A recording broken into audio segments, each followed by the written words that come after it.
It's F-Flex on the beat. It's F-Flex on the beat.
Part of their sort of upset, because I think everyone has to assume G2 looking strong coming in, but we've got Agent Select ready to go, and these teams have been playing similar comps, the main difference being the Sova for Nino and the Sky over on the side of Ava.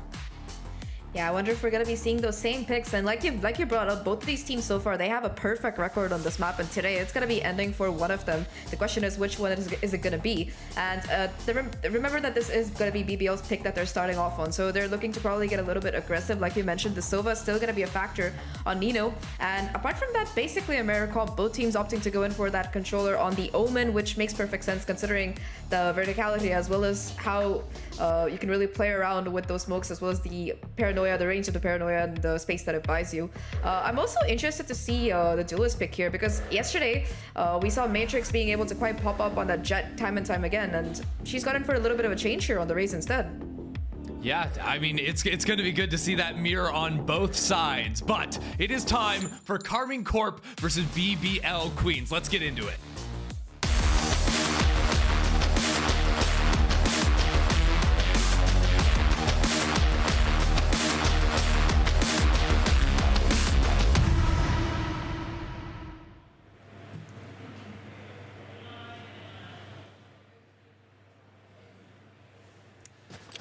Here we go. BBL Queens kicking things off over on the attack. And one of the things you're talking about, Zach, was the ability to like make a lot of early aggressive plays. That's one of the things that you're going to see with the Breach and the Omen, having sort of that crowd control on a line between the stun of Breach, the paranoia of an Omen. And you can see with the positioning of Lyralia on the defense, that's a paranoia line straight up through mid. So I'd not be surprised to see Karmine Corp just break straight out of the gate and look for a pickup mid. Yeah, they certainly look to be doing that as well. And look who's there with them. It's also going to be the Raze utility available online. So that paranoia slash concussion slash pain shells could potentially find quite a few victims here, especially if BBL look to get a bit aggressive early on. That's not going to be the case, though. In fact, they're going to be taking this super passively, anticipating that very combo to, you know, they just don't want to get in the lines of it. And it seems to be working out for them so far. They're just kind of playing the holding game here, waiting for some aggression. And the idea is Matrix is holding for contact on that angle. The second she sees someone, it's that paranoia plus fault line coming down and doing a lot. Now, a drone was used from Nino over towards A. It's a more passive hold. It's honestly shocking to see teams playing so slowly, but I have a really bad feeling that BBL are about to walk into this insane setup from KC. First point of contact is going to be Matrix, kind of holding the cross here. Trailblazers are going to be invested though, and off the back of that, it is going to be, like you mentioned, that insane combo coming up. Not going to be doing too much damage though, because it seemed like BBL, they were kind of ready for it. They were expecting that kind of play though, perhaps not that exact pattern. And now that they managed to bait quite a bit of utility out of the defenders here, no Joan either for Nino. They're looking to just rotate towards the A side instead, and they are being quite methodical and fast about it at the same time. And KC, they're just going to be going in for a retake. Yeah, they only had Nino over here at the start, and Nino's going to take that fight, shut that one down. Matrix as well, they're just swarming here on the retake as Nino comes in. Vanya finds a couple, and things aren't over just yet for BBL. 2-on-2, but still 15 seconds to try and plant the spike. Mel with a chance to try and interrupt it, and Matrix has been so good over these last 2 days. Now a 3K kicking off on the pistol round. Vanya with so little HP finds the first, can't finish off the second. Matrix takes us to map, or takes the first round of the map. Yeah, very clean start for KC there. Really nice patience coming out of both of these teams, like you mentioned. But towards the end, that's just some really good shooting coming out of KC. They find 2 kills already before the spike even goes down. And while Vanya is able to find 2 of her own, almost getting that 1v2 clutch into play, there just wasn't enough HP for her to unfortunately work with, and that is going to be KC taking the pistol.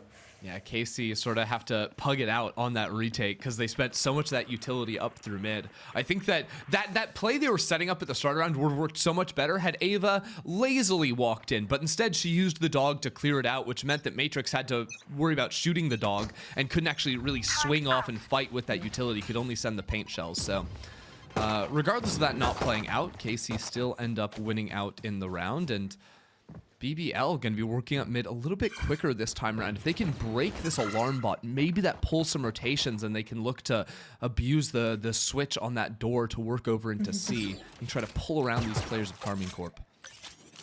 That's another reason I think Killjoy is so good on a map. The fact that you can put most of her util down towards B and play on either C or B, that might be a difference maker here. Alarmbot finally going to be taken down. Turret as well to at least use to contact into the site here. That does seem to be the call, and BBL, they're just going to be full sending it down. And once again, K-Corp, they're kind of happy to let them take the space here. They did use a little bit of utility on that A side for an early push, but now they're happy to just wait it out. Joan already finding so much value, and despite the paint shows being put in, there's only going to be 1 kill coming in.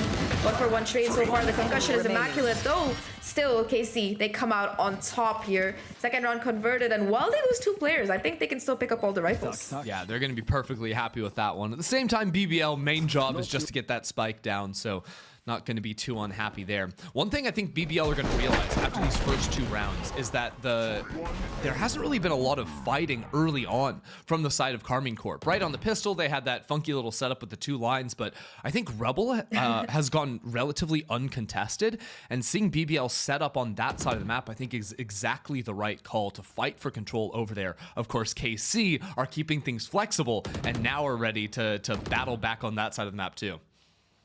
Power up round indeed, and it seems like BBL, they're ready to take the fight to KC, who have their own plans, it seems like. Already early paint shells, concussion combo, not going to be really finding any value here as BBL have opted to just wait it out. They're taking this super cautiously, in fact using the Trailblazer to clear out any of these corners in case KC get a little bit aggressive. And now that they have that intuition of multiple players being kind of stacked up on that site, it seems like that they're going to be booking it over towards that C side instead, where there is still going to be Mel standing strong. Yeah, it's just going to be Mel. Maybe she can find a kill, stall out long enough. Potential for a big flank from KC. You can see 2 players committing over to that one. Alkia just going to go straight on past those mollies on the ground. And Mel, maybe she looks for a spam through the smoke. The plant is a little bit exposed, but no, she doesn't have a good angle on that, so can't really accomplish anything. BBL now pushing into spawn, and that's where they can try to break this open. As the retake, it's going to be sort of 1-by-1 with KC. Unless they group up, it's actually a really good fault line that sets up Mel to come around the corner. Gorgeous play on that one, and they managed to trade out evenly on that top side of the map. Oh, now towards Rubble, though. That's going to be a super awkward fight to take. Matrix able to find it on the flank, and now it's a 2v3 scenario. Showstopper on in for Matrix as well already. Doesn't quite clear the corner. Still gets the 1-for-1 trade, though, and now the spike itself, it's just going to be trying to get stuck here. Literally almost managing to pull it through, but Eva will find that final kill. BBL find their first round, but it was so expensive. It was their full buy. Oh, they only have 1 rifle left. And what a respectable retake on the bonus here. The fault line catches out these players completely. Showing you the power of the breach when they try to push into your spawn like that. It's just a very easy fault line to hit multiple different players. Now BBL still gonna have a bye coming into this one, so no problems on that front. But we'll continue to see how they test over towards this A site, because last time it was a really hard stack from KC, and then they found a lot of success still. Now there's nothing to really set up Matrix's utility. No breach or whatnot to set that one up, but Alkia are quickly moving on forward here to take control past Rubble. Yeah, they've already managed to push half the way in, and I have to also comment on how BBL, they're so happy to just take these ult orbs that are offered to them, farm up. Already Seeker's gonna be down there to be able to contact onto site.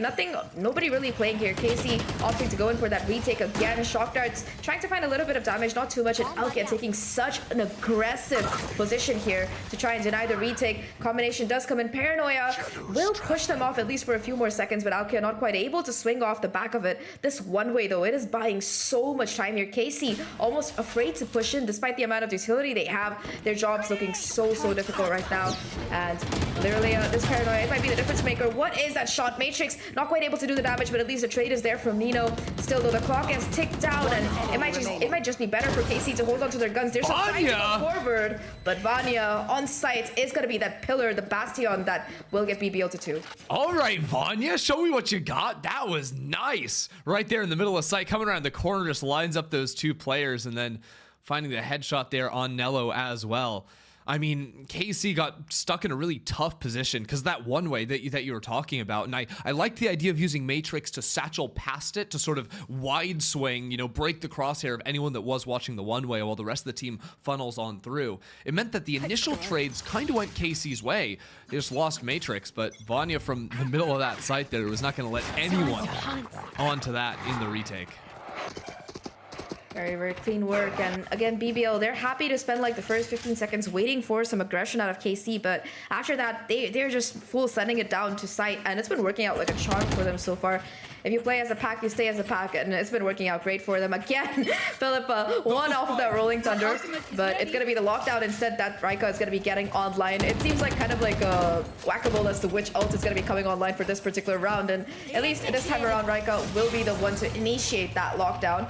Gonna be some counter util and ultimates available for KC as well, but I don't know how much they can really do. Oh, literally, they go in early. The judge is here. That's 2 kills traded out.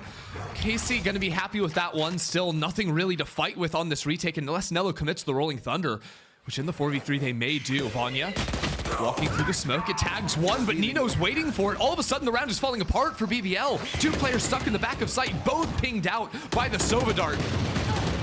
Karmine Corp can run them over around the corner. It's just Ava alive, and you only get 2 shots with the shorty. It's not going to happen. Karmine Corp pull off a heroic defense there with Liralia's judge. Yeah, literally finding 2 on the round is huge, but that's the problem when you don't have a Sova or Fade. You know, you only have that Trailblazer to really clear space with and to use as a drone kind of. And the fact is, once that was used to get that early on space, there was just no other utility that they could have really committed. And a judge at that range, yeah, your chances are pretty much a goner. And like, let this be a little note. If you are in a bad position, whether you're down numbers, you're on a bad buy, and the enemy is using a Killjoy ult against you, leave one person to fight on that site. Take that little bit of a gamble. It was a great call from Liralia. Now, again, working towards this C site. Just a wide swing with the Spectre going absolutely nuts. Nello finds a really solid trade. Now they're opening the door, trying to pinch on in here, and it's just Karmine Corp ruining BBL. What a little maneuver, opening the door and just shutting down that C hit. Yeah, 20 seconds I think that round was. It's probably the fastest one we've had yet. Yeah, really quick one. It was a bit of an eco round for BBL, not too much lost there. They did find a pick, but all things considered, they're finally going to be calling a timeout because K-Corp so far, they have put up a phenomenal defense. They've been able to kind of wait out utility. They've been really good at finding these openings, and just the fact that they're willing to play for the retake and succeed in so many of these rounds, that's a major factor in BBL. They don't seem to know how to quite deal with it yet. Yeah, BBL, sort of the learnings I think they might be trying to take into this timeout is, okay, we've seen like the heavier, you know, aggressive plays with the 4-stack over towards A main. We've also seen on C a more passive hold, except this last round, they just hit us with a pinch with the door opening up. That might remind them of the pistol round. There were also 3 players set up on B. So whenever they're working onto this C site, they're gonna have to be really mindful of if the enemy team has control over B main where they can open up the switch. So instead of committing all 5 players over towards Mound right off the rip, I think BBL might be smart to maybe use Eva's dog to scout out, or a flash into B main, something to let them know, hey, if there's a player there, we have to really be mindful of that door being opened and sort of that pinch maneuver that Karmine Corp just pulled on them. Pincer maneuver, that's the key word there. They were just so completely trapped on either side. 2 players through the door, the Sova all towards Mound, and just the push from C as well, push through C as well from Nello. Despite losing that first player, they were more than ready for it, and K-Corp, they do a phenomenal job. Once again, early on recon towards that A side, and it seems like K-Corp, they're expecting some pressure towards C here. 3 players stacked up to go in for one of those set plays. Once again, it's the Raze, the Omen, and the Breach. It's like a joke, you know, Raze, Omen, and Breach walk into a bar, and their gamble is right here. They're not able to quite find the kills. Vanya finding 2 already, being able to take down both the Raze as well as the Omen there. So no more smokes. Oh, never mind. Raze as well as the Breach there. Showstopper invested as well. Not finding the kill though. Beautiful TP. Yeah, literally TPing back 2 times just to get the heck out of dodge. Only 3 players on the retake. Spike will go down. They have no flash to really break out of the smoke. This is not going to be easy, but if literally finds an opener, all of a sudden they've got a chance. 3-on-3, all 3 players of BBL are zoned beyond this smoke, playing for Mount. The spike is planted for them. But Karmine Corp, all they need is a good timing with this paranoia. Catches out Rika over in the corner. The spam is in, but Rika's managed to find a kill. BBL just slaughtering players inside of the smoke, and no good for Karmine Corp. BBL take the round. Just demolished, and despite that smoke going down, you do see that KC, they try to go for the push outside, and they're kind of punished for it. BBL, it seems like the reset was perfect, and it starts with Vanya being able to find those 2 first kills there. Showstopper after that to get them onto site, but just a really, really good execute. Oh, I love the agent's voice lines when it goes into slow motion. Just like the talking like this. I don't know. I think we should cast around like that at some point. Like if we watch a replay and it ever goes slow-mo, we have to also go slow-mo with the voices. That should be mandatory. I'll keep that in mind for next time. Good.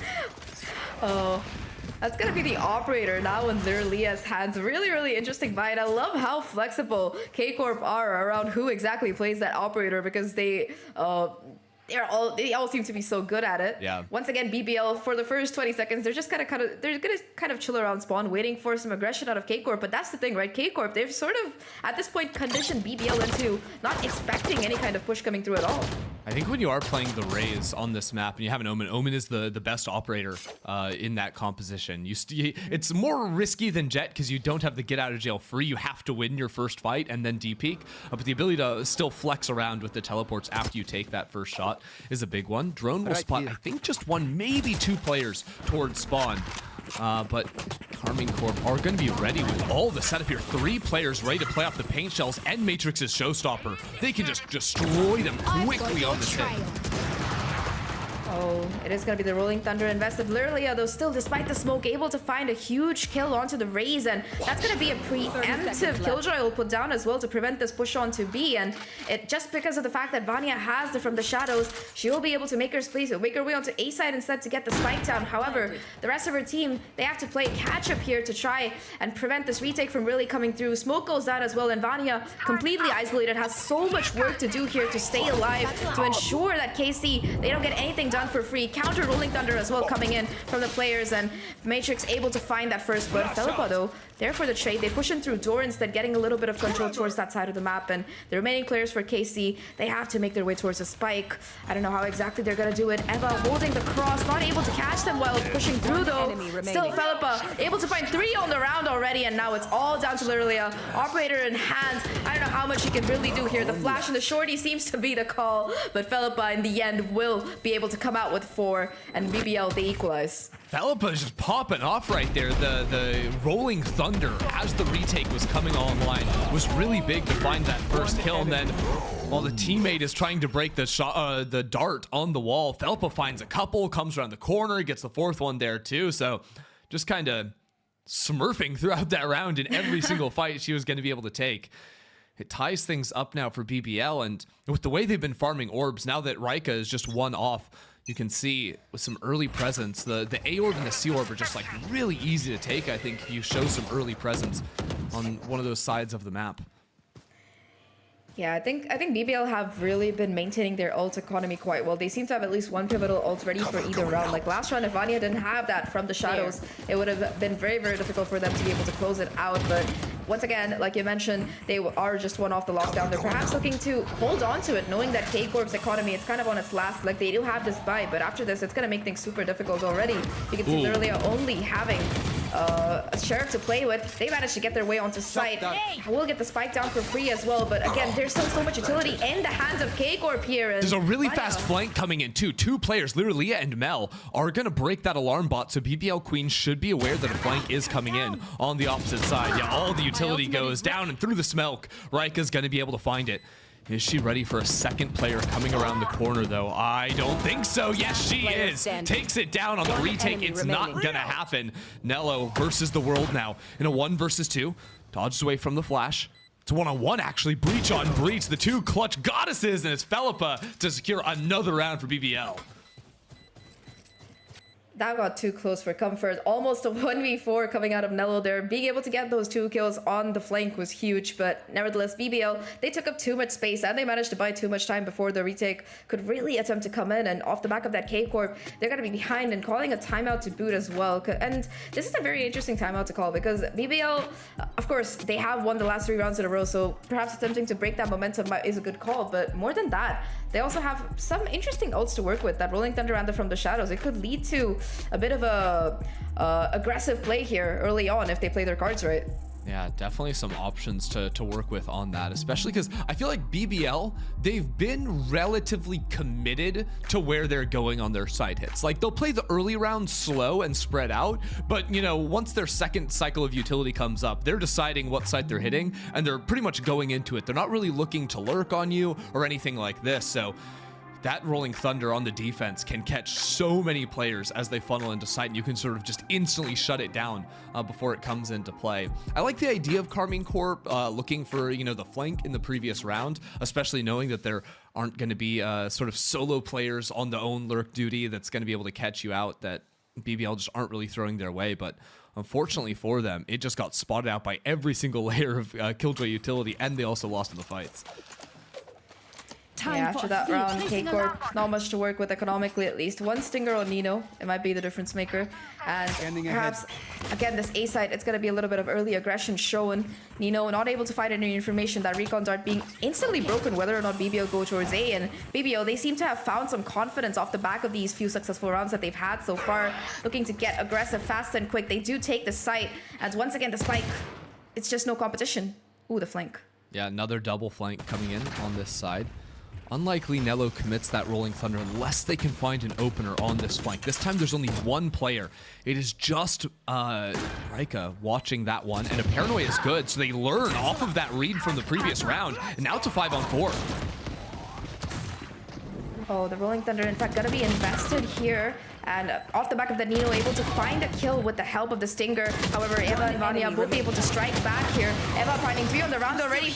Almost looking for the 4th here, but Alkia will finally close it out. BBL, despite it being an eco round, it got too close for comfort. Look at the HP on the 2 players. I mean, honestly, Karmine Corp made a really big learning off of their flank from the previous round, where there were 2 players just sort of playing right outside a baby door on that slant there. So this time they sent a paranoia into that angle. There was also only the 1 player in that spot, so definitely gave themselves a chance to play out in that round. The tough thing for Karmine Corp is I think it's really hard for them to fight over aim main control, because I think they just lose the war of attrition. Personally, I favor Skye over Sova on this map for a lot of different reasons, but the main one is, like, once that Sova dart goes down, that Sova doesn't really offer a lot in terms of controlling that space over rubble, so it's very easy for BBL to just continue to brute force fight through with a couple of flashes. Speak of brute force, they can just drop that ultimate onto the B site and open it up completely. Yeah, this time around, they seem to have learned their lesson. Gonna be waiting for the last couple of seconds, investing a boom bot as well to make sure Lilia doesn't have any cringe judge plays. No ratting punish today. them again. Oh, that aftershock does quite a bit of damage to Vanya, though. And off the back of that, in fact, it's gonna be Matrix finding that first kill. The trades still go in favor of K Corp until, of course, Matrix gets a pain chill, kill to boot. And now these last remaining players, they're gonna be having to make sure that the spike doesn't get defused. The flank as well, not quite in position. BBL able to find one, gets a second as well, on track for the clutch, has a nanoswarm left, but we'll have to swing out to make sure that Nilo isn't sticking it. And off the back of that, that's going to be K Corp finding their 5th round here. Almost a 1v3 out of Rika. That was such a chaotic post plan right there. Rika comes in at the end, and unfortunately, I think her molly misses off this wall. So she realizes the trajectory isn't really on, so she goes for the early swing to try and catch out Nello when she goes for the defuse, but it's just not going to be there. Nello way too ready for that one to come in, and even though BBL slammed that Killjoy lockdown, the retake came in so quickly for Karmine Corp, and now in the final round of the half, it's definitely Matrix with the ult advantage, with access to the showstopper to make the retakes go, because I think Karmine Corp haven't done a ton of early fighting against BBL, but their retakes have looked really clutch. Yeah, whenever they do have like those pivotal ultimates available, they're happy to just play for those. But in those kind of lull rounds where they're farming them up, charging them up, it looks a little bit more difficult. 3 ultimates online for K Corp here to work with. And as for BBL themselves, they are very close to that showstopper, 2 only away. They just went over to the C side to get Ava her ultimate. Now they can maybe get Alkia 1 or just, you know, get a couple of kills and win out afterwards. But the problem comes that now there's that Hunter's Fury on the opposite side, so as long as Nino doesn't die, there's a lot of chance to stall here or get the tag and look for the ultimate off the back of that one. Nino actually not committing that, and now BBL with the Seekers are going to realize this side is pretty light. It's 3 players all up towards heaven. Yeah, they once again are able to kind of get this A side for free, but K Corp, historically, at least on this A side, they've been kind of going in for a retake play so far, and it's been working out in their favor. Matrix still gonna start things off early with a showstopper. Unfortunately, takes herself out.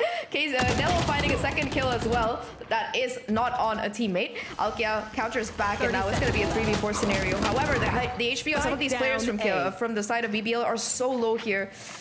The 2 remaining players kind of closing the net. Nino finding the first, Mel finding the second, and it's going to be coming down to a 1v1 here. Reika versus Nino, Sova versus Killjoy, and Nino, again the clutch player, K Corp. Not ready yet. 6-6. That just fearless from Nino coming around the corner. I don't think Rika even expected that, because like there's only 15 seconds left on the clock. Any sane person would wait for the player to try and plant and then you kill, but Nino's like, no, she's going to be thinking that's what I'm doing. So Nino takes the fight straight to her and shuts that down immediately. A dead even half. And I mean, I was excited coming into this match because I thought it was going to be close. But I think everyone almost has to give the edge to BBL Queens after taking down G2 Goes, and to see KC holding dead even on a map that BBL beat G2 on is such a good sign of things to come in this BO3. Yeah, like we talked about, both teams, they haven't lost this map yet. And yet is the operative word. So this is going to be the first one for them, but they're definitely looking neck and neck right now, super strong. And now BBL on the defense, they're looking to get extremely aggressive here, taking up quite a bit of space, in fact, early on. However, the counter utility from the side of KC, it doesn't quite help. Vanya and Eva both able to find 2 kills already. Nello and Meldo strike back on the back of a beautiful concussion, and suddenly it's going to be a 2v2 scenario, except for the HP. Do they push into spawn here? What a little gamble Karmine Corp could have taken. They decide to split up, actually, allowing Nella to go in on her own. But yeah, BBL are playing together. And now, tough to get this spike down. Knows the 2 players are in spawn, but yeah, planting right on top of the wall. The Aftershock just cancels it. Getting the plant off is so high value. For the money it generates your team, and Mel will be able to accomplish it. But now as the swing comes around the corner, Mel taking down just 5 HP. 1 enemy remaining. Sees the player, finds the first. But no, Felipa comes around the corner and wins the pistol for BBL. Again, most of these rounds, they just seem to be coming down to the wire here, ultimately to those 1v1s, and you gotta give Mel some credit. Despite being 5 HP in that 1v2, able to find that first kill, almost in position for the second. But this early aggression from BBL, despite leaving them in a 2v2, they find so much advantage. And honestly, K Corp, they could have found that round. It's just a bit of a misplay, I think, to have Nello go off on the lurk alone there in that kind of a 2v2 scenario.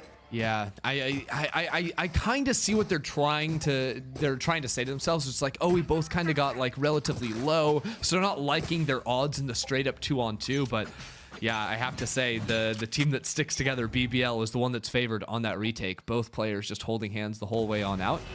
Looks a little bit silly what Matrix is doing, but that's playing anti-flash, making sure, you know, if her teammates lose their eyeballs, she's going to be able to swing around and take the fight regardless. Okay, I've been chain flashed too many times in my ranked game, so I completely understand. Right now, though, it's going to be a very quick push in to this B site here. Nanoswarm's going to buy a little bit more time, cutting Matrix off, who takes extremely aggressive space here. However, BBL, they're expecting this push. Look at this crossfire being held right now, and the lineup is almost there. Vanya and Reika between them just churning things out. That's a meat grinder and a half, and it's all down to Mel, just the sheriff in hand, being hunted down here by the remaining players for BBL, and just like that, they find 8. Oh no. Yeah, I mean, just a solid protocol there from BBL, expecting sort of the map flip, that spawn push. And you're going to see Karmine Corp do that a lot, I think, on the B and C sites. A site, it's like pretty impossible to actually push up that rope towards heaven, unless you're just one player playing inside of a smoke. But especially on these B holds, it's really important to have control of 2 of the 4 entrances into sites. That means you can have main, you can have the area over towards baby door, or you can push maybe towards spawn, like we just saw there, coming through from Karmine Corp. So BBL very aware of how KC want to play the round, and are not going to let that one happen easily.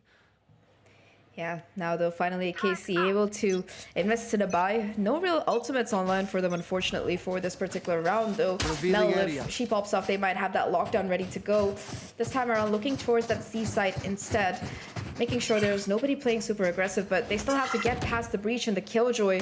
2 pivotal players who have quite a bit of stall utility available for the rest of the team to rotate over if necessary. And the position from backside there, Philip has a really nice concuss angle.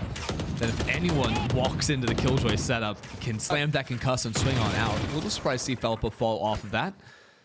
Ceding a little bit of control on the site, but making sure there are now 4 players onto that. Vanya has a very forward position over on Rubble, so her job is realistically to trade at least 1 for 1 and give the information over to the team, but the rotates are going to come in so slow because of how committed they are on C that spike should go down regardless, unless Vanya can do something ridiculous. Early recon as well will be forced to get broken, and now Vanya being hit by all the utility. That Paranoia misses though, and immediately off the back of that, able to find that first kill. Shadow steps away as well to boot, and now only a couple seconds off the smoke to try and stay alive. It's a battle to see how many that she can really find, and Nello will finally shut it down, but the information has been garnered. 30 seconds left. It's A or bust here for the side of K Corp. And off the back of that, already look at the forward position that Alkia is holding. Joe not able to spawn her out either, so K-Corp, they're just going to have to do this the hard way as they try to make their way onto site. The timing is going to be there, though. Nello able to take down Alkia. Their huge kill. Almost a clack coming in for Eva, but the kill doesn't quite get confirmed. Spike itself will go down, but look at this position. Lirelia, she hears the dog coming out, playing right inside of this smoke. 2 players around her. Will they step into the smoke? Lirelia waiting to pounce, sees them coming around the corner. 1, 2, 3, lines them up and knocks them down. Lirelia just destroys BBL. No way. That first, this position, the fact that Vanya is able to dodge the Paranoia and get that kill, but secondly, just, you know, you were just talking about how you do not push on this A side when you're trying to hold it down, and Lirelia is like, nope, you're wrong. Yeah, you're allowed to send 1 person there, and usually it's like, do you get a kill and fall something? No, Lirelia able to accomplish everything, and it comes after, I think Vanya did everything you could have asked for her. Like, the fact she gets the kill, dodges the Paranoia, and then teleports off. It burned extra utility from KC. It allowed BBL to get in position to retake quick and fight them out, but Lirelia just says, nah, doesn't matter. Gets 3 kills and wraps up the round.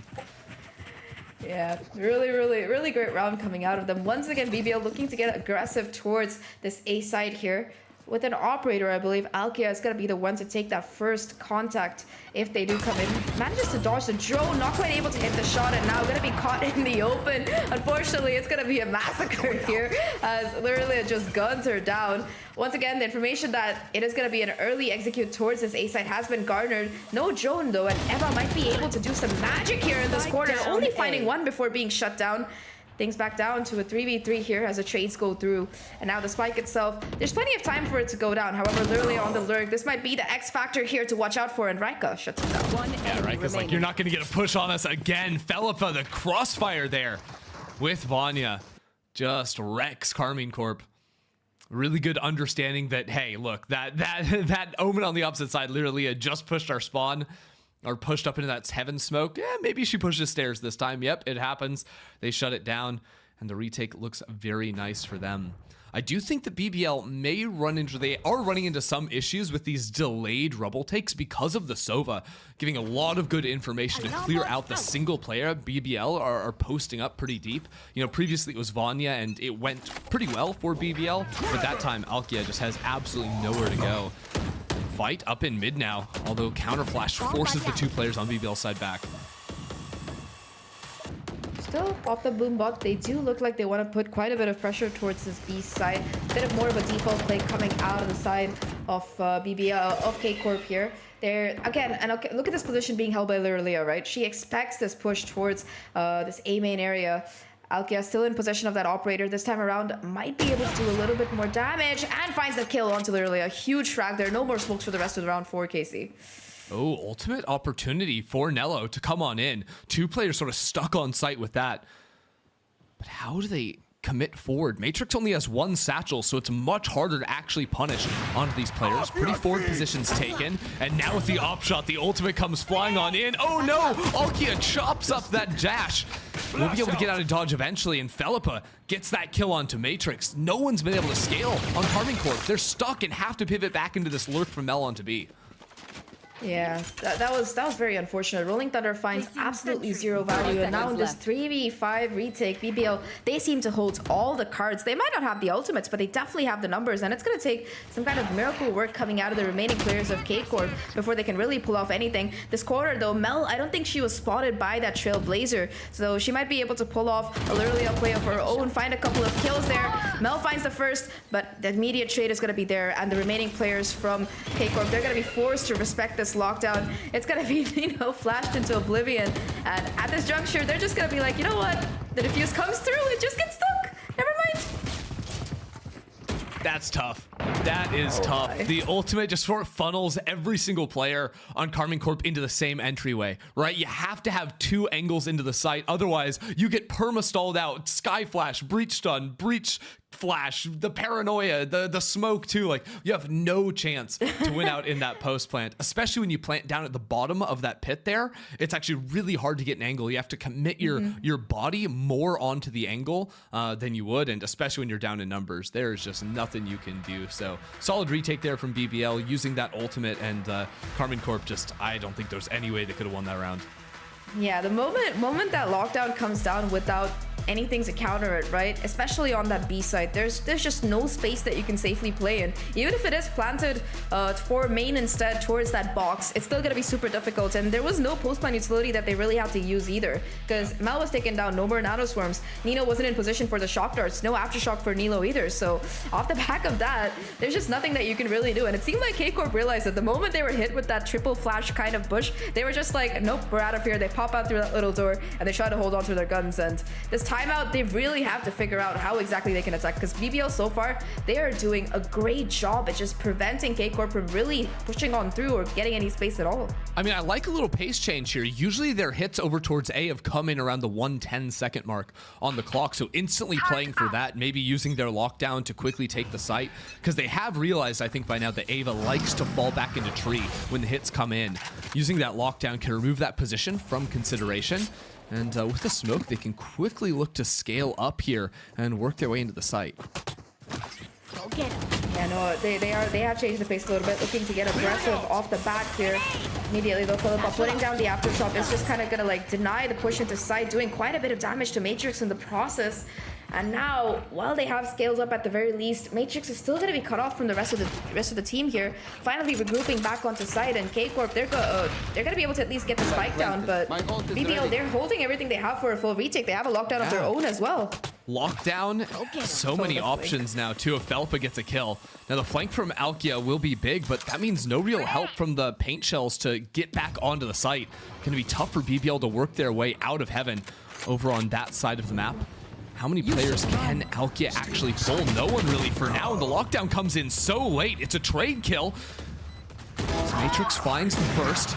Karmine Corp in a good position now as BBL have to force their way into lockdown if they want to do anything. The time is ticking away. Nino has the Hunter's Fury as well. So with all of these players in main, there's no time left on the clock. No chance. All they can do is play for these exits. Remove some rifles from the field of play. And it will be successful. Two do fall, but so does the op. Oh no. Alkia probably thought she was out of range there, but just on the edge, it's going to be the op taken offline. So KC win the round. That's also going to be a sigh of relief for them that not only did they get their economy a little bit back on track, they also, at least temporarily for a couple of seconds, get the op out of Alkia's hands, though it's still going to be back online for the next round. K-Corp, they finally managed to find their footing after that little bit of an interval, the pause that they had, and now they have 3 ultimates charged up and ready to go. Yep. If you want a little trick there to dodge out on the spike, it's the same as the footstep ring when you're running on the map. So you can try and track that. Almost a gnarly flick coming out of Alkia there. Not quite, but if they commit into this, Alkia might just kill everyone with the showstopper. Yeah, showstoppers on either side here. Matrix might be able to find one of her own. I think that's going to be the Ray spotted out as well. 2 players, in fact, detected towards this B side. And, well, Alkia is going to be popping her own showstopper. However, it's immediately going to be respected quite well by these players on K-Corp, falling quite back here. And, again, they got so much information off that drone. They're happy to just reconsider choices, whether they really want to go towards that side as well. Because it's not just the Rays, it's also the Killjoy. Yeah, they spotted. Karmine Corp are a little concerned that maybe someone's pushed up into rubble. You could see they're maybe thinking about going A, but it will end up being a C hit, or a B hit rather, for them. So much power again in the post plants, and just using the shock darts, that removes at least one of those mollies from the ground. Won't lock them into B, but they may try to open up this door, reading the rotations coming in from BBL, but now the clock is winding down against them, and there's a counter ultimate out of that breach. This is getting real uncomfortable as the ultimates are being traded in everywhere. Felippo finds 1 kill before the Hunter's Fury trades her out from that one, but there's now 3 defenders on the site. Ava has to go massive, but Karmine Corp are so solid on the site hit. They only lose a single player. Spike planted. Now Vanya in a 1v4 scenario, waiting for perhaps a mistake being made by the K-Corp players, knows that there's going to be at least one on the spike because he's been watching that angle like a hawk the entire time. Gets the first, almost gets the second, but Nino, more than ready for the peak here, will convert the kill, and K-Corp, they are just 1 round away from tying things up here. And what an execute it was. They tease out so much utility on both sides, get that showstopper out of the way, and just using this Hunter's Fury to make their way onto site in conjunction with the Raze utility. It was just a work of art. Yeah, then the 2 versus 2 right there, I think with Mel and Nino coming around the corner was the one that really wrapped it up. Because the counter Hunter's Fury basically traded out that first kill and allowed them to scale up past or not really worry about the rolling thunder that's coming their way. There's going to be a really early fight here. 4 versus 5 as BBL on pistols are trying to accomplish something ridiculous.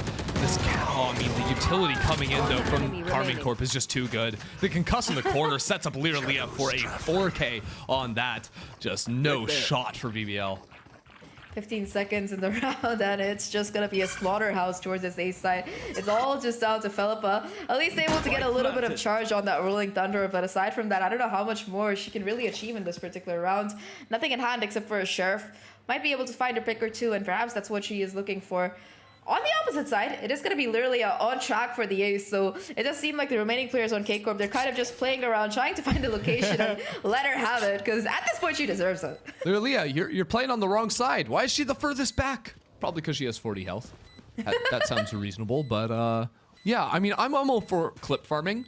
In a 10-9 match, super close between 2 of what appear to be some of the best teams that we have here in Game Changers. I don't know. I still say farm the clip.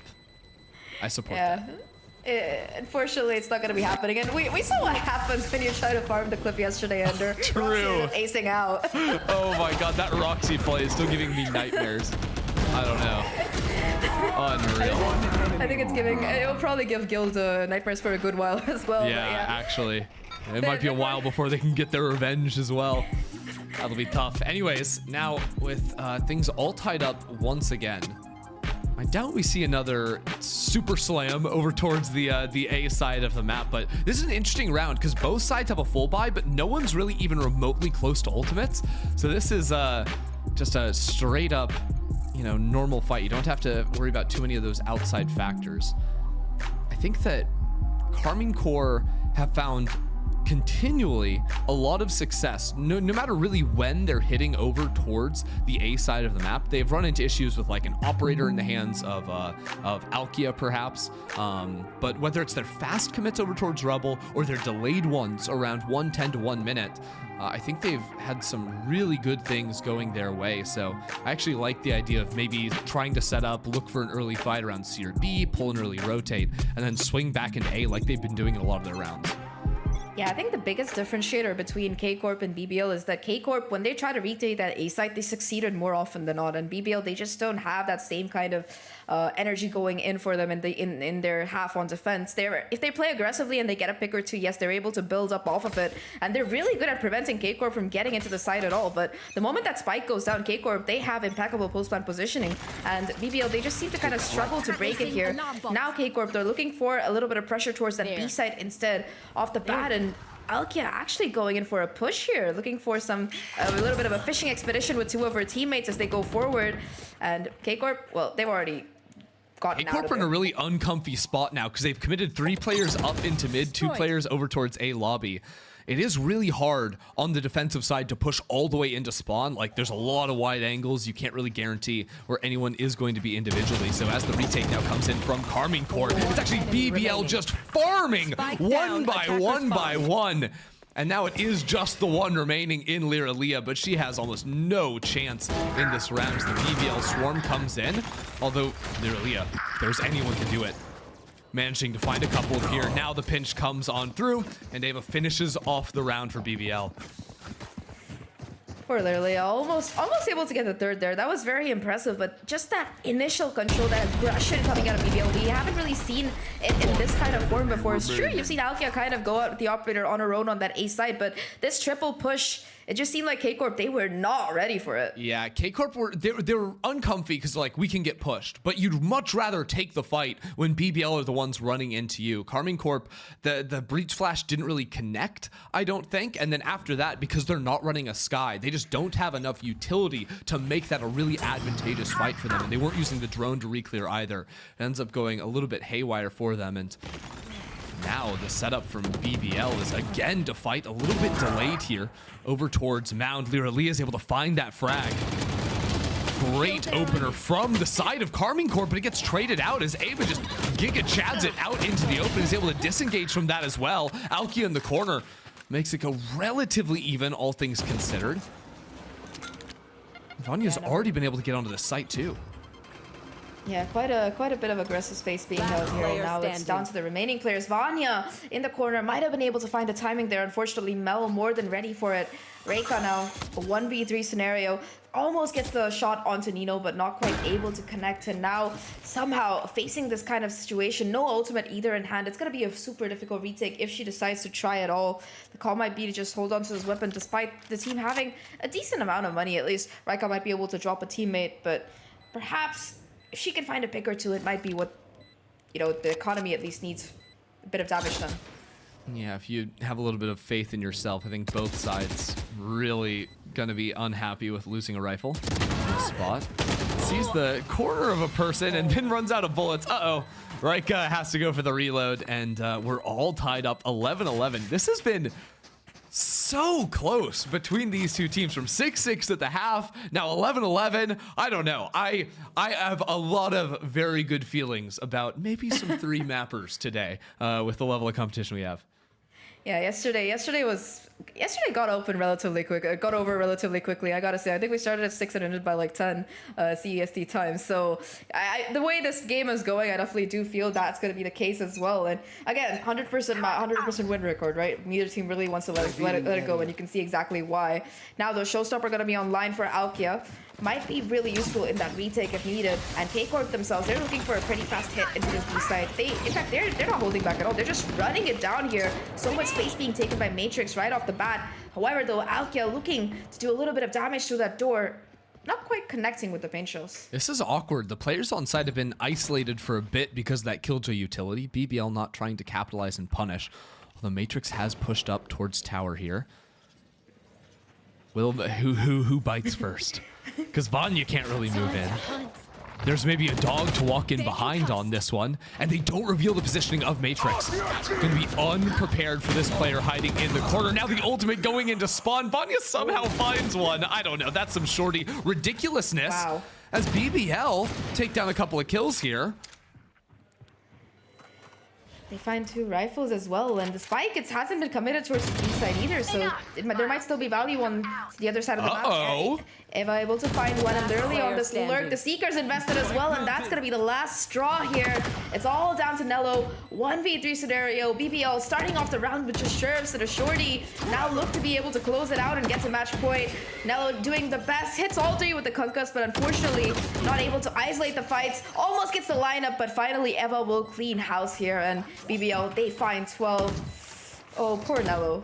Yeah, I mean, and Nello's playing right on the edge. They're so close to getting a couple of those kills, but BBL a little bit structured there, working together with the utility to sort of swarm off on Nello, and Karmine Corp just get exploded there. The push into spawn, I don't even know how it failed. They had a rolling thunder and died to 2 players that were fully concussed. One was a shorty at like mid-range. That's ridiculous. Then the second one, maybe just going a little bit too deep. The fact they didn't get the spike plant down as well ends up cooking it. And that was on a half buy from BBL. Like, BBL realistically were playing to tie this map and go into overtime. But then when they get those kills, they go for the ultimate. And now it's KC that have to come back here and force us into OT.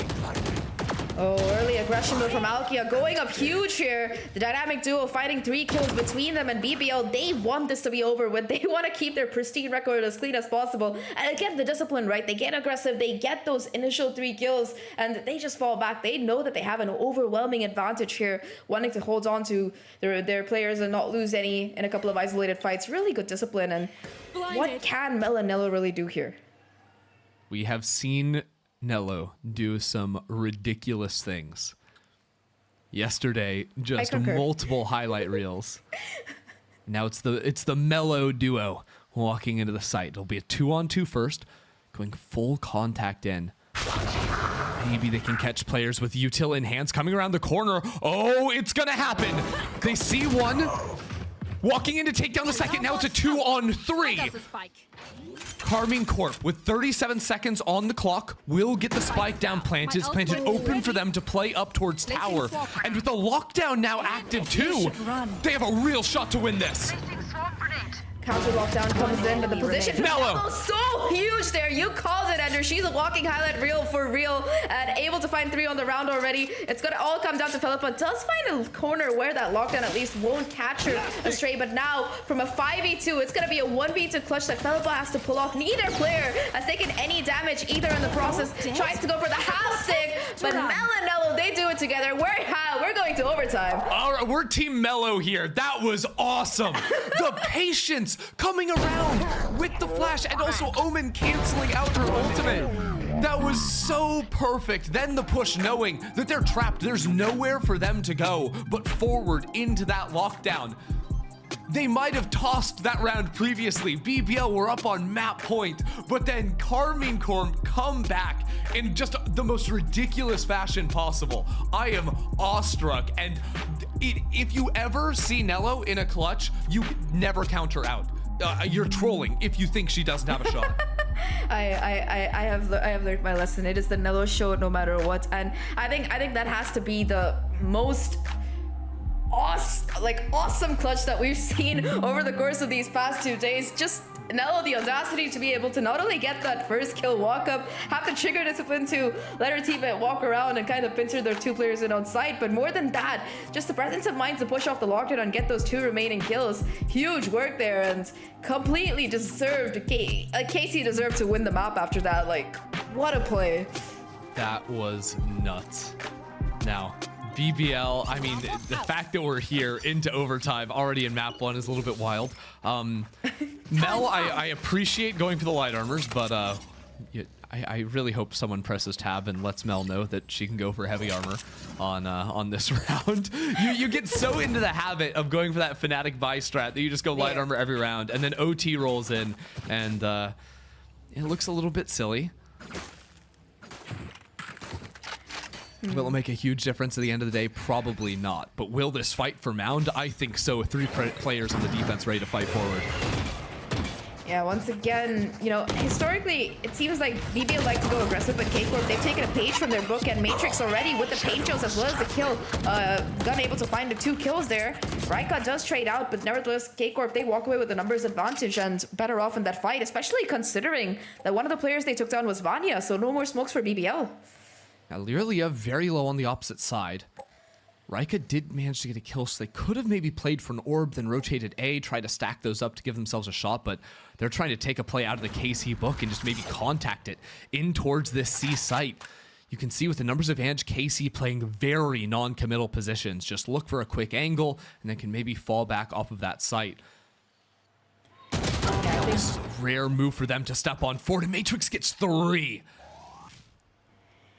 Fortunate that Matrix went down there. No more showstopper on it. They literally has position as well, but despite only having 19 HP on the board, still able to find that kill with that off angle being held. And now Philippa in a 1v3 scenario knows the position of one player at least. Not able to get that first kill though, as Mel more than ready for the swing, able to get K-Corp to 13. And now they're only one round away from stealing away BBL's map pick. I love that Karmine Corp effectively should have lost the game because of that Mound opening gambit the previous round. Then they clutch it up, they win it through, and then just run the same thing against BBL, except this time they don't throw it. They don't leave anything open, and now they're the ones ready to win this out, calling a timeout for themselves. So this is where you have to almost remind yourself of what was happening on the half when we were back on attack. Because you just have these constant switches back and forth. BBL like to leave one player sort of, posted up on top of Rebel. And Karmine Corp had so much success when they worked over towards the A side of the map. BBL maybe struggling a bit in those retakes or playing more forward on site. They were losing 2 players on those side hits. They didn't have all the tools at their disposal when they were going for the retake. So Karmine Corp, while maybe they show some early presence towards mid or towards Mound, I think they finished towards A this time. I think that, like you mentioned, historically, A has really worked out well for them on their attacking rounds. In fact, they found the most success there, I gotta say. If we probably drew up a map and be like, yeah, on their attacking rounds, this is where they won, A would be on top. But perhaps they're kind of trying to use that to bait BBL into thinking that, maybe they're gonna go A this time. Let's try somewhere else. And it might work, it might not work. They seem to be stacked up towards C instead. They have been able to rotate quite a bit more than BBL, I would say. That's the biggest difference between these two teams. BBL, they've been happy to kind of take it slow, eventually going for the commit and then sticking to the commit. But K-Corp, they're a bit more fluid around their gameplay, and it served them well on their attacking rounds, honestly. Very early drone coming through from Nino. Going to be aware of the Killjoy off of the sound as well as the breach going for that jump peak, and BBL going for a triple flank. There's a Killjoy turret that'll eventually catch them out, but effectively Karmine Corp are trapped in. They are boxed. No mollies on the ground to really stall them out when they work into the site, and just stepping on forward, they catch out Felpa and Raika. Matrix is nuts on the take. 2 entries already coming in for the raise, one off that showstopper, and even if that turret didn't give away the information at this point, BBL, they have quite a bit of work to do if they want to make this retake successful. Now they're able to get the spike down, and they know for a fact that it's going to be multiple players coming in on the flank, so they're happy to say, hey guys, you can do an attacker cosplay. We're just going to take the CT spawn instead, holding on for dear life. And once again, the spike is going to be planted completely in the open as well. So much utility that the side of BBL really have to fight through here, especially with that clock ticking. I don't know how much more they can really do. Vanya does tap the spike. Recon though, gonna give away the position. No, give away the fact that there's gonna be nobody really trying to stick the spike through. Flawless. Oh, it's all down to just Vanya, and unfortunately Nello will shut it down. A flawless round for K-Corp to end things on, and it might be on C side, but BBL, they're not gonna be the same. Look, it might have been a flawless finish to the game for Karmine Corp, but that was down to the absolute wire. It was so close, tied 6-6 at the half. I think Lilia, the amount of rounds that she clutched up with the judge or with that heaven push over towards the A site, we saw on the opposite side. It was just absurd what she managed to accomplish. And it all came down at the end of the day to that singular round on 12 to 11 where Nello and Mel pull off the impossible 2 versus 5. That somehow won them the map and carries so much momentum now going into the rest of the series. Yeah, I think that's definitely going to be the round that's going to keep up BBL at night if they do end up dropping this series, because that was a round that Cougar genuinely had no business winning at all. But overall, I gotta say, they looked really, really good, especially, you know, in the second half, they might have had a bit of a slow start here.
Red Bull gives you wings. Zero distraction. Zero doubt. Zero opposition.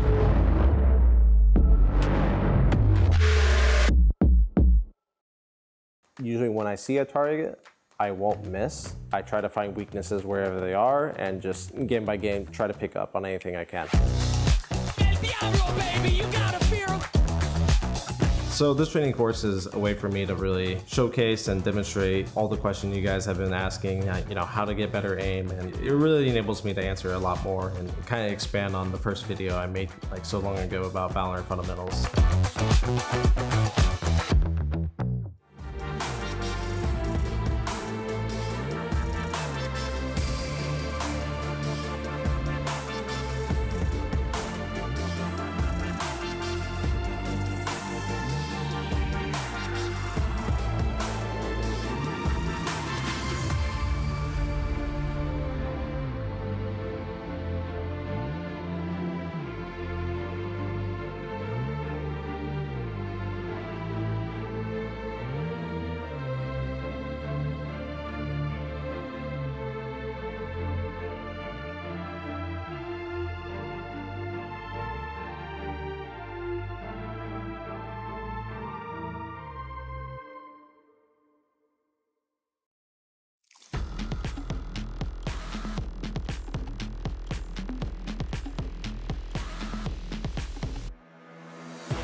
First.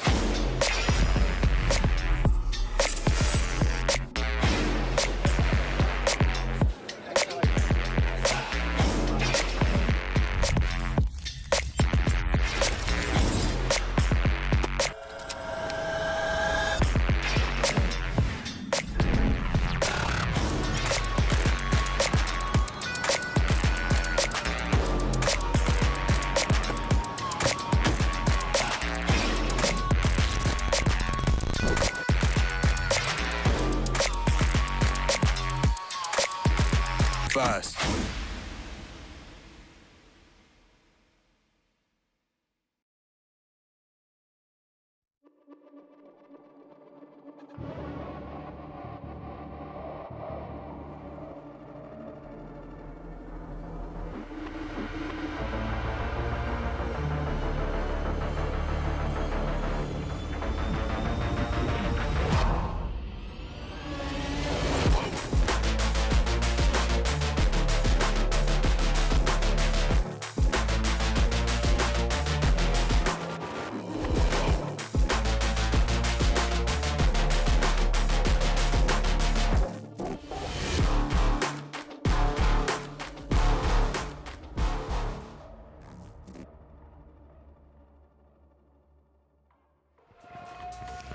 Hello everyone and welcome to the final week of VCT EMEA before we head to playoffs. Coming to you live from Messe Berlin. I am your host Yingsu and I'm joined by Cougar and Mitchman on the desk. Welcome. Thank you so much, Sue. It's good to be back on the desk with you. It's been quite a while. Cougar, I saw you, what, 2 months ago? Time's really flying here in EMEA, but it's been a while since we've been back on the desk. It has been a hot minute, yeah. It's kind of crazy, you know, to think that we're already all through the season, that it's just this week and there's still so many things that can happen. Yeah, usually in the past when we get to this stage of the season, Everything's it's decided. kind of seeding, everything is decided, but Cougar, that is not the case. We still have one slot left for playoffs. Yes, exactly, because as you said, it is pretty crazy to think that there is still so much on the line for this week. Right now, only 5 teams have qualified for playoffs. Livin, also Koi and Casey eliminated. That also leaves 3 teams competing for the final spot. It could all come down to the slimmest of margins. So let me explain to you how the tiebreakers are going to work.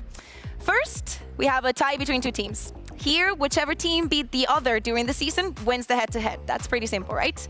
Second, my personal favorite, a 3-way tie. If one team beat the other 2 during the season, they go through. If they're all 1-1 in that triangle, we will turn to map differential. And if 2 teams have the same map differential, we go back to their head-to-head result and then break the tie. If they're all tied up on that map differential, then we will move to round differential. But let's honestly pray that that doesn't happen because it's already complicated enough. But finally, what happens when there are 4 or more teams tied up? Here, we skip head-to-heads and go straight into map differential and resolve any further ties between 2 or 3 teams using the same process that I just outlined. But remember, only BBL, Heretics, and Vitality are currently fighting for that final spot to make it. All right, all I need to know is that BBL still have a chance, and I'm going to convince you guys as to why they will be the team to make it. As you guys can see, they have an easy path. One of the ways they can make it is literally win their game and have Heretics beat Vitality, and I firmly believe that is what we're going to see this week. Listen, you can believe in BBL all you want, and I'll commend you for it, but the reality is we all know who's making it. It's Vitality. They're going to win their game, and I think everybody knows Foot are taking the dub, so they're already locked in my mind. Listen, Mitch, I only agree with you on one thing, and it's the fact that Foot is going to win, because actually, the team that is going to make it is going to be Heretics. Oh, here we go. It's not going to be an easy one, okay, but they're going to win, Foot's going to win, and they're going to avoid either Giants and Liquid both winning their game. So just with one of them losing, it's all right, and they make it. It's not happening. I mean, It is. it's one of us. It's one of us. It's one of us, too. That is It's not my time. 100% Yeah, I'm pretty not confident. happening. And because it is so week boring. 8, I wanted to do something fun with you guys, just in case, you know, one of the teams lock in a little bit earlier and we have to go through a lot of seeding games. I'm going to bring back VCT EMEA Bingo. We did this last year. We're going to run it back. Now, the rules of the game is both of these guys, if you take a look at this board, they're going to be able to choose 4 scenarios each. And each time the scenarios comes true, they get a point. And as you guys can see, there are 12 here. the reason there's 12 here is because Lothar is joining us on the desk tomorrow. So which 4 that you guys don't end up picking, Lothar will get it by default, and the loser will have to do a monologue punishment at the end of the week. Oh, I love those. That for sure. Since Mitch, you're standing closest to me, what would you like to pick first? And just to explain the bottom 3, that is Tom Biz's mystery pick, producer Sam's mystery pick, and also a Giga mystery pick. So you can go first. You know, I trust Sam with my life, but I see Stevie's involved in that one, and I'm starting to get a little bit afraid. So I think I'm going to guess, based on the conversation I heard in the halls earlier, Reyna is finally going to get picked. I'm locking that in. You're not going to leave that for Lothar? I'm taking it. I'm taking it. I'm not letting him have the points. Something's telling me that he actually wants to read that monologue. I'm actually going to play to win because that's how you should play, and I'm going to go with someone aces on a non-duelist agent. I like that. I like that. Mitch, your next pick, you got 3 left. I think at this point, I'm gonna have to go with my duo. All right, give me Tom Biz's mystery pick. I know he hasn't done me dirty. Well, I can now reveal Tom Biz's mystery pick is all 3 British players win their games this week. That means Solcas, Boaster, and Weber. All 3 of those teams winning their games this week. Thanks a lot, Tom. That is Tom's pick. Kakuka, over to you. I'm going to go, actually, since you went with Tom, I want to go with production. I'm going to leave the mystery to Lothar. Yeah, this is a fun one. Producer's pick, Sam's pick was that someone spills their drink on stage. Any of the players on stage when they spill a drink. We've seen it happen a lot. Okay. So if anybody, if that happens, anybody spills a drink, you get a point. Mitch, That's not bad. Okay, well, I mean, I'm going to keep this simple. A team wins with an assistant coach subbed in seems like a pretty solid bet, and it lines up with some of the other stuff I've picked. So Heretics already in. I guess I am. I'm doubling down on Heretics at this point. All right, Bear. I'm between. I'm going to go with someone gets a turret kill. Yeah, I like that. Timmy. I like Timmy. Yeah.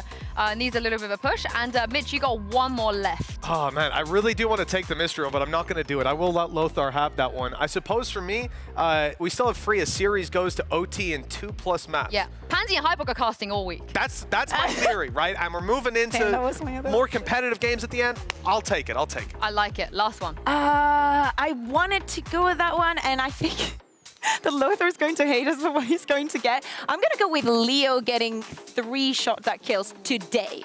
3 in 1 series. Against Navi. Okay. I mean, it might happen, which means Lothar's going to get the Giga mystery pick. The players play rock, paper, scissors during a tech pause. And someone gets knifed. Gets knifed, and IGL playing a duelist. So that's going to be fun for Lothar. Make sure you guys at home play along with us as well. But as we said, this is the last week of VCT EMEA before we head to playoffs. But there is more Valorant after that. Looking ahead to June and July, we have Ascension EMEA coming to us starting from June 30th and finishing on July 16th. They are going to be, we're going to see the 10 best tier 2 teams here fight for a spot in VCT EMEA next year. You can grab your tickets to watch the Ascension Live finals now at the Coliseum by scanning the QR code on the screen. Make sure you do as well, because you could be looking at the team that not just qualify for VCT, but maybe even to some international LAN events as well for next year. Very, very exciting times for us. But before I get ahead of myself, we have a very important game coming up today, the battle for first seed. It is Fnatic versus Navi.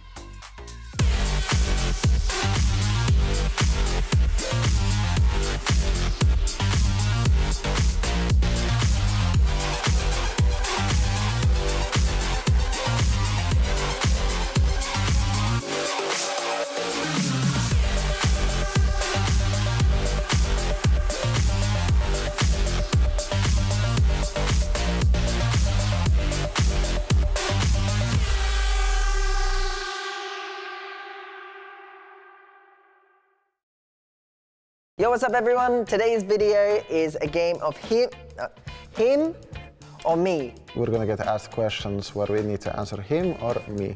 And I showed the wrong one. It has to be me. But when I'm playing deathmatch. Yeah, I agree with that. If he plays deathmatch, yeah. In track or like normal games officials, it's me always. You think I am? Well, I don't rage. Well, you don't rage, but you're like, what is he doing? Why is he peeking me like this? That's a question. That's not rage. Ah, life game, life game. I mean, it's no one. Yeah, we're not really ragers. Yeah. I mean, Yeah, I mean, you go for you. like, it's you know, it's the pistol gods here, you know. Yeah, we win brought the the two pistol pistol gods. I don't know, like we both are good, no? I mean, I think we see each other kills more than we see ours. We win the pistol. He's the frenzy king, and I'm the pistol god. But then again, on LAN, he's the frenzy king, so and the pistol god. So I'll give it to him, I'll take it. and he will take it. I mean, if you don't say yourself. Yeah, exactly. You have to rep yourself here. I mean, I'm just listening to everything, so... No, I know what he listens to, and I can agree. It's better. I mean, I listen to like all sorts of music. I thought like that, but he listens to even like wider music range and like actually good songs. What?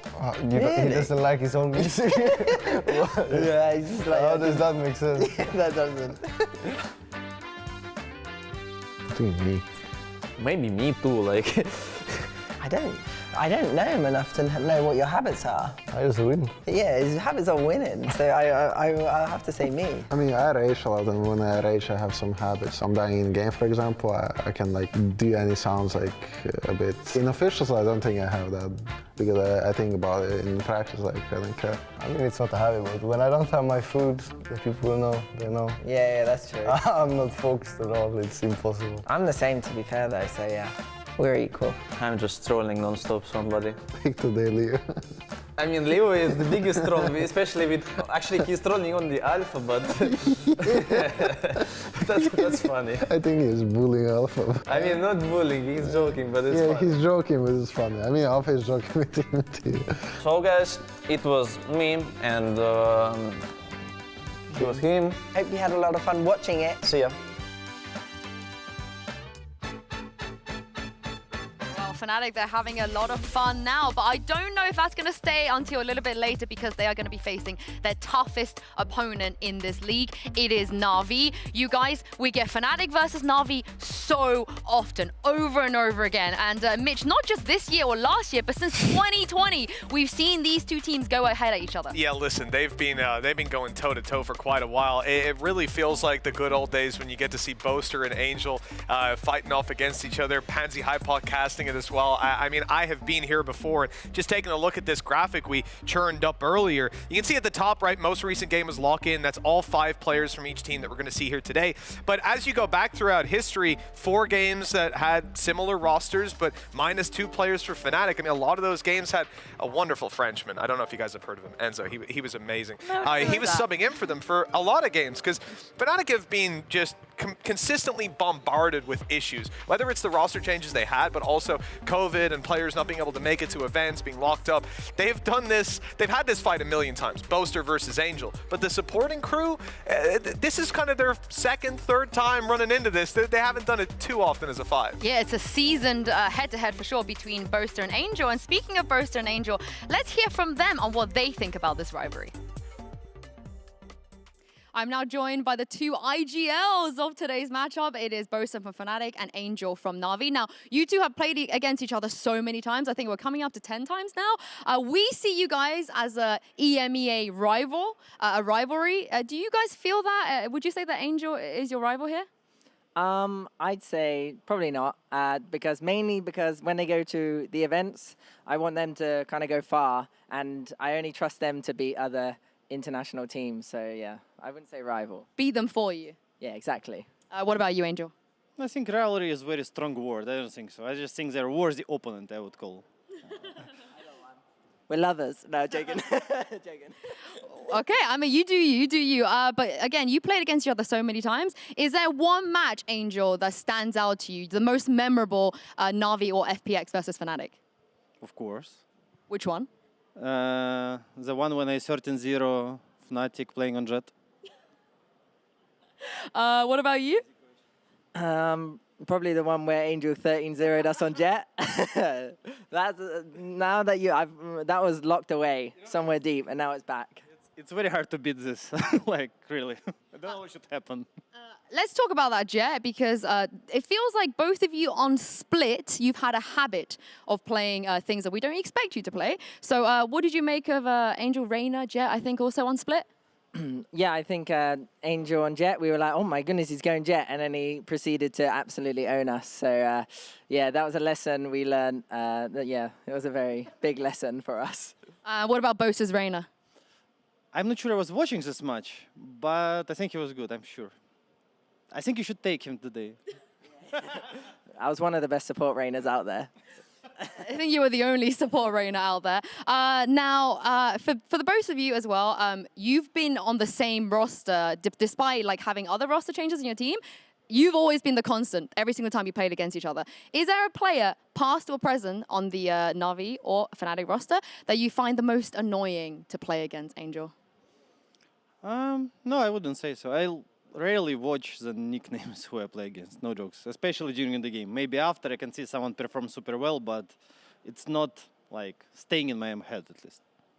What about you? Yeah, I don't think so either. I think once upon a time, previous roster eras ago, it used to be like Shao on split. But I think nowadays, we've all improved and stuff, so we're used to anything now. So yeah, I'd say nothing. Lastly, I'm getting a bit of a wholesome vibe here. You know, you guys, you want the best for each other. You're having a lot of fun. Tell me one good thing about Angel. You know, pay him a compliment. Psych him up before the game. Do the other way. I need to think of one. Oh, okay. All right, one compliment to Boaster. He's very positive. I like it. That's really nice. Okay, you've had time to think now. A nice thing to say about Angel. I'd say in terms of how they work the map, I think it's very good, like compared to other teams. Whenever I watch their VODs, I can see the vision, and then it gives me ideas as well. So I think Angel's smart, or whoever comes up with it is smart, and yeah, I just follow and improve it as well. This is way too wholesome. This is way too wholesome. He said it's Doom Bros, it's not him. But thank you so much for joining me, you two, and I look forward to seeing you guys play against each other a bit later. It's always an exciting matchup when these two go up against each other. But for Fnatic, Cougar, yes, they're not only just fighting for first seed, they're also fighting for the bragging rights. So they will be the only team in the entire world in VCT that is still unbeaten. Yeah, exactly, because both Loud and DRX have already fallen. So, you know, they have to stay on top. They were the winners of lock-in. They need to prove that, you know, it's not a one-time thing, that is going to keep happening, and it has to start today.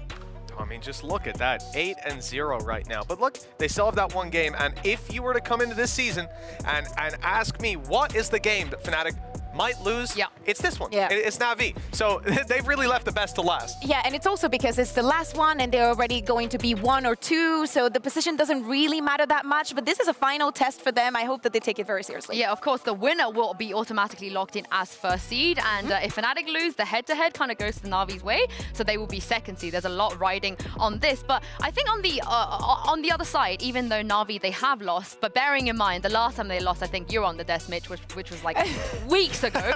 But the thing is, Mitch, Navi do have a great win condition, and that is playing a bucket load of different comps that other teams cannot prepare for. In fact, if we take a look at the leaderboard right now, Mitch, I think none of us are surprised that Navi are on the top of having the most comps so far of VCT EMEA, and Fnatic are at the bottom, actually. They have the least. I didn't know we were running a competition for that, but yeah, it certainly seems like Navi did. They got the memo. I do love the idea of, especially when you're running through a season where it's not like you lose a game, you're in the lower bracket and very close to elimination, of just trying these new things. What's remarkable is the success rate of attempting those new comms where typically there's a risk associated with it, but for Navi, that doesn't really seem to be a thing. I mean, possibly it was on that first week where they decided to run a Gecko on both the maps, and they ended up losing to Koi. But if we take a look at Fnatic, as we said, they're keeping it simple. As we said, the first one and the last one, and it's so interesting to see two teams doing so well domestically with such different procedures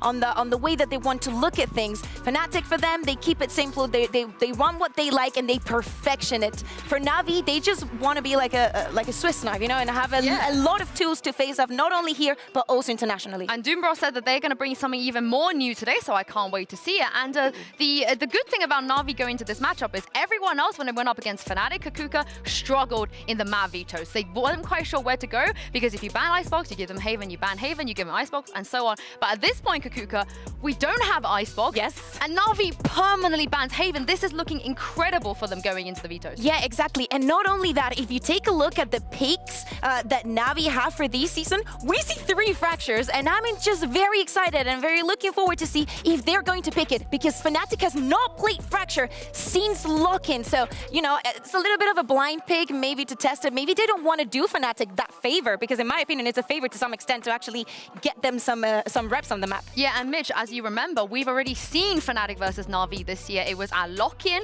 and it felt like maybe the vetoes didn't go Navi's way. Are you surprised that they played these maps the last time we saw them? Do you expect them to come up again today? I just went looking for this graphic, actually, so it's quite handy. Thank you, production. Looking at this, yeah, I think that even after this game, going into it, we guessed that maybe this was a little bit of a mistake coming out of Navi, and as you can see, that Lotus pick, they picked it. They lost 13-4, despite the other ones going 13-11. I do not expect, obviously that's a BO5, but when it comes down to especially not having Icebox in there anymore, it frees them up a little bit to move that ban. Probably still going to stick towards Haven, but I think that this veto will have a lot more attention from Navi than it did last time. I mean, surely we don't see that again this time around. No, surely. there has to be changes. Because I want to see them cook up something else. I want to see them cook. And speaking of cooking, the Navi boys, not just on the server, but off the servers, they have been preparing something very, very special as well. So make sure you guys stick around and check out this video.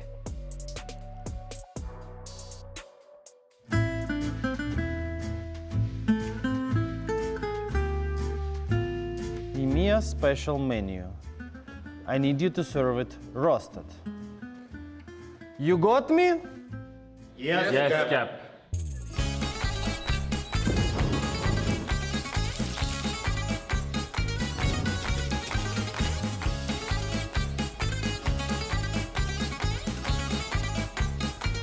Koy's here, Cap.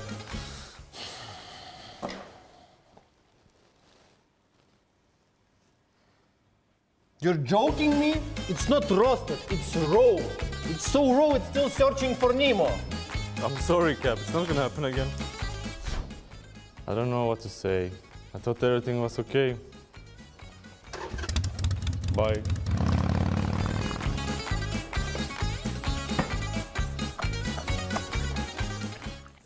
Sinan, what the hell? What? Stop pushing that hard. Yes. Yes. You see? It's easy. Keep doing what you're doing. Oh my god, man, what are you doing? You think we're filming a show or something? No, Cap. I'm just roasting. Oh yeah? It's roasted enough. Just serve it. Yes, Cap. Guys, we're better than this. We just need a little more teamwork here. Zipan, mate, are you out of your mind? I'm booking for the Fnatic game, Cap. Okay, keep doing. Okay, guys, we got only one left. Cap, I almost have it. 10 seconds.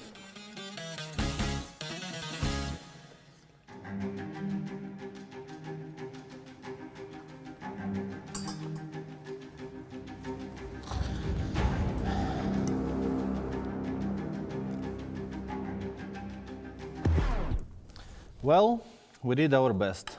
Still tastes like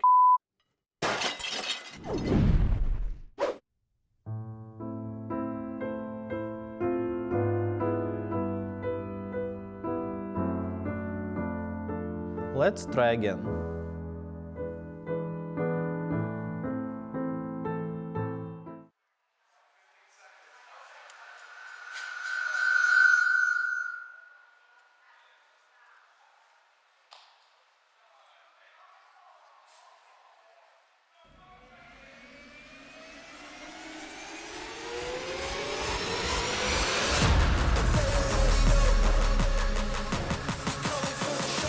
I can feel it in my blood, got my heart racing. Got the world in my sights and it's for the taking. We apply the pressure, diamonds in the making. Got the spirit, got the vision, yeah we groundbreaking. Now we trying to take the whole game and make it bigger.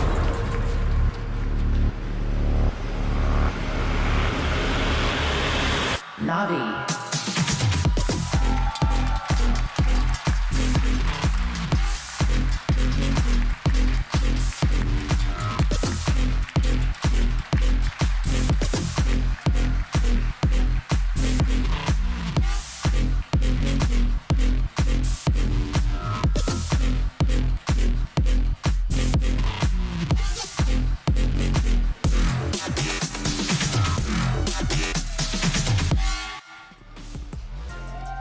It is that long-awaited Fnatic versus Navi. Once again, the winner will be securing first seed going into playoffs. Now, Mitch, you touched a little bit on the map eaters of what we saw back in Lock-In. How big of a mistake do you think it would be for Navi if they were to give Fnatic Haven, Lotus, and Fracture again? Well, I think certainly Haven, based on how they've been working their vetoes this season, that's been where they've been banning things. So I would just be shocked to see that still in there. At the same time, who knows what they've got behind closed doors, yada yada. But this is not the time to pull it out. If they have a surprise Haven up their sleeve, why do it when playoffs is already locked in just for seeding? I think that you also have to look at the fact that Icebox isn't in the pool anymore. It frees them up to ban that Haven. But you can look at it on the other side. Like, imagine at some point, maybe Navi's going to have to play Haven. Maybe you want to do it now against a team that you know is very good at it, since you're at least going to get that second seed. Well, let's see where we're going to go from here. Fnatic surely take away the Pearl as we have a look at map eaters. I felt like we got spoiled a tiny bit. I did see a P like flash up. Yeah. They removed the Pearl. This is what they've gone this entire season. And this is already looking really good for Navi. They don't have to play Haven. Yeah, exactly. So the surprises is, what are the picks going to be? Both are, of course, keeping it healthy. Weekly apple. Yeah, exactly. Every single time. And it's going to be Lotus for the first one. I mean, it makes a lot of sense. Fnatic has gotten a good record and a lot of crack here. We've seen a lot of Odin plays. Mitch, you've been on the other side. Hey, look, I'm very happy to see a potential Lotus early Chronicle spraying it down. Obviously, though, we have to remember that the reality is, if you're playing against a Yoru, that tactic's not going to be quite as effective for denying a main control. Also, this split is hilarious, given in the pre-match interview, both you and Navi were both Navi and Angel were both talking about the last time. One of the more memorable times they played on split, the 13-0, of course, Angel playing Jet. I don't think Angel plays Jet today. I don't know. I hope so, because we do have a bingo for Lothar that says an IGL pick the duelist. That is up. I mean, if someone does it, it has to be Angel. Even if it's not Jet, he can play the Yoru, you know? But let's look at that decider. Look at that Fracture. We were mentioning that Fnatic has not played it since Lock-In. So if we were to get to that decider, we will get a taste of what Fnatic has been cooking so far. I mean, the first map is Lotus. Let's talk about it. What have you guys prepared ahead of this one, given that I felt like probably was one of the maps that we expected to come up? Yeah, it actually was. We took a little look. I mentioned earlier, right?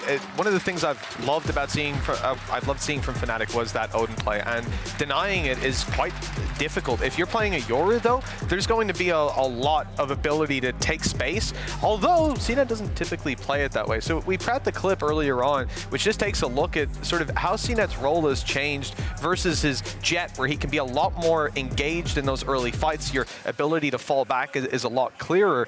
So we took a little look at how he's been approaching that Yoru that I'm sure we'll see at some point. Yeah, we'll see it. I think we're going to see it now, Mitch. I've been told. Here it is. Ah, there we go. So yeah, this clip was just, if you take a look at the C site, my guy's got a TP to get out of there if there's going to be a ton of pressure coming his way. But these players have pushed up in B main, put a turret down, and they have a triple stack. Luckily, Foot actually tried to get the orb and fall back. This wasn't a full commitment from them, but CNET puts out a decoy. They have a paranoia, and they try to crunch on the back of it. I like the idea, which... Obviously, you have a lot of players in that one area, but he has his TP, which he uses to get to the other side of the map then.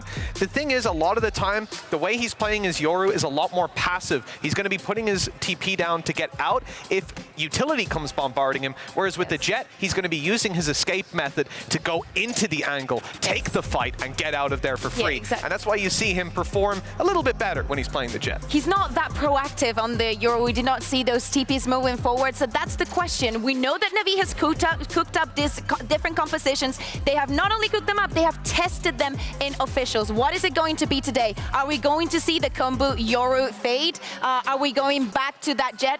The only thing I do not want to see again is seeing it on that Omen. Yeah, no, I'm with you as well. I mean, 6 times Navi have played this map, 5 different comps. Doombros teased that they've got something even more innovative that they saved for Fnatic. So I'm looking forward to seeing if we're going to get that here on Lotus as we head into Agent Select. But of course, on the other side, Fnatic, they never change their comp. And this, again, is not the time to do it when they're trying to fight for first seed. So keep your eyes on Navi's side, Mitch, and see if we get a surprise. Any astute viewers might already have some spoilers there, but we'll take a look at how we're getting on. Sugetsu locking in your Viper, nothing too strange there. This Xiao, though. Okay, Xiao is going to be in the So, but they have played the Sova before here. They're going back. It's going to not be on that jet. And actually, not Sky. It's going to be Breach. Oh, that's kind of crazy. So I mean, for a comp, I love it. The thing is, and CNET going back to the jet, again, this makes sense. I think it suits him more. What this is going to do is nerf Zipan, who has been a standout player. His Sky is unbelievable, but his Fade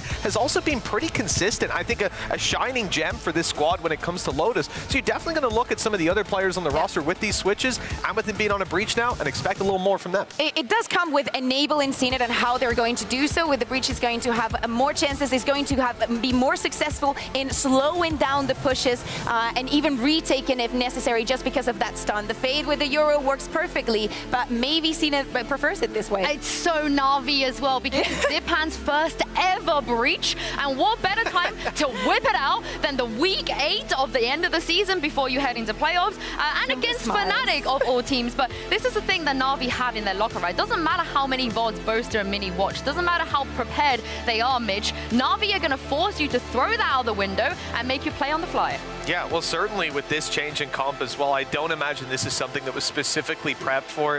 If you thought Zipan was going to be locking in that Breach at the start of today, you need your head checked. But this time around, you were right. And I do wonder then, coming into this, how this squad of Fnatic, who they like to play the same thing again and again, right? They understand their fundamentals. How much proactivity are we going to see out of this squad now that there's a wrench thrown in the works? Yeah, of course. As you guys can see, Fnatic earlier in Aim Labs there, just warming up a little bit before they head into this game. And Cougar, we heard Angel was kind of joking with us a little bit before the interview saying, guys, I need to warm up. I need to warm up more than all of the other players.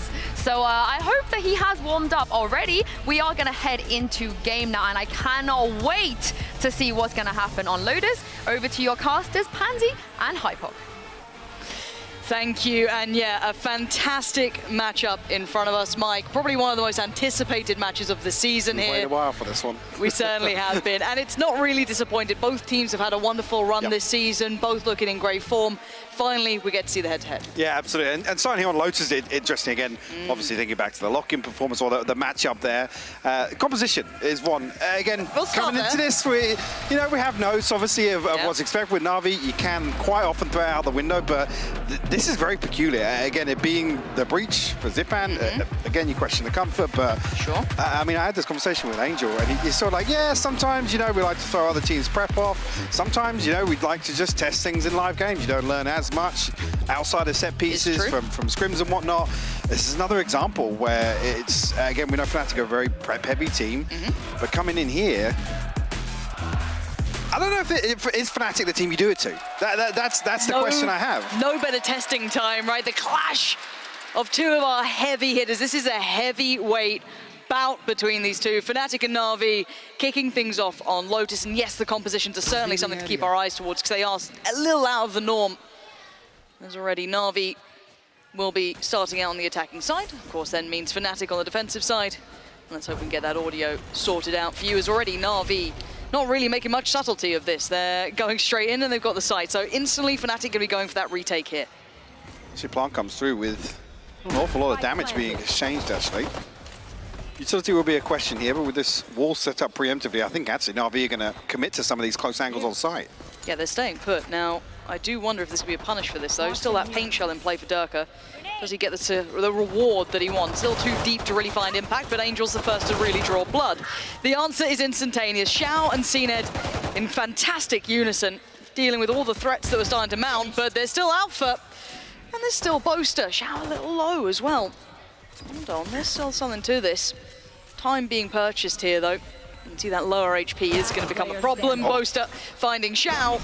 And now just to get to 1v1 up against Alpha, but the time is going to start dwindling. I think they're running out of it. So this really feels more like a formality, and it is Navi. First round on the board. Yeah, beautiful setup as well, and happy to just commit to some of these close angles on site. And the contact comes at the perfect time, actually, for Navi. Even with a slight overstep there, and I'm sure even if CNED's just looking to buy a little more time, do a little more damage. At least it didn't really come down to too much. One enemy remaining. Like you even said, with the HP bars for Alpha and Boaster there, almost an unrecoverable position for them to be in. Let's see what the buy's looking like as well, coming out from Navi, instantly up on the rifle for CNED. So he is making, really, No subtlety to this. And Fnatic going for a little bit of a brawl. What? Leo's won that fight, has he? That's the fight he wins. Chronicle sadly caught kind of backpedaling to this. As you can already see the damage being exchanged on either side. The aggression has paid off though. As already managing to take down one is a pretty big boon at this sort of round. The Sugetsu setup here hasn't at least heard anything here with Alpha tucked in with a short. You don't expect him to be swinging out anytime soon. Have a classic at his feet as well. See, even actually, if this split through door comes through, or if Navi just decide to follow on through towards 8. And good read, at least, with the utility coming through from Boaster, anticipating this pressure, but no rotation coming through just yet. No, so Alpha needs to hold back the flood somehow, and as you highlighted, a shorty isn't much to play with. Later on in the game, I do want to look at those anchors on either side of the map and see how well they're faring here. Almost not a fair task in this round to even keep it in mind. So let's see if Alpha can achieve anything. A potential victim there in the form of Zipan, but 2 equipped, 2 aware. Not going to fall foul to that. And you can see the pacing come out from Navi. Very, very cautious, taking their time, making sure they clear effectively. Find themselves a free plant as well. Durka, Spike planted. classic in hand. Again, with this range here, even Sugetsu having an advantage here with the Ghost, to be honest with you. Does catch sight of him, yeah. Clean headshot to find that. Just a matter of time now, whether or not Boaster or Leo potentially can find another kill with this classic in this round. Yeah, way too much time has passed now. Really even want to feed across some of these ultimate points, to be honest with you. Yeah, Boaster and Leo just going to deny any further progress as well, probably opt to fall to the spike, although Sugetsu's got other ideas.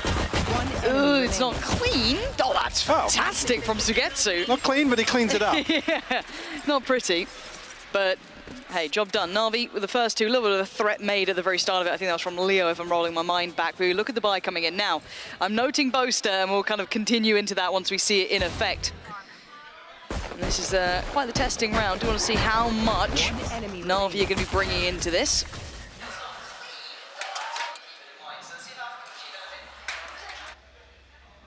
That'll work. Yeah, okay, so Boaster sticking on that Odin. We saw how much of a problem it can be to deal with. But usually Chronicle are the one to be playing it. This is a beautiful setup here, though. And Leo's actually caught Angel with the season. He will die to the snake bite. Lovely little setup there. Only able to make the best of one, though. But taking down Angel is going to be pretty imperative at this point, leaving them with fewer options than they'd like, but still enough to work with. I mean, you take this trade, though, to be honest with you, Angel for Durka at the start of the round. Absolutely. Especially in a double controller composition here. Do still have the benefit, although Sugetsu has committed the wall towards A. So only going to have that poison orb to work with. And CNED down on 9 HP. Yes, he's got the 2 cloud bursts, but this is not the weapon you want to be walking into. Now this could be a blender waiting to happen. Boaster needs to be... CNED's got no dash as well. Oh, this is going to be so difficult. Okay, they forced him away. The utility has been enough that Boaster's going to respect him, but he's not falling a million miles away. Keep that in mind. He's still able to do damage in this round. The Aldrone, another step probably forced further back. Yes, has to respect it again. You can see Navi instantly flexing to try and maybe apply that pressure, but there's the damage, and CNED was vulnerable. He was lower HP. Can they catch anyone trying to exit on the site? No. Maybe clearing out a little, but not completely. Navi still holding a fair amount of control here on this site. And that was advantage for Fnatic here, but Boaster barely left breathing. Alpha spotted out here, and actually Zipan finds that kill. Huge impact. 3v3 now. Time ticking. They do need to get those steps towards the site. Sugetsu left on his own here. Can he be played in at all? Yes, he can. Finding Boaster is good. 2 more targets to get past. A little bit of utility for Zipan. Perfect play from Zipan. Sharp as ever. Navi, big conversion here and a couple of upgrades to boot. Yeah, massive to find this third. Keep swinging. Again, just enough time there for Sugetsu to go forward and challenge a little bit. With 2 players not committed towards site, they can look to start burning that time, because a lot of it had passed already. This was that early setup. Yeah, it's just nothing for him to do in this situation. Oh, that's so ratty. I really love it. Really nice to see. Enemy remaining. Zipan, the star of the show at the end, but that was quite an impressive little start there. Standing ahead. Recovering it. Lovely catch there. And again, even here, there's going to be that constant fear of something like that in the early round that's going to prevent Angel from really committing to that TP once again. And the same could be said as well for CNED. where he looks to try and progress early on in the round, but Sting is here, a Sheriff for Alpha, Durka on the Marshal. One person really close to an ultimate, well, Chronicle and Boaster, but probably not going to see them invested unless there's a lot of kills coming through from these Stingers. First real contact made will be seen at over towards Mound. Going to spot maybe 1-2 potentially. Just keeping them focused on this, and now you can see Angel trying to push and pull towards the B side. Decides to go ahead of this utility, so committing towards this. Yeah, has to deal with the reveal though. The Flash, he's in danger here. Angel's in a whole lot of trouble. You can see that pressure just from the utility. And it looks like Navi want to fight behind this. A little bit deadly to do this, even against the lighter purchase, making it a little bit more viable. So trying to post up a one-way, give them a second of relief here. And a smoke to follow for Angel. Trying to cut off those avenues of threat that could be building. So it looks as if they were considering pushing out here. Boaster on the wild swing will find Xiao though. Yeah, Xiao going down. Now Leo's found Zenit. Hold on, they're making this really quite doable. Durka's found Angel, and now look at what's remaining. You said there'd have to be a panic button hit, and it has been. Sugetsu and Zipan back to the wall. The fuse could be coming through as well. Halfway achieved. Dips off it, drawing out so much of that utility. So many of these ults. Sugetsu wants to close in though. A second half needs to get done. Sugetsu saving it so far, but Alpha, the Wonder Kid himself, the 1v1 ain't gonna happen. Zipan's there. And Navi again continue this trend. I actually love this, to throw that investment in from Fnatic just to try and convert that, but the Viper's Pit is the perfect response from Sugetsu. Can still post a snakebite in past that divide and make sure that they can make it as difficult as possible to stick this defuse. But Fnatic made a damn good go of this. Looks as if Navi was set up very well, but with Boaster and Leo finding crucial kills on the way back in. It can be so awkward to approach some of these B-site retakes as well. I mean, that's really where the Stinger probably excels in that regard. See if there's a punish on this again. Early round Navi having to respect that utility investment, or at least keep it in the forefront of their minds. They can't be as confident even taking that traditional space you try and fight for at the start of the round, but they have managed to at least take steps towards it. It has cost Zenit 50% of his HP though, down to about 51. Navi now look at the rest of the options too. Do they even consider maybe a walk out middle? Boaster working alongside Durka here. Might have heard an audio cue or two potentially, but as it stands, the site hit's already come in. I think they just caught a glimpse. Yeah, Alpha has been noted. He's got to be careful. He is all on his lonesome here, and there's so much coming towards him. Look at the assists on that kill. Everyone piling in towards it. Angel's barely breathing on 3 HP here, just about securing the site. So the plant should be coming in. Flanks there nice and early though. So again, expect Leo and Chronicle to sit pretty deep on this. But Sugetsu wise to it, or at least seemed as if he was, but Durka's found the showstopper now. That's massive! Finds Zipan as well. Looking to slice them right across the middle. Trying to fight this out. Zeno though looks for a space to take. Great trade from Leo and a fantastic follow-up. Takes out Angel and leaves it down to Xiao. 1v3, 1 towards CT and 2 on the wrap. He's in danger. He can't hold any longer. That pinch was perfect. Yeah, like I said, Sugetsu, the penny drops at just the right moment there for him to potentially catch someone next to Mound, but Durka lets it rip with a showstopper immediately on the back of that kill. Beautiful hold initially. I mean, Alpha's, there's not an awful lot you can do in this situation, to be honest with you. Just massively overwhelmed. A paranoia, the owl drone, the fault line comes through, there's a snake bite behind him. Just too much for him to deal with. Like I said, at the right moment though, Fnatic reset play a little deeper towards spawn. Knowing that they effectively then have Navi trapped in sight. Back in we go, and Angel going through the protocol list at the start, still showing presence towards A, keeping as many players towards that site as possible. And he's got his response though, 4 players here. Leo waiting to be a nuisance. As I said, it doesn't look as if this is... Well, actually, yeah, with 3 other players here, they might even decide to follow up on this. This information, one, I think. Yeah, information gathered, yes, but not an awful lot gained off that ultimate. Fnatic maybe just using it to, using it to maybe preemptively rotate here, but it looks as if that was all invested, basically. No commitment behind it. Maybe looking to catch somebody ahead of Rubble. Angel's going to try and get behind this setup, though. He's found the kill. Yeah, Durka not going to be happy about that one. Does get away in time, but spots the pixels out of place. Leo has been punished too. Angel, what a shot. And now Fnatic Left behind the wheel, but look at him. Boaster takes a step out of the smoke and dips away. Does so much damage, taking down Zip and making this somewhat doable. Angel is low, but it's a post plant now. And Alpha on the case, takes down one, looks for the follow-up. Not going to get it so easy here. Lockdown is online. The shock dart came in just for a second there, but no follow-up for Xiao. Doesn't buy an awful lot of space, though. And the problem being, this plant is good to play from towards this door, and you can see the pings coming out already. Oh, but it draws them into the crosshair. Chronicle, fantastic hold. Seeing it put his body on the line. Xiao, similar scenes. And the hold was superb from Chronicle. Yeah, again, with the lockdown, you think, yeah, it's not going to force them deep enough, but 3 separate challenges ahead of that. On the back of the spike being tapped, yes, so somebody has to hard check that. Yeah, what a round from Angel, though, to open up and find Durka and Leo towards this A site. Massive value from him. You see here, just, again, we're seeing it on the operator. One by one. Yeah, one by one. Yeah. That's what happens if you pick them one by one. And hey, look, this is a stark contrast to the rest of the league.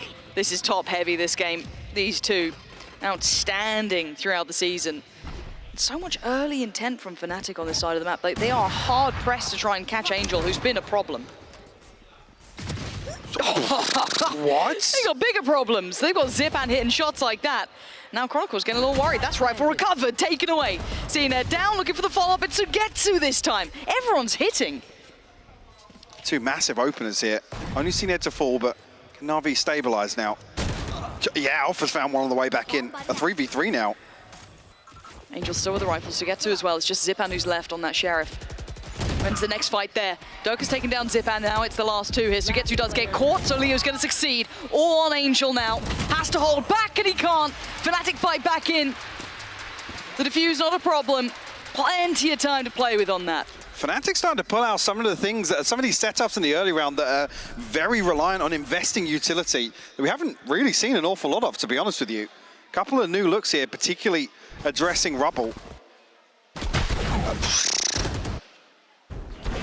2 beautiful Sheriff openers here. Fnatic never really broke their sweat here. Early timeout, actually, from Navi. It's such an interesting game because it doesn't quite play like the others, right? There's no long momentum, it feels, between other teams. They're so quick to adapt to each other. But you're right, there has been some certain differences we're seeing. Is it just tailor-made for the opponents? Is this something they've been kind of, keeping up their sleeve? Is it something they've been working on for a while? They want to try out here? I said no better practice than probably the number 2 team to bring it out against all the number 1 team. Oh, this is the other thing with the composition changes from Navi. It's like, is it sandbagging? Are they kind of protecting what the real playbook looks like? And I think there probably is a reality for that, to be honest with you. Yeah, absolutely.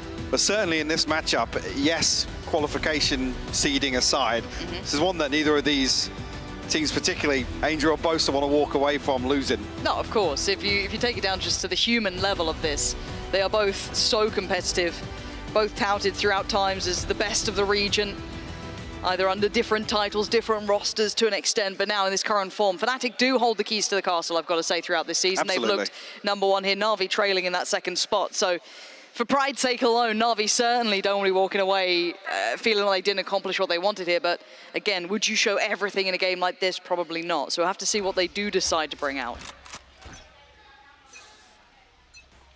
Navi still happy to entertain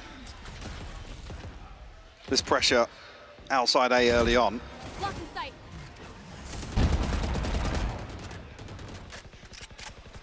Yeah, I'm curious of what really the indicator is for Fnatic to go exploring, whether or not it is the Nightfall and that round was actually intended to be a full sweep through and deny that space. But Navi have been allowed once again to sit behind these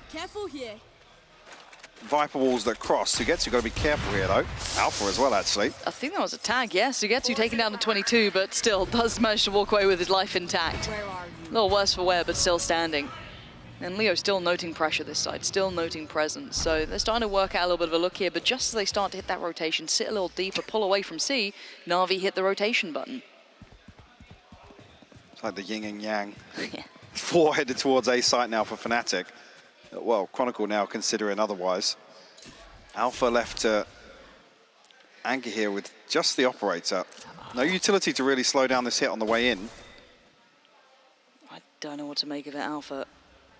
One of the best players, sure, but Operator not really his thing, but he's made it look good here. Does take down the first man forward, that being CNED, gets away with his life. He is being hunted down though. Angel wants him dead, but he's not going to stick around long. They've done enough to at least get towards that plant. That's next on the checklist. Denied, big deny from Bostep. That spike now down loose, and now Navi are in dire straits. Time's starting to dwindle. They've got to make a little bit of a move on this one, and Angel secures at least one side. Spam comes in, but the time's run out. They have no more seconds to play with. The spike's not planted, and Angel just wants to stay alive if he can. It's actually crazy. Where exactly does this snakebite come from? See, we're talking about Alpha's left in this solo rank position. Chronicle was coming back towards B site. I'll carry on. Chronicle's coming back towards B's site, and then a snakebite lands to enable Bosa to find that wallbang kill. The timings just seem way off for Fnatic, but they still actually get to deny that plant. It does feel a little bit slippery on moments. CNED, has he been stacking cups again? Has he spilled something? The monitor is off, which worries me. Oh dear. So a little bit of a hardware issue, I believe. So a heads up, this might take a moment. Was that why he died? Maybe. It's not often you see CNED swing ahead of an owl drone. No, it's not be normally a honest. problem on that, is it? Let's see. I'm kind of watching CNED now. We can just nah. He's done the like classic like kind of shrug, hands up. That it's not doing anything. I'm pressing my keyboard. Yeah, nice. There's PC is straight up done for. Maybe someone spilled something. Maybe the bingo's going to work out. It's that desk, man. It's Nookie's desk. It is the cursed desk. It actually is. Yeah, he doesn't look happy. No. Okay, they're pressing the keyboard again. Now we've got an admin pressing the keyboard. They can hear me, so they're doing a great job as well. Oh, that button's done nothing either. Okay. I think we know whose fault this is. Oh, yeah? Who's that? There was a tweet earlier from the Fnatic account. Well, that's where the snakebite comes through from. So he actually gets all the way into connector. Didn't even spot that actually when it happens, but like I said, it enables this. Alpha gets that early pick. He's able to completely reset, and previously we know how he was isolated so well with the owl drone. Yeah. Gets tagged, paranoia comes through, there's a fault line, there's a snakebite. There's no way out, yeah. Difference being here, he gets that pick, and again, I think the paranoia and the fault line sent through once again on the back of the drone tag, but he's already on the way back to spawn at that point. I think he might have caught maybe a touch of the stun, but even then he's like halfway into CT by that point. Yeah, because it was Angel that was looking to try to hunt him down, yeah, desperately. Yeah, the spacing was certainly there. Oh, the admins are they're on the radio. That's, admins are walking away. Oh, yeah, I can't fix that. Sorry, mate. So you have to play with the screen off. Let's see. No, maybe the screen's on. Yeah, I think it's just on desktop, maybe. Hold on. Maybe I've told a porcupine. Yeah, I think I've been lying to you the whole time. Well, you weren't lying to me. I'm lying to everyone else. I'm sorry, everyone else. I apologize. How's your day been, Mike? Pretty good so far. Yeah? Yeah. It has. I'm again, really excited for this game. Yeah, it's always cool when you get to these matches, because it plays out of, like, I guess a little bit of normality. It doesn't kind of play like a traditional game, because it's so, like, in each other's heads, a little bit of, like, reads kind of midway through. You get these lovely little adjustments. I don't know, it feels like almost when you go into, like, overtime, if that makes sense. Like, if you ever watch, like, an overtime game, it goes out of the realms of normal rounds, right? Because it's so deep into the mindset of, like, both teams knowing each other. It kind of plays to a similar effect of that, in my books at least. And this is the best of the best we've had this season. Yeah. Although with Navi, again, we've seen, I don't want to say slip-ups. It's been a little more turbulent than Fnatic's journey through, but again, I think that's just part of their character. It's the way they approach a longer format season. They're testing stuff, they're working bits out. As we've been informed, it may be a little more of an extended tech timeout, for now at least. We are going to pass it back down to the desk, so do stick around. As soon as it's ready, we'll be back. That is right. It's Pansy and Hypod casting. So we saw this coming, and luckily we are very well prepared. But I just want to quickly talk about the latest Navi Lotus comp. You know, their 6th comp out of the 7 games they played. What did you guys think of it? I like it. I see the execute potential. Definitely understand why they decide to make this change, or at least test it to see if it's possible to run an unofficial. And again, what better opponent than Fnatic? Yeah, absolutely. Yeah, if you want to find out if your new idea is good, this is where to test it. And I think you've already seen how uncomfortable it can be for like even Alpha on the C site. He just got bombarded with almost every PC utility in the game. So in these sort of scenarios, you're taking some top tier players. Alpha, I think, is the only, he's in the top 6 players right now in the league. The 3 above him are all Turkish jets. He's the only Turkish guy sneaking in there without playing the jet. Now, that means he doesn't have an escape method, but if you are coming into head-to-head duels with him, he's going to come out ahead in a lot of them. So negate him. You don't even have to see him. Throw all that util in, and he's gone. Especially with the beginning that we've seen from the map, like Navi taking those 4 rounds in a row. We have the question because they've already secured seed 1 and 2. It doesn't matter who gets which because they only need 1 win after that to actually qualify for Tokyo. And to see Navi actually coming in with a plan and actually testing things before getting into that, I think it says a lot about how serious they're taking this. I mean, this is a great map already. We see Navi throw some curveballs at Fnatic, but we also see Mitch Fnatic adapting to it pretty quickly as well after the first 4 rounds. Yeah, like I say, on that C site, if you're standing there actually just holding the choke point, one of the dangers and the reason that we see someone like, just going back to what we talked about before the game, CNET on the Yoru, he has that TP to get out of there. Now, a way to adapt to it, if you don't have those sort of abilities around, is pull Alpha off the site, play your util to spot them coming through, and have just a really smart player who has a lot of bullets, and the bullets go through the wall. Oh, Boaster, my goodness. honestly, I'm screaming. I mean, I don't have to tell you guys, you've had to suffer through it. I'm screaming during this game, just seeing all of the ideas they have with the Odin, and I'll tell you, like 80% of them that they're setting up for, they haven't had the B contact to get those spams through main, but you're gonna probably see something in this game that's gonna break your mind.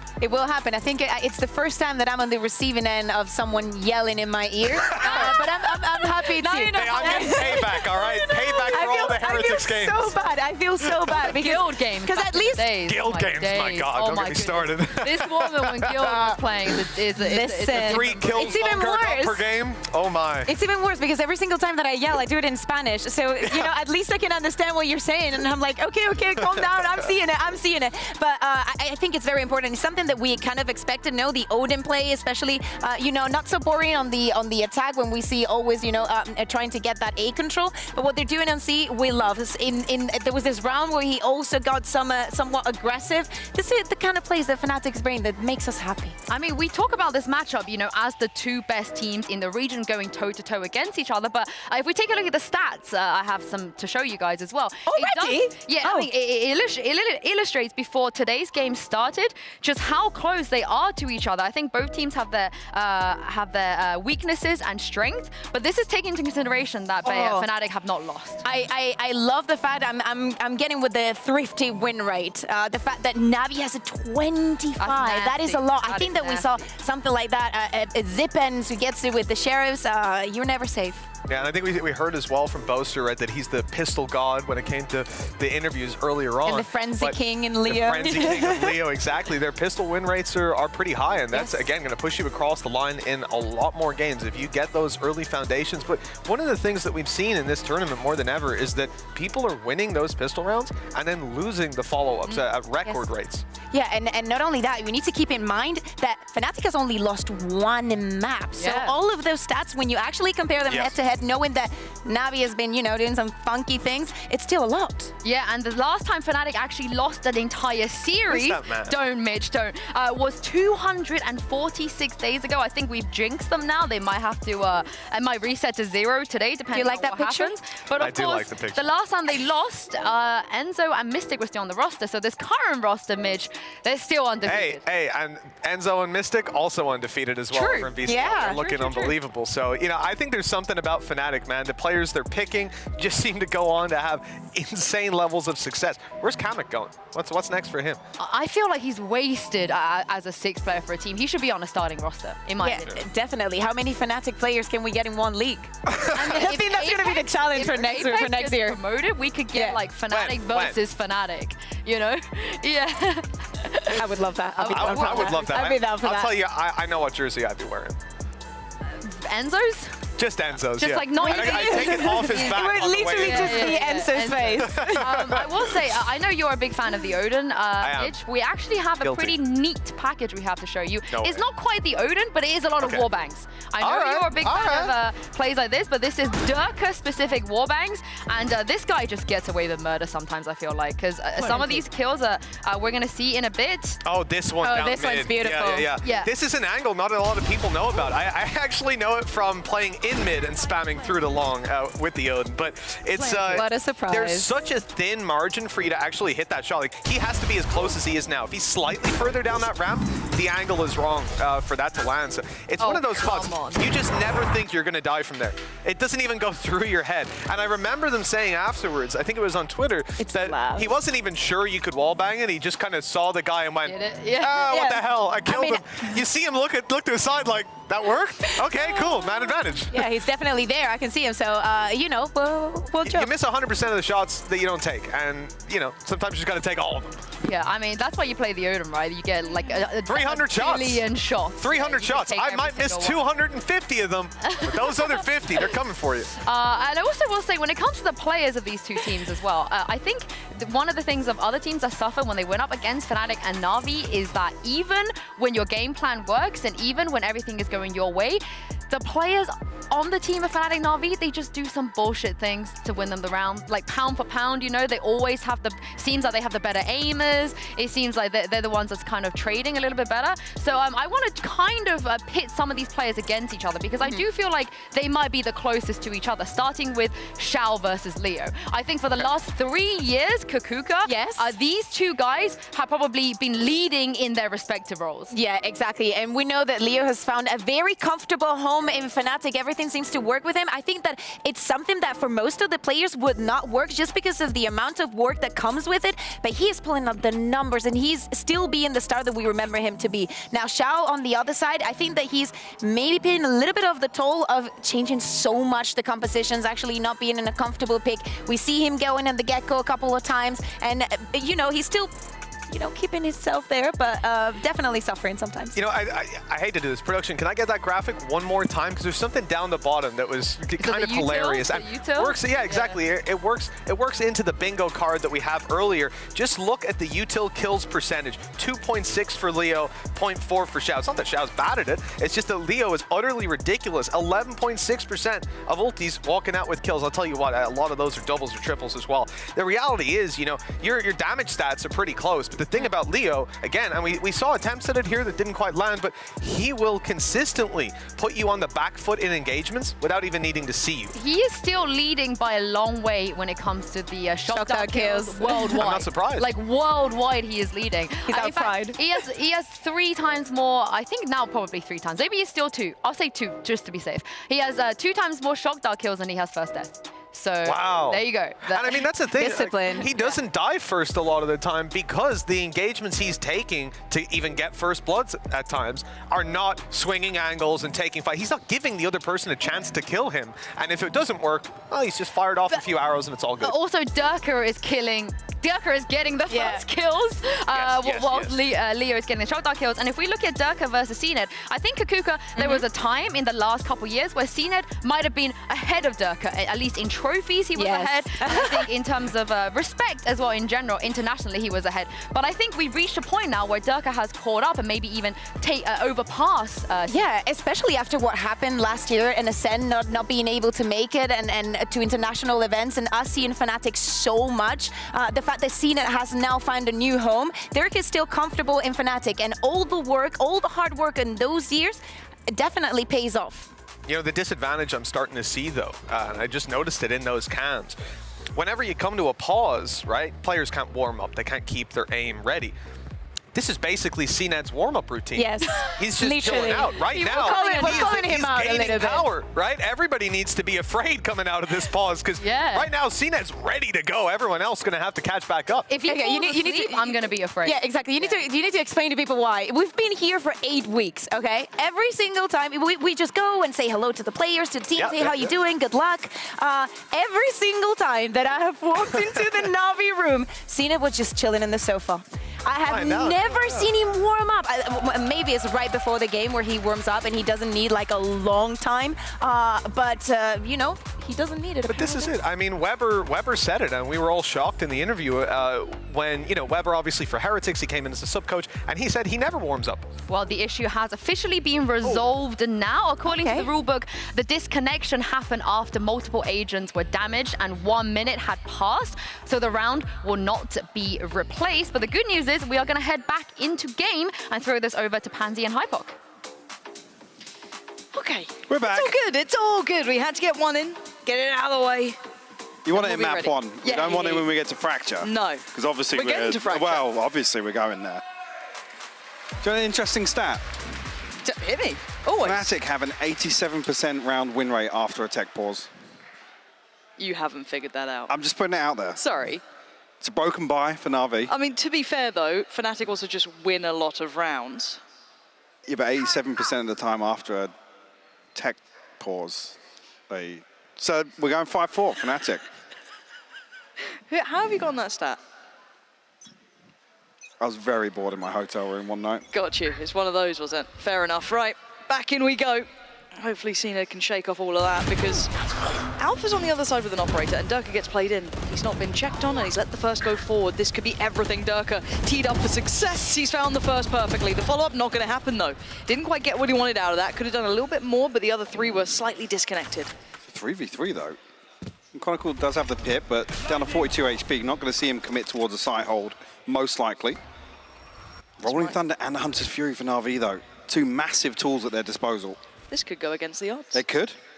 We could have a statistical anomaly here, but we also have this. Foul weapon. Surely he only gets one here. If that. Now you probably get none. Do you? Yeah, okay, Angel, big punish, love that. And away we go. Smoke towards CT. Paranoia to clear anyone close by. But as we note, both players are a little bit deeper. Chronicle this time on the operator. Not known for it, but could be the round to start it all. 30 seconds left. Oh god, Leo's found one. Wait, is that the spike? No, okay, well, it got picked up by Angel regardless, but they've certainly denied that first attempt. And now it's all on Chronicle in the 1v1. How have we even gotten here? Chronicle creeping closer, step by step. And Angel none the wiser. How's Fnatic won that situation? 3 on the round for Chronicle and 2 operator kills. Ridiculous. To actually turn that back in their favor. Stats don't lie. They don't. So, I'd say 91, 92 now. An impressive rate. But again, how this starts like this. CNED finds a kill here onto Alpha. So there's 2 in response. And again, actually with Navi's, I guess, awareness of plant spots and being punished previously with the Odin, I'm surprised they actually commit towards this default plant. Again, showing that in a previous round, they're happy to kind of dig their heels in and commit towards those site holds, particularly on C. Curious that maybe because of the man advantage, it's an overconfidence. Could be. But it's such a free kill for Leo. Ooh. Oh, the angle could be nice for Sugetsu, just fine margin there. Does Cena try and slip through, actually, after noting those plays? This could be a really nice springboard. He looks like he wants to try and abuse that a little bit. Yeah, Alpha, gotta be careful here. Cena looking for that challenge. Doesn't quite get what he wants, but Alpha's trying to find the angle. Doesn't get it again. He's lucky to be alive 2 times now. He's playing a very, very dangerous game. Angel, the paranoia didn't connect on Chronicle. Maybe catching the other player who was there, I think Durka, but it looked pretty good for it. Leo will spot one out. Durka's actually got the showstopper now. So if any of Navi commit to holding in towards side, Rolling Thunder actually going to stall things out here a little bit. Again, buying lots of time for Navi, but they have to respect this ultimate if it comes through. Durka trying to find a potential victim. No one's presenting. First man forward with CNED, gets away. Fine. Some of these ults are looking very close, but just not close enough. Leo's shots will do the job, though. Takes out CNED. We already heard the Hunter's Fury. Sharp from Zipan, steps on in, finds them all. Navi sweeping this up. And even gets the follow-up there to shut down the round. Alpha will fall, and Navi tying it back up at 5 apiece. Massive round from Zipan as well. Big game from him. Yeah, already. We know mechanically what this guy's capable of for sure. Yeah, okay. That's Feels a little unlucky. Angel's probably scratching his head after that one, I'm going to be honest. Even here with Bosa's position, this not really considered at all. I think maybe when CNED dies, they think it's only one posted up towards spawn. Yeah. Zipan makes that position work, and Fnatic pay for it. Attack this time. I know. Panic. No, I know the music now. Oh. Yeah, you got that Pavlovian response though. When it's the other one, you get little sweaty palms. Yeah. Fnatic pumped the brakes. Scoreline is pretty close still between these two. One thing I'm noticing with Alpha picking up the operator a couple of times here, I mean, he's had a rough go of it, and arguments to be made here with obviously this over coming out, but don't see an awful lot of time. But it is probably one of the best counters, right, in terms of forcing an early operator away. Durka not being on the jet here, I guess there is still some desire for Fnatic to rely on that operator, but I want to see him drop it, honestly. Yeah, I'm not loving it. We're not seeing the value here, and I think Xiao as well, one of the most proficient initiators we have in the region, period. Yes. He's just not able to get into or even really create much pressure. There's no hesitation from Navi to try and figure out where this operator is, because he's been highlighted a few times now. Yeah, and other than the kill on CNED, which I don't know if he had DC'd by that point. Like I said, he was ahead of the out drone. Yeah, it was a little bizarre, but already coming out of the timeout, we do see that. Nice. That's what we'd rather see here. Because actually, Navi have got a couple of little things that, it being a Sova dart and not a Sky Flash or a Fade Reveal, they can post it a little deeper. So some of these early, contests towards the Orb, towards Rubble, a little more comfortable for Navi, to be honest with you. Yeah. Other than the Sky Flash, it's like, well, somebody's in LOS of it, but there's no confirmation. No, you don't know more than that, right? It's very limited, even though it is there. Yeah, makes sense. Navi fancying testing somewhere else. Obviously, the Viper's Pit being pretty hard to work against, but Double stacked Navi in it, though. heading over towards that B site. Now, this is where Alpha is. He's got a nice amount of utility set here, mostly towards that connector. We aren't seeing the split, but you've already got that rotation coming in. 2 players as well through towards connector. Cena takes a boatload of damage on the way in there. Down pretty low. Follow-up, yes. Alpha, fantastic work. Now he's large and in charge. Can depend on the support system. Hopefully, there it is. Leo creates that crossfire, and Sugetsu just gets a blind shot. Blocking vision. Obviously, Boaster has made his way back out. We'll find one blind onto Sugetsu. Zipan taking a couple of tags as well here, but 30 seconds he's left. going to persevere. A 1v3 now for him. Zipan tempted to push further into this. I'm wondering how far he goes here. Maybe he's trying to offset the expectation of timing, but the problem is that Leo's kind of backfilled this, right? So the map feels quite small. And there's the position noted. Now, Leo should be easily able to shut it down as he does. Fnatic very well controlled here. And the adjustment here to, I guess, committing towards a different hold, a much deeper hold here with the rifle in the hands of Alpha. He's rewarded for it immediately. Some big ultimates actually coming into the final round here for Fnatic. And Navi struggling in terms of the inventory. It's just 2 rifles, a Spectre, and 2 Sheriffs. Yeah, Fnatic really getting a grip on this game. Look at this, the run of rounds. Yes, there is that blip on the run there, but 5 consecutive and then back to business here. So is this an adjustment actually? I'm seeing potentially a different snakebite here with where Angel's adjusted his TP. That's not still gets one. A perfect example though of the Sova dart being very different in terms of the early round here. Again, you can't turn the Sky the same as you would turn a Sky Flash for you. Yeah, somebody has to shoot it. And again, if you tuck yourself into a tricky corner, you're going to be revealed regardless if you pinged or if you have to shoot the dart. Yeah. Angel trying to find a little bit of gap to work with, but you can already know Alpha on the other side, keeping a little bit more of a passive angle just in case someone tries to take that space. Looks like an attempt for the plant, but going to at least reveal 1, maybe 2. Don't know if it got 3 on that, maybe? They dip all the way out, though. But they got Angel, so they've got to know someone's close, right? So they've found this information pretty quickly, but they've just caused pause for thought here. Xiao going to try and reveal some information. Didn't get the corner, I think. Spotted Leo, but not Chronicle. Does that change anything with this dynamic? The plant should be going down uncontested here. It is. But now respecting this, though. Yeah. And have the lockdown, have the Cosmic Divide, so maybe just reliant on keeping numbers up here for an even retake. Zipan does have the Rolling Thunder as well, and this changes things once again. We know the Snakebite can still come through past that divide. But a very deep lockdown, though. This forces them all the way out of tree. Do they all get caught by this? No, actually, I think only one. I think only Boaster really got affected by that. So for now, look at the amount of ults down. And they had no idea about the lockdown at this point. Just caught completely unawares. And Fnatic take the space. Now down to Zipan and Xiao, and they don't have that same control anymore. It's, oh my word, it was behind the divide. But they at least managed to take down one. They should be able to see maybe a little bit of this. Dives on it with the knife! A valiant attempt, but it's all for naught. The placement of the divide actually allows them to, and again, I think just I don't think they have full confirmation on the timing of that. I'm pretty sure it's not a timeout because it's half time. But the music's cued. Anyway, I'll keep talking. But yeah, where the divide gets invested, they can actually see the spike from the other side of it. Here's what I'm talking about. Again, it looked like a slight adjustment, actually. Again, this position, it's so deep. Yeah. And we just had confirmation it actually is a timeout into the halftime. This is very strange. Yeah, okay. It's, yeah, that's not normal. They want to get really prepped for the pistol round. Because the half's not enough. The halftime's not enough. I'm already convinced, we're convinced it's longer anyway, but we'll add another 60 seconds to it. And we'll get some different halftime music. You liking this one? Yep. What about it do you like? Cinematic, emotive. Will production change it for the normal halftime music? Oh, that's a question. Minnie doesn't know why they've called this. Minnie's unsure. Doomboast wasn't saying a lot. Yeah, there you go. There you go. Hey, production's on the case today. Switched it up. There we go. All right, production.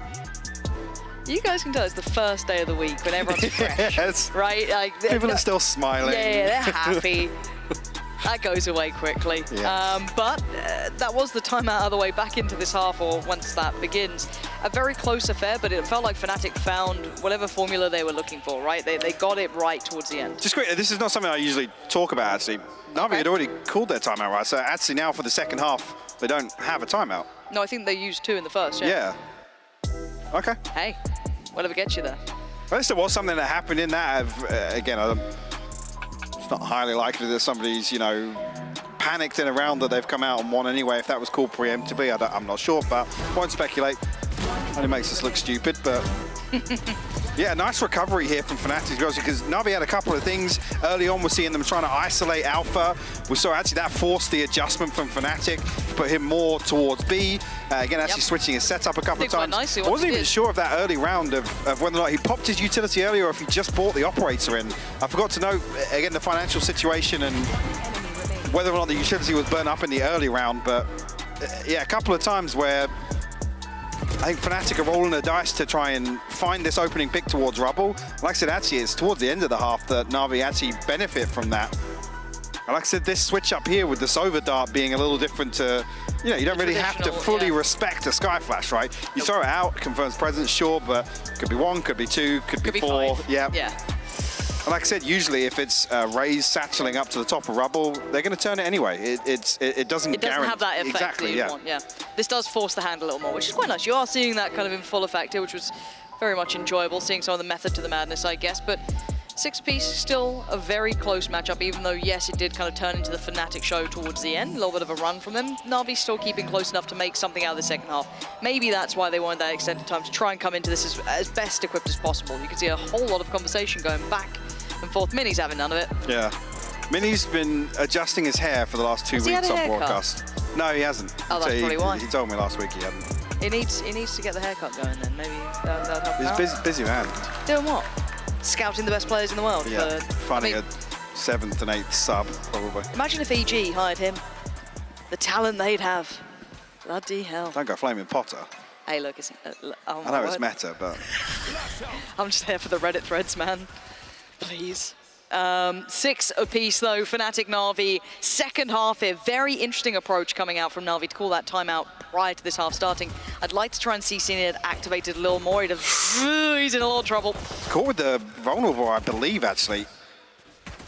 Just on the edge of that gravity well, but not punished. Fnatic, very quick reaction, actually, to try and isolate that. Tried to, didn't succeed, though.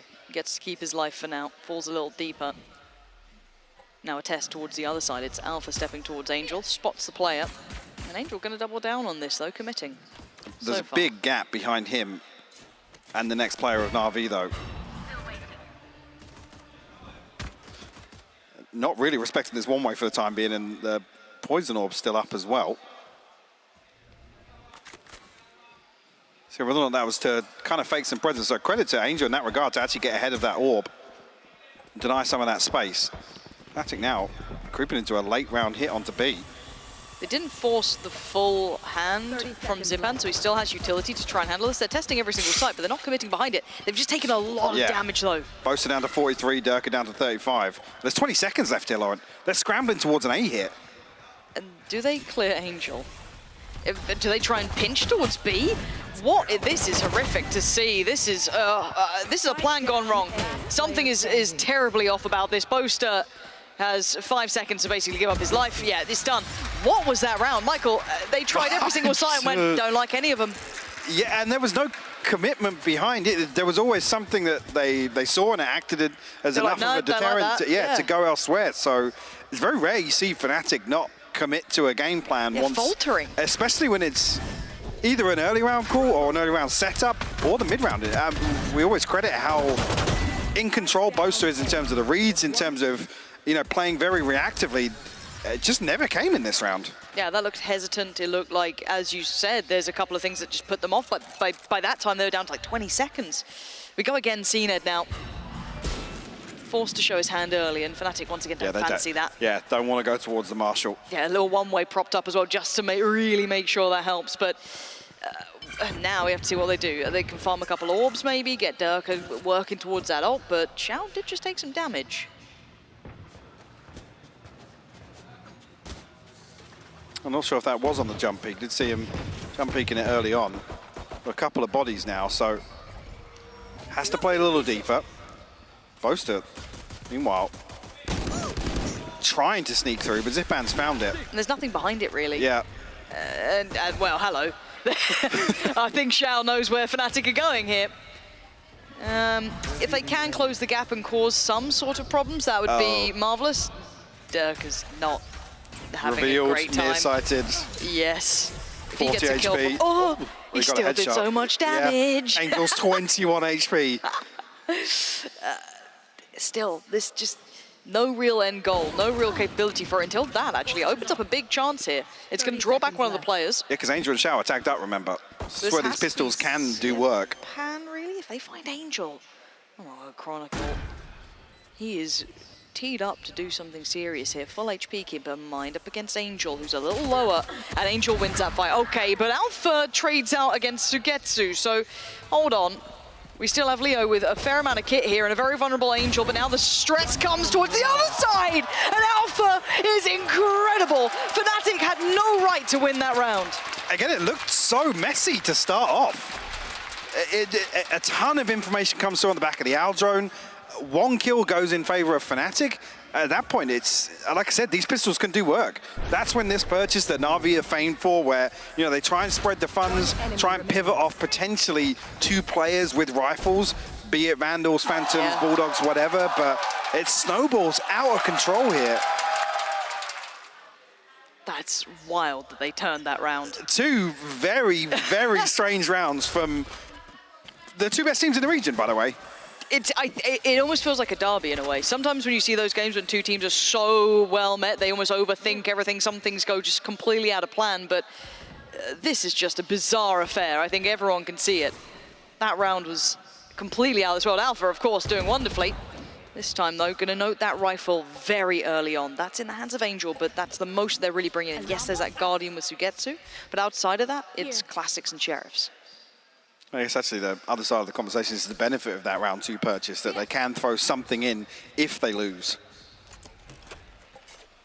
Well, they can recover here because it swings back into a massive advantage for Fnatic. Chronicle lining up a snakebite here. That's maybe designed to land back rubble. Yeah. Just making sure no one can sit close. So as we've noted, though, Angel has already slipped back a little deeper. He was kind of the solo hold here.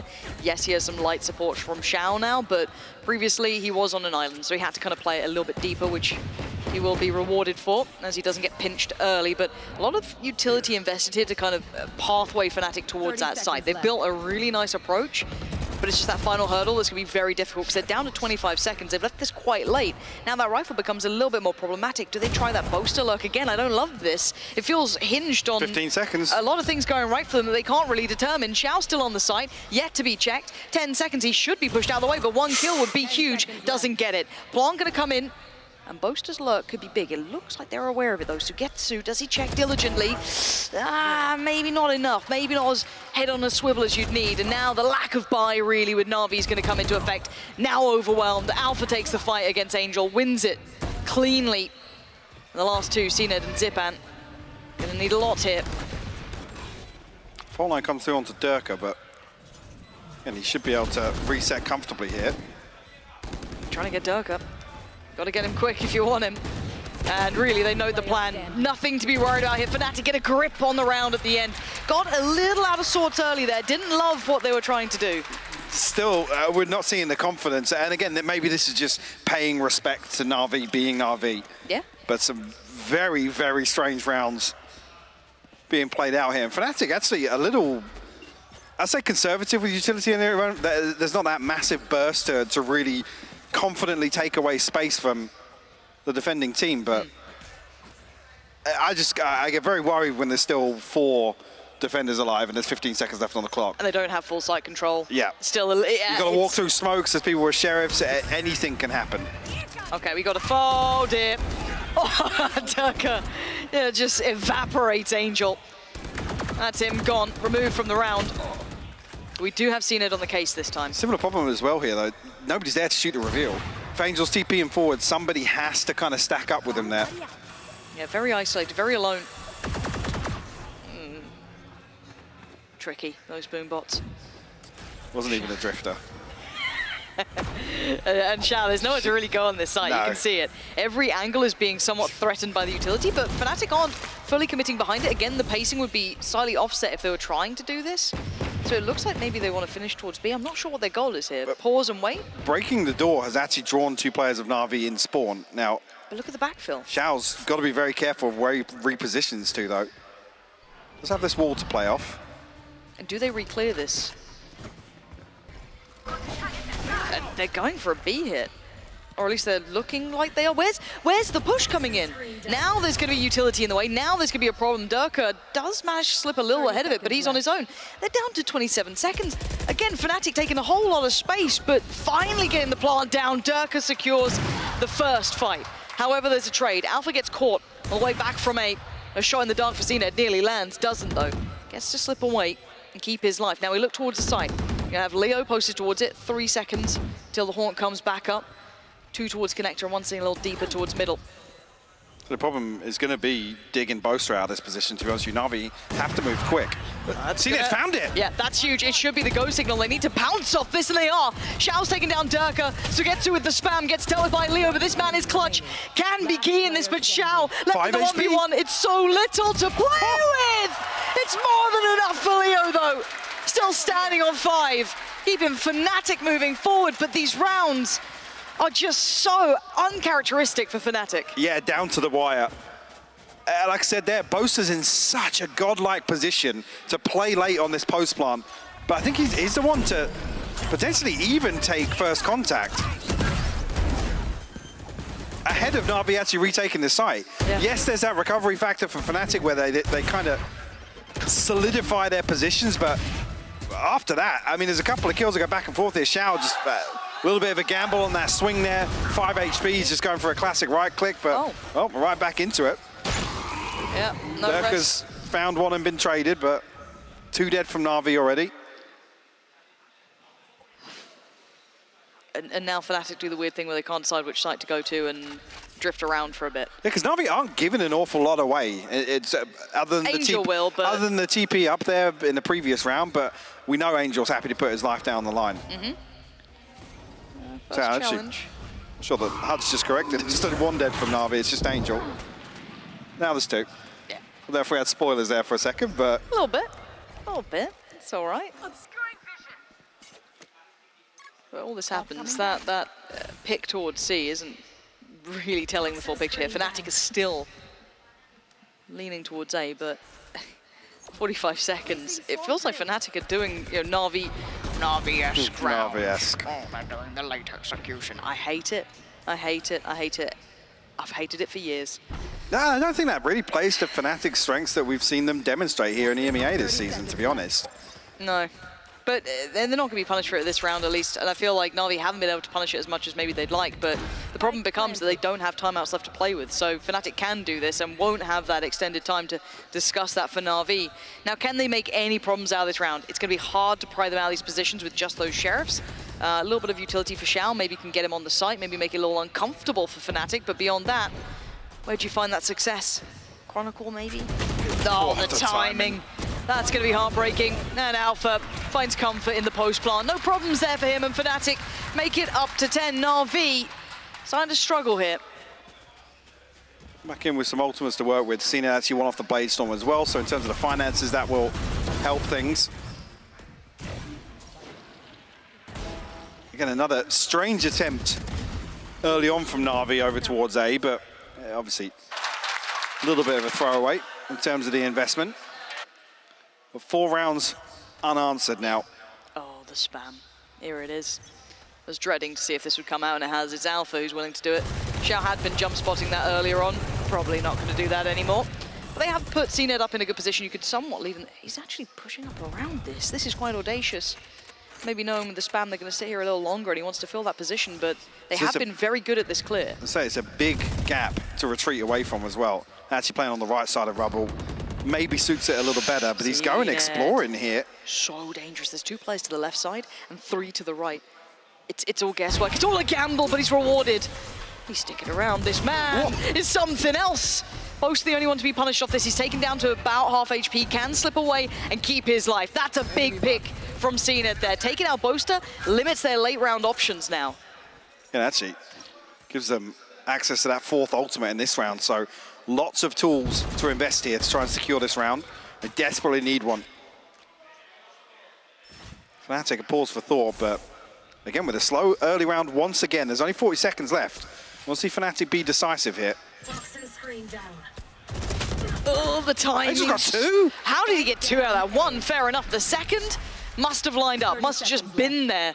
And now they're dwindling in numbers. You're down to Alpha and Leo. Clutch as they may be, they're not getting the success they want. They can't try and find that lurk on towards B. And a missed shot for CNED, not ideal, but Leo, this man can be great. But so much more to do. Shao can just play to that clock. He doesn't even have to do much here. And Leo wants to pick before he even looks towards the site, but there's just no time anymore. He's probably playing to deny this operator underneath his feet, to be honest with you. That'd be nice. You can see Angel looking to creep towards it, so. The ping's coming through. Yeah, they want to try and retrieve it. Not going to be able to do so. Maybe now? Yeah, they got it. Nice try. Everything but Sugetsu's Pit and Durka's Showstopper available here, so. This round's going to be messy. Yeah. But even with this, oh wow, they weren't just lined up. That was just a lovely transfer. Yeah. Apologies, Angel. That was actually very, very nice. My bad. Wow. Okay. Alpha's back on the op. I don't like it. Don't like it. Just been watching the Vera VODs. They're the ones to watch.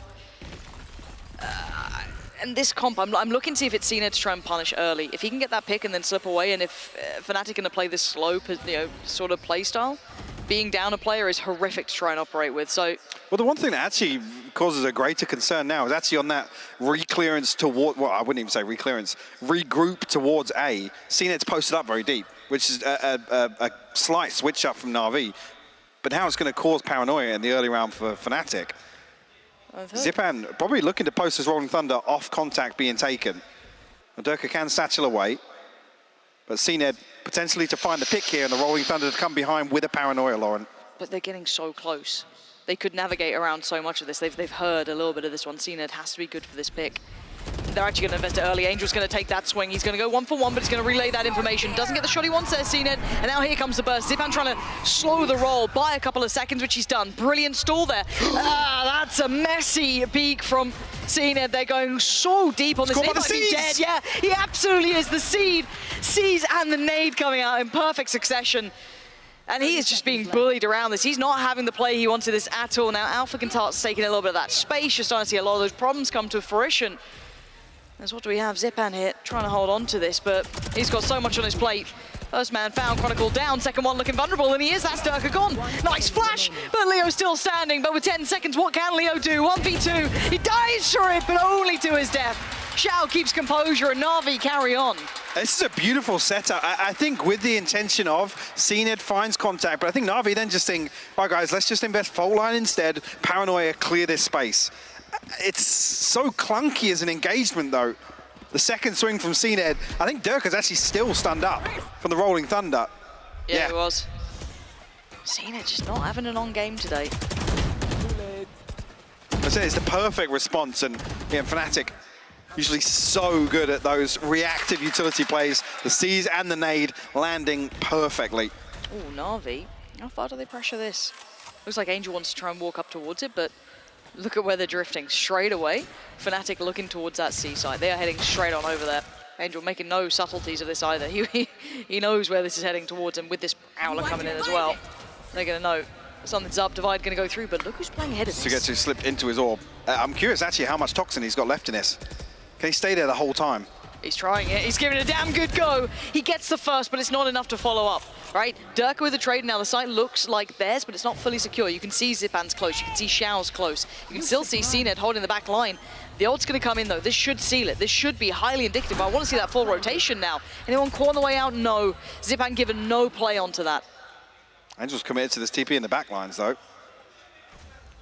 Just got to hope the other three keep moving towards that side. He can keep their attention. He's got a Paranoid play, a smoke in a couple of seconds, and the Viper's pick going to go in. Angel, first man forward. Oh my God!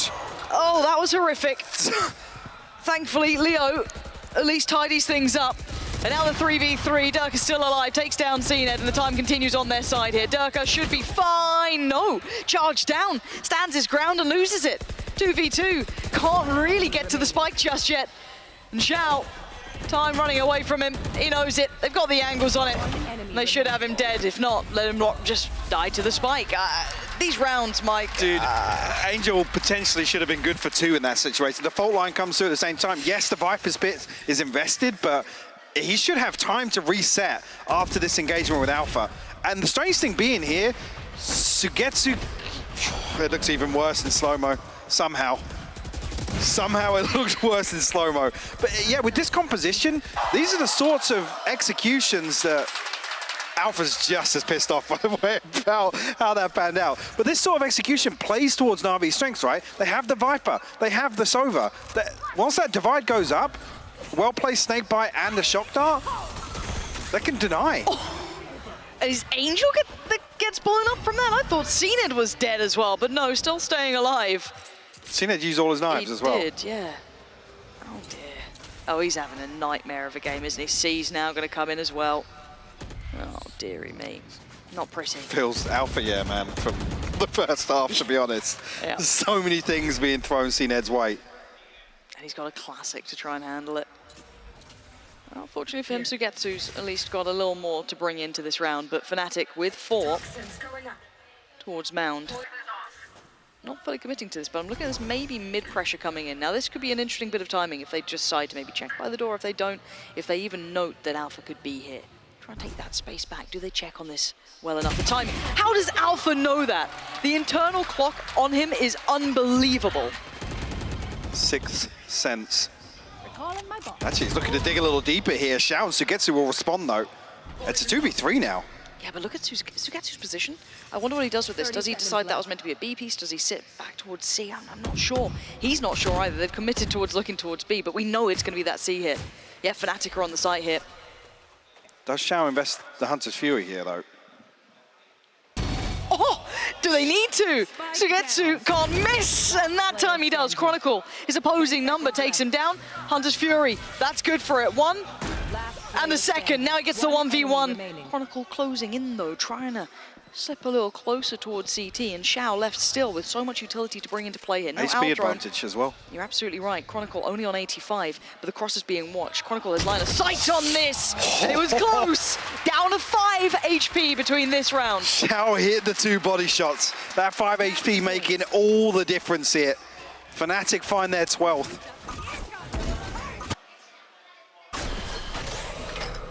So he just catches the dash.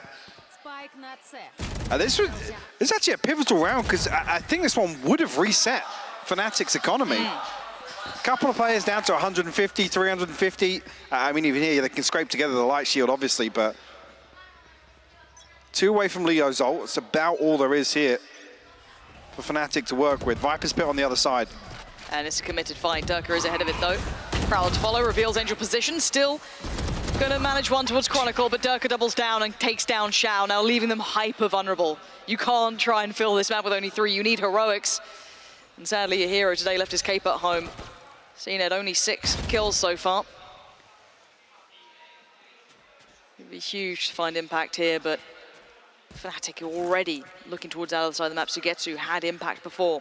He needs it again. Hadn't invested the pit, actually, with Fnatic on 12. I don't know if he's looking to invest here on the back of some information, but he's playing so deep on C side, he's not going to catch any steps outside next to the orb. So curious here. Well, this poses Fnatic a question. They've just been seen drifting back towards A. Do they continue this way, or do they try and double back? Now, you can already see the answer given for them to an extent. Yeah, Sugetsu invest in the pit now should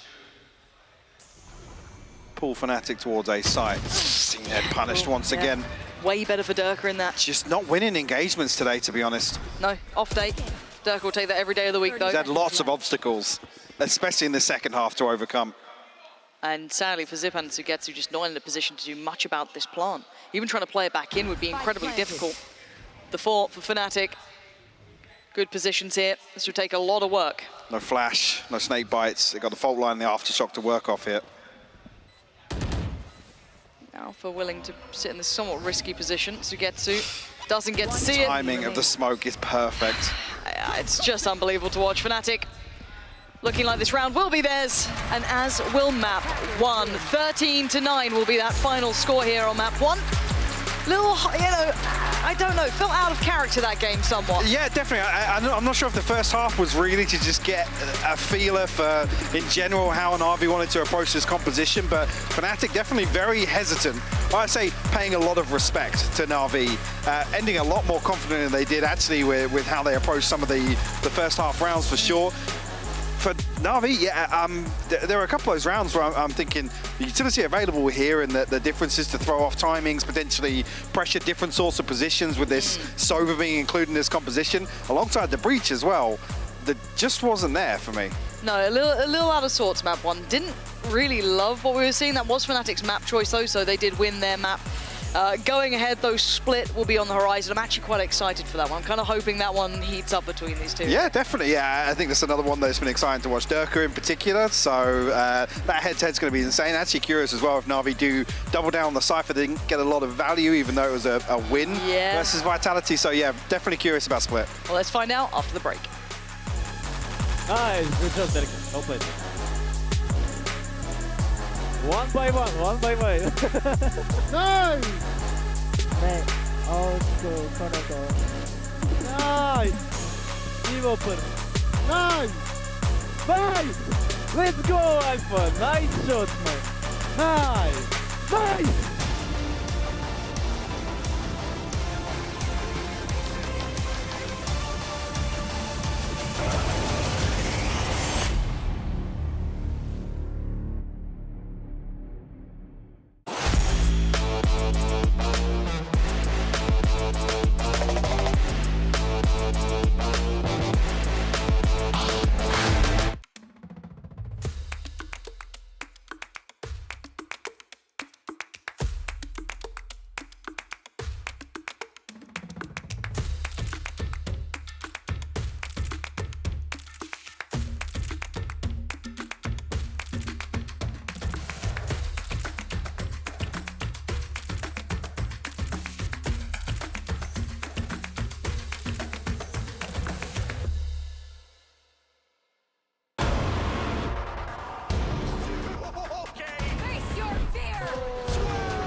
Red Bull gives you wings. Zero distraction. Zero doubt. Zero opposition.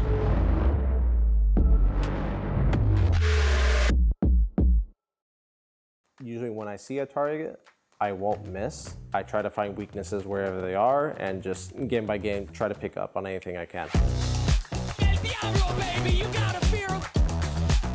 So this training course is a way for me to really showcase and demonstrate all the questions you guys have been asking, how to get better aim, and it really enables me to answer a lot more and kind of expand on the first video I made like so long ago about VALORANT fundamentals.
Welcome back, everybody. Fnatic, they take another win on Lotus. Who would have thought? I am your host, Yingsu, and I'm back here with Cougar and Mitch. Mitch, they had us in the first half. I honestly thought maybe Navi could pull this off this time. Yeah, I think they absolutely could have as well. They're going to come out of that game with that same feeling. It's just a couple of mistakes, tripping over themselves, and even things that come down to like fundamentals, like your spacing at moments.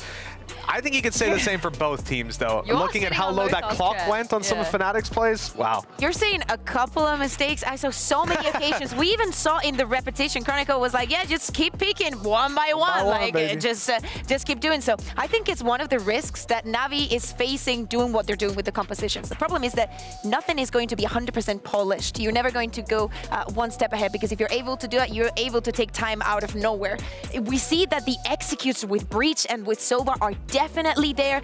The idea is understandable, and they do not have that much trouble getting the spike down. but it's what happens afterwards that is shaky. We saw some good things as well, of course. Cougar, I think Durka in particular, some of the adaptation we saw was pretty nice. Yeah, exactly. And speaking about the breach, this is something that Durka was doing at the beginning of the rounds. He knows that he has to take this control. This one was very important because I believe it's the bonus one. And the fact that he knows that he has to deal with this and he needs to go out of that very first space to just make sure that the breach is not going to affect him. Pretty easy for him. I think that he had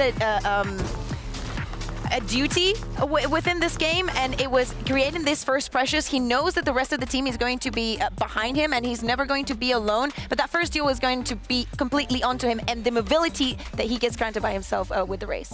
I mean, I like seeing some of the things that Navi throughout the season have had cooking. I mean, CNET's mashed potatoes earlier on, they were fantastic, but the Jet here, it really didn't hit in the same way as I was expecting. You know, this switchback, we highlighted it before the game, that the Yoru, there's a lot more potential, a lot more tools at his disposal that he is very proficient with when he swaps over the Jet, but it just really wasn't working. What was also strange was seeing how frequently Angel was taking space for this squad when you would expect it to be CNET. It's not really a surprise. Okay, let me put it this way. How frequently in this composition an Omen was taking the space? Now, with that Omen being Angel. Just do not say it all makes sense. To Angel, the agent that he's playing doesn't matter. On Haven, Breach, I mean... For the sake of our bingo, he might as well just play a duelist for the next map. But again, they worked some good things. You know, these are the two best teams we have in our region. If we take a look at round 5, I think we managed to see some of those good things here, Mitch, especially since that this beautiful execute followed by a really beautiful response from Fnatic. Yeah, this was something we touched on during that mid-game tech break, right? Alpha, just look at the amount of utility that hits him. He barely has time to see any of it landing. Definitely doesn't see it coming in due to all the flashes. And by the time he even looks down, full blinded to see that there's a snake bite on his feet, he looks up and sees that now he's in an aftershock and being wall banged. It was just ridiculous. And those sort of rounds are fantastic where you have that idea of how to execute in, of how to punish that player. It's afterwards it fell apart. Yeah, but this immediate reaction follow-up by Fnatic to just push out a beat. Yes, exactly, because we're entering the moment where Fnatic starts to adapt into what Navi are doing. As we said, they have very good set pieces, maybe a lot invested into that. You make sure that if it's 1, if it's 2, they're completely dead in that angle. But Fnatic has already read onto that, and it was actually after this round, Navi go on to lose a 5v3, and that is when the first timeout comes. So yeah, I mean, the timeout also... strange. I've never seen that. I'm trying to rack my brain. I think it's the first time that happens in our region, at least. Over 3 years of VALORANT, but a timeout coming into a pistol round, especially. No, and also knowing that we have the break, the half. I'll tell you. That's it, right? I'll tell you when we saw it last. It was it was Gambit. They were 12-0 up, and they took a timeout. Oh yeah, well that's a different kind of timeout. That's you're gonna sit there and stew in this. Yeah, and that makes sense. But even then, I'm thinking back to that time. Did we have halftime? No. That's what I mean. We didn't have the halftime, and it's what, like 2 minutes and a half? Yeah, I think so. 2.5, 3 minutes. Like you've got a lot of time to discuss everything, and then they wanted the extra minute on top. I don't know where that came from. It genuinely had us thinking, like, did production mess up? Like, is this really a tech? But apparently it was a tech pause. I mean, we'll find out maybe after we can ask game. them. And Mitch, I know you were molding a little bit about the mistakes, but there was one thing I felt like, you know, you were really having a good time enjoying. Of course, the Odin. Both teams whipped it out, by the way, not just Fnatic. Listen, I hate to say something bad about Alpha here, but my guy's using the Smite skin, and I think I'd rather see him enter with a Classic. But other than that, well, not the Smite Classic, though. Everyone else, though, that was pulling out this Odin was having a field day. And I mean, that adaptation from Boaster, this is what I was talking about, man. We didn't see it land, right? Because they didn't go B main for that control. And when they did, it's not doing as much as it could have. But the idea is here, trying to break a recon through the wall, spraying in towards spawn. Like, it's just these annoyances. If you're in there, you're probably not even dying to that spray, but you're losing like 60, 70 HP, and you're getting pretty annoyed because you're helpless. There's nothing you can do. At least if a raise nade comes in, you can run away, but there's no running away from this. And I mean, these sort of plays, again, this is for someone being on top, but you're going to see that spray from main in the very beginning to deny the control as they cross over. It's why you see Angel at times using his Shrouded Step to cross over, and then there's players there to punish him.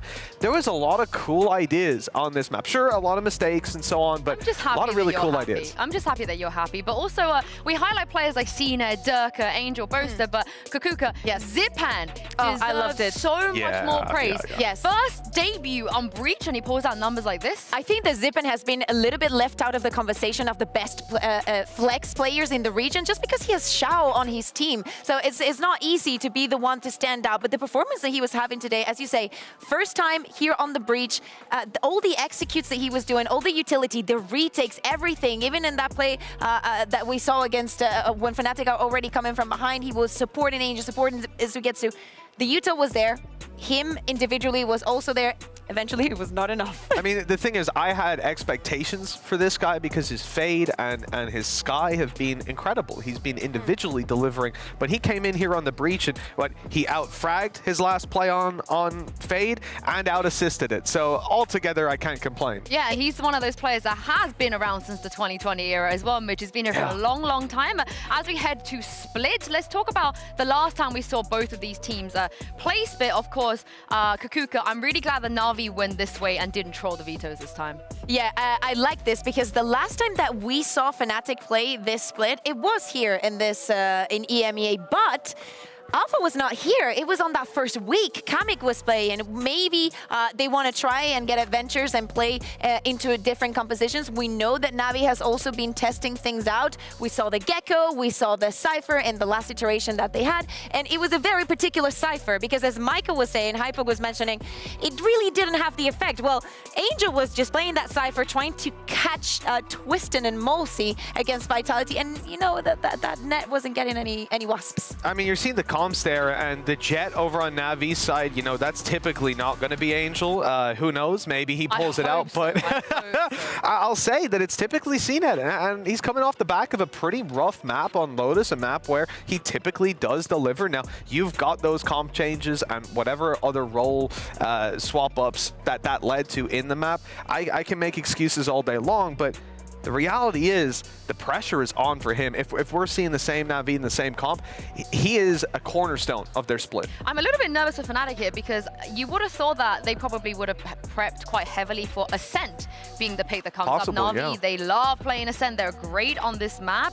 They didn't pick it at lock-in, and I think they maybe paid the price for it. And like you said, Kakuka, we didn't see a lot of Fnatic splits, so maybe a potential weakness of theirs, you think?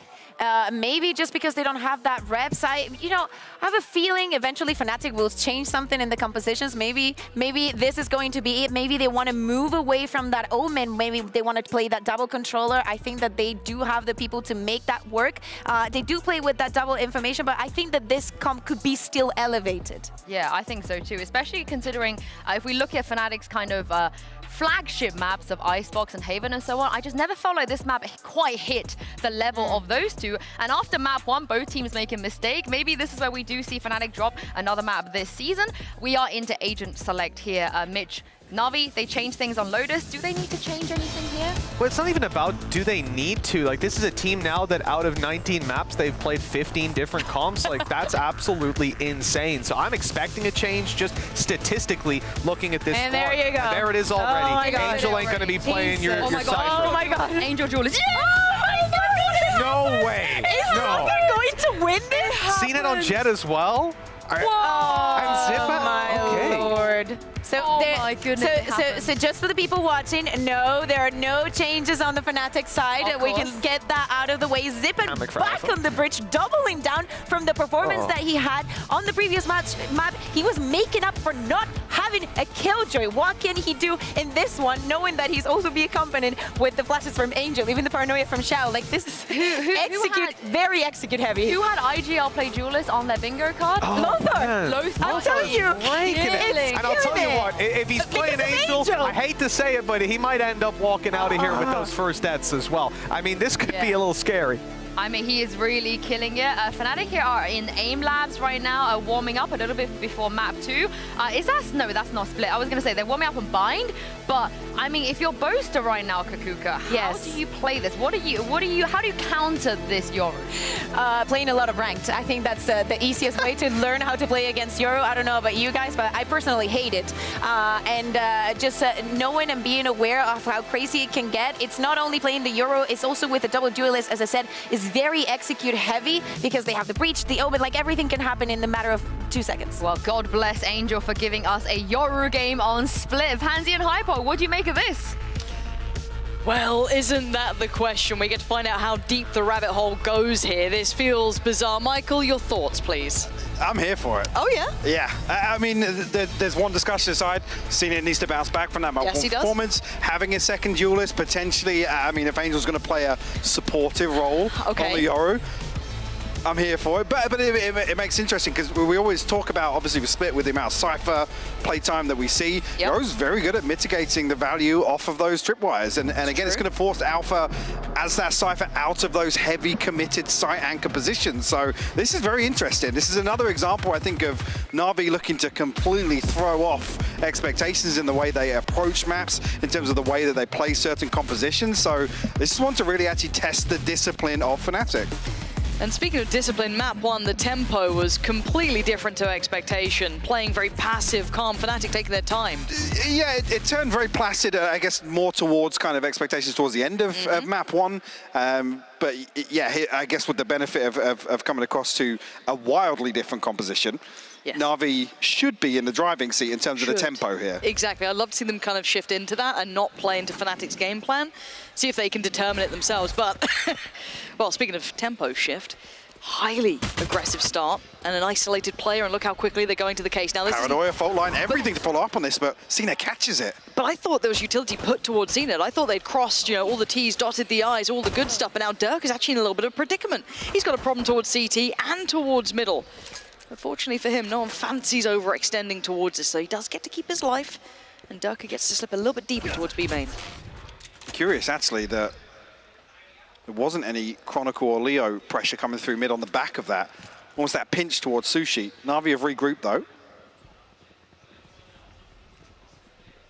You can hear these steps passing and will allow safe passage to site. Yeah, but maybe trying to catch a straggler or two, but no one giving him much of a chance to get to danger. Yeah, he's gone down. 3 players there, a little too much to handle. But the spike will be planted, so the trade out comes in, but the map feels small. They're locked to the site. They want to win out on one of these extremities, basically, but the options are limited. Is Chronicle going to take those first couple of steps? The flash does turn it. Doesn't really dissuade him from his pathing. The smoke could be a problem. They're buying seconds here, but Fnatic will need to go soon. Durka will look for this challenge, but he's almost got to play his life in this situation, Lauren. If he goes down, then it becomes way more comfortable. But actually, it's Chronicle and Leo to succeed. Now, only Cena to draw blood on the way back in, but it's Angel still doing damage. Leo down low, not enough. And now, looking at what's left, it's just CNED. Clock on his side. The flash, he's going to eat that, though. And now the defuse isn't stopping. He's going to get there in time. Alpha waited it out patiently. Yes, close, but no cigar in the end for CNED. Again, Fnatic able to survive with so many bodies towards main here. That moment never comes for Navi where they aggress. Like you said, they have to prioritize one extremity or the other. And actually, I even noted, there's a very deep trap wire actually in screens, all the way towards spawn. So this is to prevent any progress very deep into screens. I mean, T-Ned's left with an awful decision to make here to commit to that swing or obviously wait out and bank on Alpha. Looking to take a swing off that. A weird opener, but Fnatic actually flip a 4v5 here in the pistol. Yeah, great work from them, and obviously reaping the benefits of that now, having much better purchase. Obviously on the other side, the arguably down to the Sheriffs. One Frenzy for Sugetsu. Where's that threat going to come from? That was a little bit too far. Even Angel's he knows laughing that. about it, yeah. Throw something out and around like this and see if you find anything. Boaster finds a ton of damage. Yeah, he's got to be careful here. Durka quickly on it. Doesn't want to allow him to go down. Lots of damage done. Sugetsu low, Zip and low. It's all become a bit vulnerable to this here. Leo should mop up, really. Oh, the timing's just gorgeous between Leo and Durka. This deadly little duo working in unison perfectly. Fnatic clearing up all the threats. And Sugetsu left to rot on 30 HP in a bit of a dream. The dream's crushed. Clean round from Fnatic. And I can't help but love seeing this Leo and Durka combination constantly. There's always intention behind this utility from Leo, and Durka probably want to... was there a flash? No, it's just, yeah. He's just seeing if he can find a kick, basically. No. But yeah, this is the map actually, particularly on the split, where Durka's happy to be way more aggressive, go above and beyond where I think teams expect him to be in certain situations. I'm excited to see actually here technically with a reinforced front line with the 2 duelists from Navi. How that actually pans out. Yeah, it looked like CNED was going to try and swing underneath this, but he's going to wait for it to expire. I don't think he actually wants to get ahead of the second one, Boaster. This will find the information there on the backside of it. See that tempo shift here as well. Navi starting to employ their own approach. And the timing of this dog, quite nice. You can see Navi trying to sit back a little bit deeper, try and not get caught by it. Did draw some gunfire, but there's so much intention behind this. All players are here. The Fnatic have spotted both duelists though. You know what's coming their way. Angel going to try and get ahead of this one. It's his own flash. He's still got at least a fair fight on it. It's good. Boaster got to be careful now. Could be surrounded. He's actually going to lose out. Angel, beautiful play towards the site. Precarious, sure, but he's reaped the rewards for it. The benefits are there, and he's still carrying on. Chronicle the next to fall, and Angel having a whale of a time. 3 kills already this round. He might get some more. Well, Durka probably going to try and challenge here, but Alpha a million miles away from this one right now.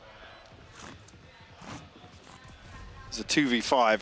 Some players tagged up, yes, but it's not really anything that Fnatic can capitalize on comfortably, at least.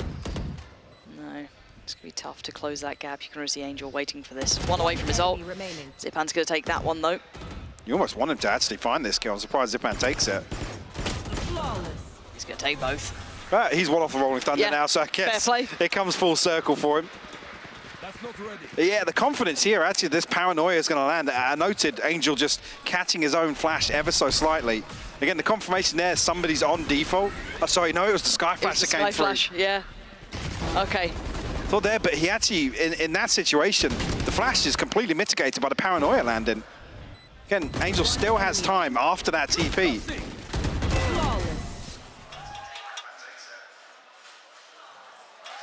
Okay, Fnatic put under a little bit of pressure here, but it's the buyback in. This is the round where we've got to see if they've come up with a plan to how to deal with this, but keep in mind, Durka's still on that judge. I'll say Shao giving away the sound cue with that. Flash didn't actually catch. And Navi looking slippery. Flash. No TP taken, there it is. A little delayed on it, but gonna be caught up by this. Oh, Durka's position could be really nasty. It's a nasty gun. And he still hits gets him. Yeah, that's wild to me. And that's lost them that big chance here. And the re-clear coming out from Leo is very nice. Big upgrade, actually, for Durka to retrieve the rifle as well. Does have the option of still playing the judge for the time being, but the option to swap out at least here if Fnatic want to concede a plant. Not going to be as much of a hindrance in terms of the retake. Yeah, not seeing CNED and Angel really stack up together and kind of focus their efforts just yet. Good read from Fnatic on this rotation. Starting to drift Leo over a little bit further. This should confirm it. Chronicle takes a little bit of a look and he finds what he wants. I was going to say it should catch, but the fault line maybe even a little off there, or it ran out of effect. Still going to find some progress towards site, though. Oh, Durka. Full blind. Just through the smoke, but CNED with a bit of a wild spray does find it, but Chronicle, the immovable object on the site, doesn't allow them to even really come that close, and for CNED, keeping hold of that rifle is the best he could really hope for here. So Fnatic looking pretty sure in this now. I want to see a setup here to really put Angel and CNED in a position to isolate 1v1s on the back of Zipan and Shao, potentially Angel's utility as well, but we're not really seeing them stacked up in any situation so far. Yes, in 4 rounds, but that's really, you've got to argue, especially on the attack, that's their win condition here, playing this composition. Whether it be isolating Durka or potentially looking towards the anchor being Boaster or Alpha yet. It's definitely what I want to see going forwards here, and Fnatic with some exploration towards mid. It's been caught, but the trade's good for Durka. Cned's in danger here, trying to just play his life. But you can see already on the hunt, Durka's going deep in this one. He's actually going to go further already. Does he find it? No! Durka goes down. Zipan's caught him. The ult goes to waste. It all feels a little rabid at this approach. Oh, Chronicle has posted up behind that smoke. And Navi not running through spawn. They don't want to give this information away to any player that's still pushed deep in mid. This information gathered towards sewers, though. Oh, the timing on this doesn't quite paint the full picture, but who gets the timing right? Little tease on Chronicle, the cam. Man. He's staring the other way that entire time, by the way. They got to just burst on this type for the best, but Alpha, gorgeous tracking on the first here. A couple more fights to be had. Zini wants the ult as well. Oh, he's making so much value out of that position by so much time. Just reluctant to give it up. And the timing on the fault line is perfect as well. Yeah, Fnatic looking hard to really shake. Showing a couple of different looks. Obviously, here the proactive push down mid. We'll question the execution maybe, but Cned remaining slippery enough to avoid that showstopper, and ultimately Zipan shutting that down. But again, in terms of the outcome, Fnatic swing that right back in their favor. Ultimate starting to come online now. Rolling Thunder, Blade Storm. Angel does have his as well. They're sitting so deep, though, on Fnatic. This is the sort of thing you want to do when the enemy Yoru has, or you don't want to commit towards a site hold. At least here, I mean, it's easier to slip away from B side than it is committing towards an A site hold, but yeah, heads up play from Fnatic, to be honest. They don't want to get isolated from that combo. So let's see what Angel can do with this. How much value can he find? You've already seen how far Boast has gotten. Okay, there's your vulnerable target. That's exactly what you don't want to happen. There it is. Great read. Angel, right way to play that. And actually shower the follow-up. Chronicle's gone down, but there's still players on the site here. Leo, how much can one man do, really? The TP taken, but he reads it so well. Turns around for a follow-up. Leo is out of this world, but he gets put to bed. Zipan's got him, and Sugetsu's right on the case as well. It's all on Alpha. A 1v2, he's got Zipan full HP, and Sugetsu down a little lower, but they're looking towards that B site. But his timing could be everything. Zipan, I was going to say, wisely actually slips back into B main, Lauren. Waiting for this regroup to come through. So Navi looking to play this advantage.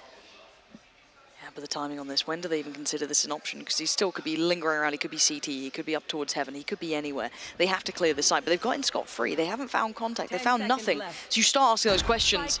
This is when you'll find the answers. Alpha is close, but they've got to consider it, and they don't. He gets the first for free. Can he find the second? That would have been his third, and it's not going to happen. Sugetsu keeps composure, keeps his cool, and keeps Navi in this game. Other than Bosa slipping into B main here, this is the perfect setup, the perfect read from Fnatic. Getting a heads-up play, great way to utilize the Yoru ultimate. This is exactly what you want to see. Leo goes down swinging though. Nearly even resets for this hurdle to Zipan, by the way.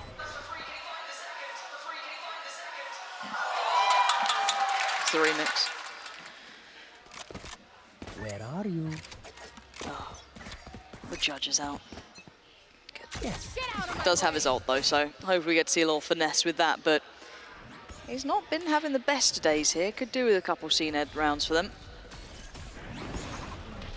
Cena just following behind, using it to deal with that Yoru utility. They've taken side control. They will have a plant, but it's going to be a 5v5 retake. No damage done. Well, with Father Trailblazer as well. I was actually committed up here. Rolling Thunder invested. He's gone back. He's okay. He didn't get pushed off it just yet, but did he get noted? The high flash going to come in. And they are trying to pour through by ramp, but they're not having as much ease of access as they'd like. Smoke put into position, and no damage found. By a lot of time, actually. Paranoia didn't quite find his target. Actually, yes, it did. Tell a lie, but it's Sugetsu from above, finding 3. And Cned, a parting gift towards Poster, and Chronicle feeling left down in this round, behind the smoke, unable to try and close down any of these kills, trade any. That's the first. Second found, 2 more, not gonna happen. Oh, Rom, this is the sort of thing I was talking about. Sending that clone out, dealing with that first kind of kill trip on the choke. It forces Alpha to potentially play very, very different setups here. Again, away from the choke points. No possible. Wow. Okay, how even adjust for the third there on the spam. But yeah, it forces Alpha to kind of change some of these utility placements. And again, the other thing is, he can TP behind these trips as well. Again, if CNED has a good enough read or the stars align for him, he's not going to get caught in a dash. And actually, we're seeing that right now. A much deeper setup here from Alpha, but is semi-committed towards this elbow hold. Yeah, it leaves him very little room to work. They are going to be close by to the site.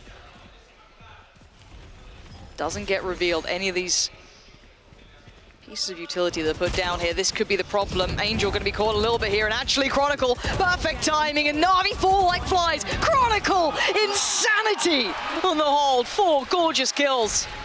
And, well, Navi just looking lost. I think here, because the clone doesn't hit a trip, they think, yeah, this isn't where Alpha's setup is. Then CNED gets caught by a deeper trip. Like I said, that's exactly the thing that Navi should be anticipating, especially from the previous, but again, there's the first 3 players aren't looking towards a swing from this heaven smoke. Very peculiar. It's a timeout for Navi, yeah. Maybe not identifying that adjustment. Round by round, that adjustment, again, Fnatic just capitalized massively. It's that slight switch up where I don't even think there's a flash coming out of that smoke. It's just a swing off of the trip contact. Yeah, maybe Alpha's popped a cage and Navi are all looking towards the cage, expecting Alpha to spam.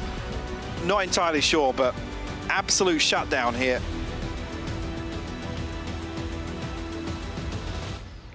It's become such a, almost a mini game in this, is trying to identify where Alpha is, where those setups are, what can they do to deal with it if they continue this path. Because this is the secondary kind of value you look from the Yoru, is really to reduce the risk for CNED to dash onto site as well. And if they can't get over that first hurdle, then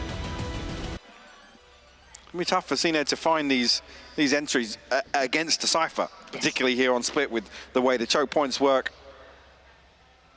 Now, it would be a big win, noting this adjustment of the tripwires being a little deeper, knowing that there's an opportunity towards mid here, there's not going to be a trip towards vents potentially. There are opportunities to be found. Alpha now playing a heaven setup actually with a kill trip towards site, and one that looks as if it's probably catered towards an Angel TP towards the back lines. No rush from Navi, certainly not all in this time at all. Looking for maybe while they're more slowed down pieces, taking space, drawing out that utility. Gonna note the boom bot towards middle, but that's about it here. Obviously here 2 Sheriffs as well, which is why we see the gaps in Angel's utility. Don't necessarily have an awful lot to work with here. There's no follow-up towards middle. That flash gonna clear it. Leo's made sure of that, and with this little bit of intent, so much is expected from this. They can hit that rotate button, but they are in early. Angel this time does get noted here. What can Alpha do? Not a lot, actually. Yeah, this time dealt with. Navi, good adjustment now. Chronicle looking like he wants in. Angel looks potentially dead here and put to bed by Chronicle. Still only one standing. Fnatic this time faltering. And Navi's adjustments were very good here. And yeah, found for free. Navi fixing some of those issues. It's another one where Alpha almost goes for the same swing that Chronicle is rewarded for. A little more cautious on approach.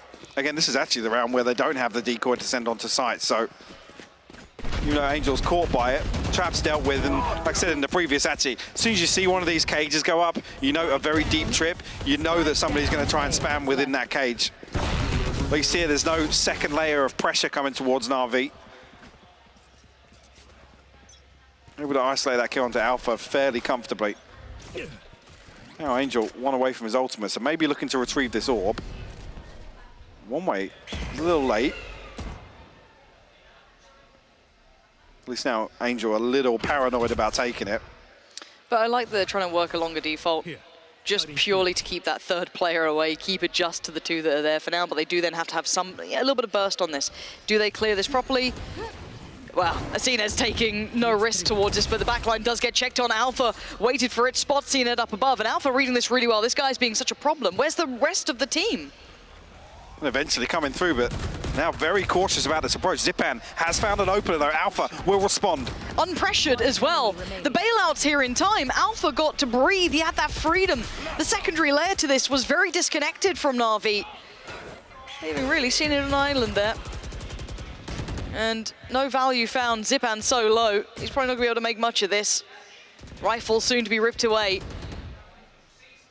And a little bit further of a gap to be made for Fnatic, making it up to 6 in just a moment's time. But Alpha doesn't need help in these scenarios. No, and the other thing to note as well, with Navi's lack of focus towards Heaven, I actually think they're realizing how much value Alpha's getting off his camera. Not having that smoke go up on Heaven ahead of the dash or the TP, it reveals all the information. So yeah, looking to... again, that's why it sets up plays like this. Yeah. But yeah, there's such a huge gap between that first blood coming through. Cned's on site. His top default, updrafted. Nobody's swinging through the choke. That's frustrating to see. Because Alpha's probably in the position you don't want him to be in here. Yeah. Against the double duelist with a breach as well. I'll handle this. Maybe looking for that similar sort of execution once again here. Angel to find him with the ultimate and find the fault line, but Angel at least confirms where he's retreated to. I like this though. No casualties to be had this time for Fnatic. They're sitting deep. They've respected the ult coming in. They've had to give up the plan or the denial of it. Cned can't escape. And Turka just fell down into just a sea of bodies. How is there not a plant in place yet? What denied that? Yeah, I'm sure the ult was a little bit threatening, but still. Look and see that go down here, otherwise there's going to be problems. Alpha starts mopping the floor with them. Alpha's a beast right now, and Sugetsu, you're on the wrong side of the map, mate. A very, very bizarre round. You find basically everything they need to off of Angel's ultimate. Even at that point, the showstopper comes through, the smokes start to drop. They haven't got that kind of sustain to break line of sight long enough, but yeah, very, very strange. Navi not really finding many comfortable executes with this composition. And Fnatic actually showing a number of different approaches of how to stop it. So we'll find the one on the way in, another as well. 15 HP now. And about the same amount of seconds. So, oh, No come way. on, Sugetsu. There's no way you even make it possible. Oof. No round is ever lost when Sugetsu's alive. It just so happens it's Leo on the other side. That's all you could dream of if you're a Fnatic fan. You're like, please, just let it be Leo. Let it be Leo. I want to give credit here as well to the man on the screen. Alpha, considering that Navi have been unrelenting at approaching the site, his adjustments have been fantastic, you know, throughout the setups, everything else. Considering this guy came in as a duelist, he looks so well equipped to handle everything the second best team in the region are throwing at him. Yeah, it's a perfect recipe, right? Put somebody that is so proficient as a duelist, as a fragger, and let him solo anchor a site. It buys Fnatic so much freedom to try and control the rest of the map. Switch up here from Navi, but this is unknown territory in terms of how this map has gone so far. And Durka, you gotta take some damage. Should be. Angel's gotten pretty far ahead here. But can he make anything of this? Well, he needs a fault line to elbow, pop this trap and maybe try and isolate Alpha. Again, this lack of information of where this camera is. See Angel's looking around for it. Okay, but now he knows that Angel was close. He's going to try and get ahead towards CT. Yeah, he gets a little bit damage done, but he needs a bit more than that. And Alpha's have no been god idea. tier. No, he's been god tier at this. Alpha is singling out everyone here. Perfect play. Angel finds zero value towards CT. And Sugetsu, well, 1v5. This just feels like a masterclass from Alpha. He has been so good at buying precious time for the rest of Fnatic to hit those rotations, and they come in, they work well together. You've seen some lovely little combos together, but the diligence that was just shown by Alpha during that entire half was incredible. Yeah, really. Like I said, this late in the day to try and explore mid on a whim, basically, to try and find an opener or something. There's just so many question marks across the entire map for Navi. And Fnatic haven't really been running away with that. They haven't really been progressing out B main, playing hyper aggressively and proactively looking for that information. They've been looking to receive the entire half. All of those site hits that came through, there was always a cam, a tripwire that gave Fnatic the green light towards focusing in one area. And then ultimately, because there's no pressure elsewhere, they have things like the fault line available at the right time for the execute. They have the paranoia available. They have Trailblazer and both flashes for Leo. There's so many tools that Navi were unable to really draw out from Fnatic because it was so one-dimensional. And there was, I think, 1 or 2 rounds you saw Navi explore middle a little bit. You saw Angel trying to keep that, third player a little bit more present. It actually worked quite nicely, but they didn't really re-explore that option. They went back to those all in pieces, and they never got past Alpha setups, basically, or at least with any sort of ease. I don't know if that was really Navi expecting to find value early with one of these executes, force the adjustment from Alpha, but all it forced was a very, very different setup. Yeah. Alpha wasn't prioritizing the choke points. He was looking towards putting his back to the wall on site, tucking into a corner and playing a very, very deep kill trip. And even then, when you've got Chronicle swinging out of a smoke, and finding a 4K, ultimately, you're never really going to be forced to change that setup. No, there's no real, problems with it. It was so good. The only thing that changes that setup for Fnatic is if Durka dies a couple of times early in mid, Boaster gets picked off in B main. These are the big real win conditions for Navi, but they weren't explored at all. Rarely, I think twice. That's it. And they looked quite good rounds. They kept bodies where they were. They created options. Hey, in my eyes, in terms of execution and construction, the best round we saw was actually the fault line, paranoia, and Angel TPing onto Pillar. That was quite nice. That was about it. Especially if early on you figure out that they're not playing their Cypher on B. I don't know. Yeah. Very, very strange. Considering how quick to call the timeout Navi were in the first map, I'm surprised they didn't explore that option more here. And Navi, historically, they love mid on split. They love playing towards mid. Yeah, it leaves me with more questions than answers, if I'm completely honest. But fresh half. 8-4 is a very serviceable scoreline. They can do something with this, but it ain't going to be easy. This is still a very much Fnatic-sided lead here. And CNED instantly noting a whole lot of presence coming his way.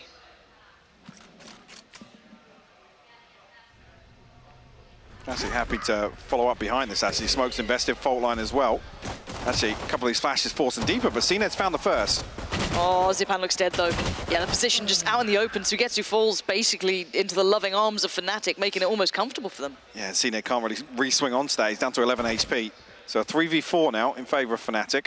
He's going to need some help here. Shao, Angel, someone's got to do something. And Fnatic just pausing for thought. They have the additional player up. They don't have to overextend in this regard. Tap on the spike should draw the attention. Smoke goes towards main, and here comes the counter hit. Angel good for one, but it's an Alpha answer, and it's back, and it's perfect work from Alpha again. This guy is on today. Had a rough time with the operator on the previous map, but here, absolutely delivering. Both him and Chronicle actually had 16 kills. Let's have a little look at this one again towards the end. Enemy remaining. It's just so clean to watch.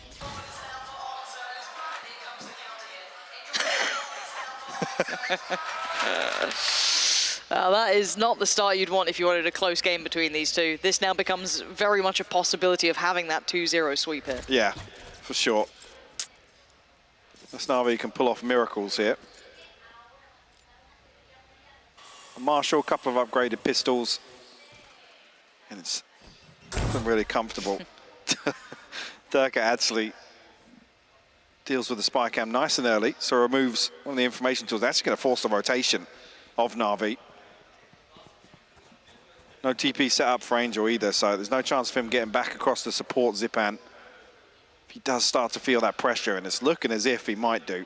Yeah, the penny starts to drop when you've heard nothing, you see nothing. You're like, I think we rotated too early. But there's nobody deep enough to really hear that retreat from B main either.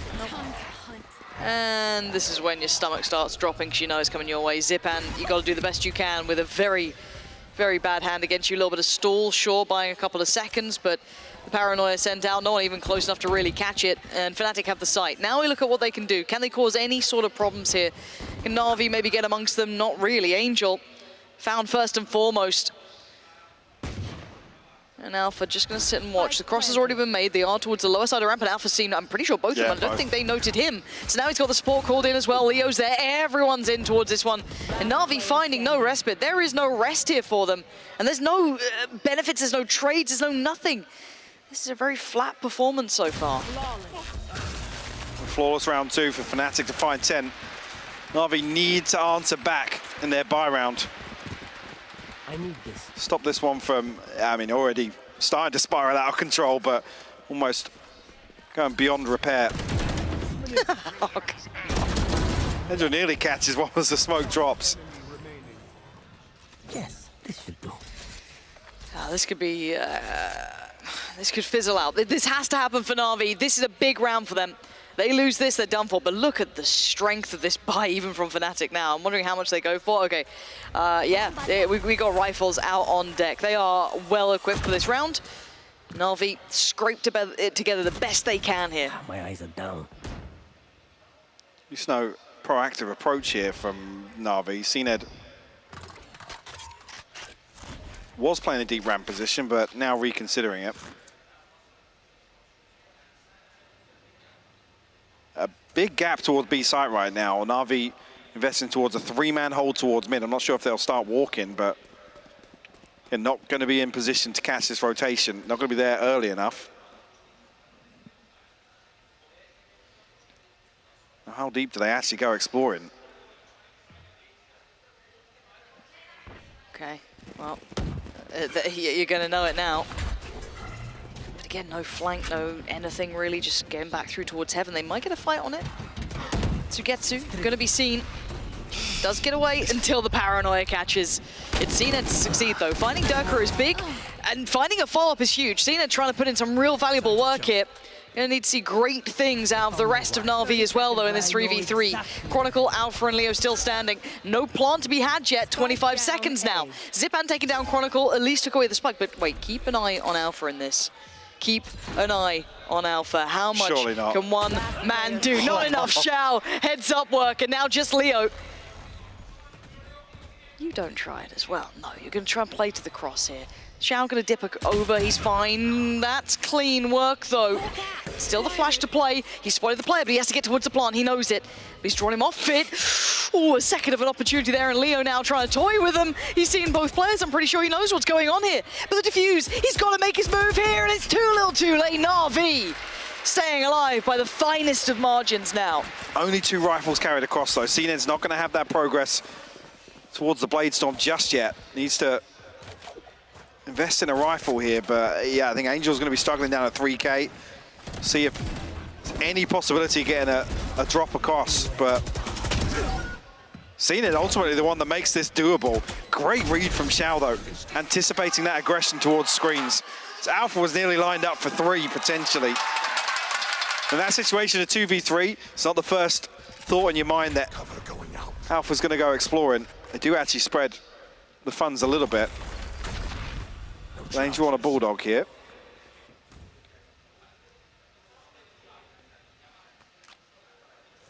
Very tentative from Navi. Got a clone set up here for mid potentially. Again, with that smoke going up, it's not as if that's going to play Zipan into any position. Trailblazer will actually clear behind it as well, so almost no value off the back of that, and doesn't really throw Fnatic off the initial approach. No, they want to continue up middle here. Taking the space that was garnered by that utility work early on.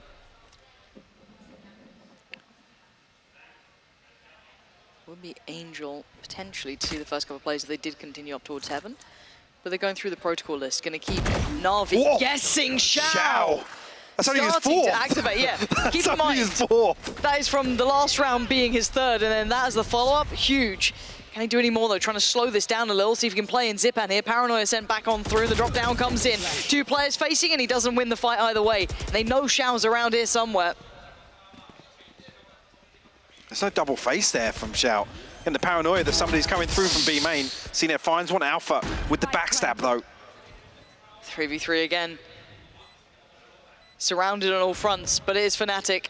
Sugetsu gonna find the first target, taking down the big man himself, Alpha. But I like that. A nice attempt from Fnatic to try and isolate one, but a check back in. Leo gonna know where Xiao is. He's gonna try and pick up the pace, get towards that pillar. Sugetsu with the next layer on this. Leo needs a kill here, and he's gonna get it! He finds Xiao, and in the meantime, Boaster got Sugetsu! And how is it just down to Angel now? And look at the readjusted position, making it hard to pry them out of his positions. A tap on the spike, the flash doesn't connect, but he notes the player. He falls back, Leo toying with time, but he falls, and oh, just caught in the heels. Boaster's there. Angel's put down. And Navi devastated after that one. This is played to perfection by Leo, by the way. Slipping in and out behind that pillar, catching the information. Doesn't have a flash, so he doesn't want to commit to that engagement. So well played. Again, both kills come through at exactly the same time. Ultimately, Angel just not in a position to trade either of them. Looking, I'll be honest, very roughy on the second half as well for Navi. Sheriffs to come through, a Bulldog in the hands of Sugetsu. But Fnatic on 11, knocking on the door of series point already. And it looks like big paranoia, but can they do it? Oh, oh dear. Is it the counter paranoia? I don't know. I'd like to watch that one back. As it stands, yeah, Fnatic just striding onto the site. Navi not really being able to put up much of a fight here. Not clean for CNET, but he does at least get Durka down.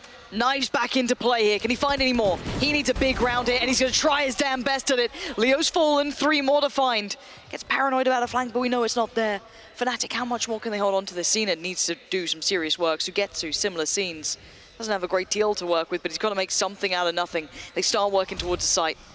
Flash comes in, slows it down, Boaster denies Sugetsu. It's all on CNET. The clock running low now, finds another victim, needs 2 more to even have a chance at this. But look at the clock, he's running out of time and he knows it. He can't even really close the gap in this one. Such a valiant attempt from CNET. But I think we all know he's running a little low on time. Still has 1 more Cloudburst to work with. And he's going to make the best of a bad scenario, but Alpha played him like a fiddle, waited till the end, and it's 12 for Fnatic. Yeah, I'm not even sure there actually of the exchange. I know Boaster's paranoia was used up. But again, Angel tries to play into a position here. Is it Xiao's? I think it's Xiao's. Yep. That's a little unlucky. Yeah. Oh. But the worst thing as well, because Boaster's, I think, catches 2 members of Fnatic as well.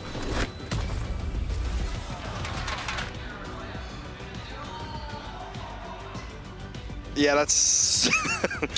You'll see when you watch it back. Yep. No, it's definitely Boaster's. Wasn't mine. Timeout for Navi, but I feel like they've been outclassed this game, if I'm honest, Mike, quite simply as well. By a fairly large margin as well. Yeah, I feel like we haven't seen Fnatic bring out these crazy new pieces, really. We've just seen them playing. This has been a lot slower from Fnatic, to be honest. Like I said, in the first map, felt like they were paying a lot of respect, but that continued. Even where they had some rounds that felt very comfortable, they weren't overzealous, they weren't kind of drilling back in the next. Even in their round losses, it wasn't as if, you know, they kind of got a little more aggro, you know, proactively looking for these engagements. It's been very receptive on both maps, to be honest with you, and I'll be honest, Navi have been unable to really crack through at finding repeatable success in particularly their attacking halves, to be honest, across both. Yeah, they have been floundering under the pressure. A last thrown attempt here from CNET, it looks like. Operator is on, we've got a lot of ults to play with. Let's see what they've got. Fnatic making no secrets of this, though. Going to be heading straight towards that A side. Deep smoke towards Heaven. Xiao going to put one back in. But it's not going to really subvert the intention of Fnatic all that much. Look and see what they can do here. CNET already going to connect towards Boaster. That's a big initial pick. And a good follow-up. Xiao there holding the line until then. Alpha going to break back through, and Angel trying to fill that void. But he's just going to feed himself into the machine. Alpha ready to go. Sugetsu now looks vulnerable. Has to back away from this. Leo desperately trying to heal Alpha so he can Alpha, continue to fight. Spike, though, in the meantime, has made its way all the way back towards B main. Do they leave Problem CNET? being, problem being Sugetsu's spike cam is actually in vents. So I don't know whether or not they're going to look to pinch towards mid here. You see the pings coming through on the minimap. This is all about finding that one bit of information. Yeah. This is it. Whichever that changes the entire outcome. You've got Navi waiting in CT and Fnatic waiting in middle. You've seen a little bit of something, but it's not super indicative. You're still a little worried they could double pump towards A. But I guess you put your faith in maybe seeing it without operator. You leave Sugetsu towards B and Zipan in between both. Ooh, Sugetsu, okay, trying to sit a little deeper towards B main. They've heard a fair amount of this. They should believe what they're hearing with 10 seconds. Can Sugetsu do anything about this? Zipan is primed in a good position to try and make his way forward. Sugetsu's closing the gap now. Going to see the first. That's Leo on a platter. And it's all on Alpha. Can he close it out now? 12 on the board. If he makes it to 13, it's GG. He's going to need the ace. Is he? Already got 3 here. He's got his cam. And CNED the first to step forward. No challenger yet. Here's the spike being toyed with. CNED prowling further forward. The operator finally coming out, but he finds him. And now Alpha, he's looking for the last! And that is a man who's had a world-class map here. Fantastic form from Alpha. Incredible.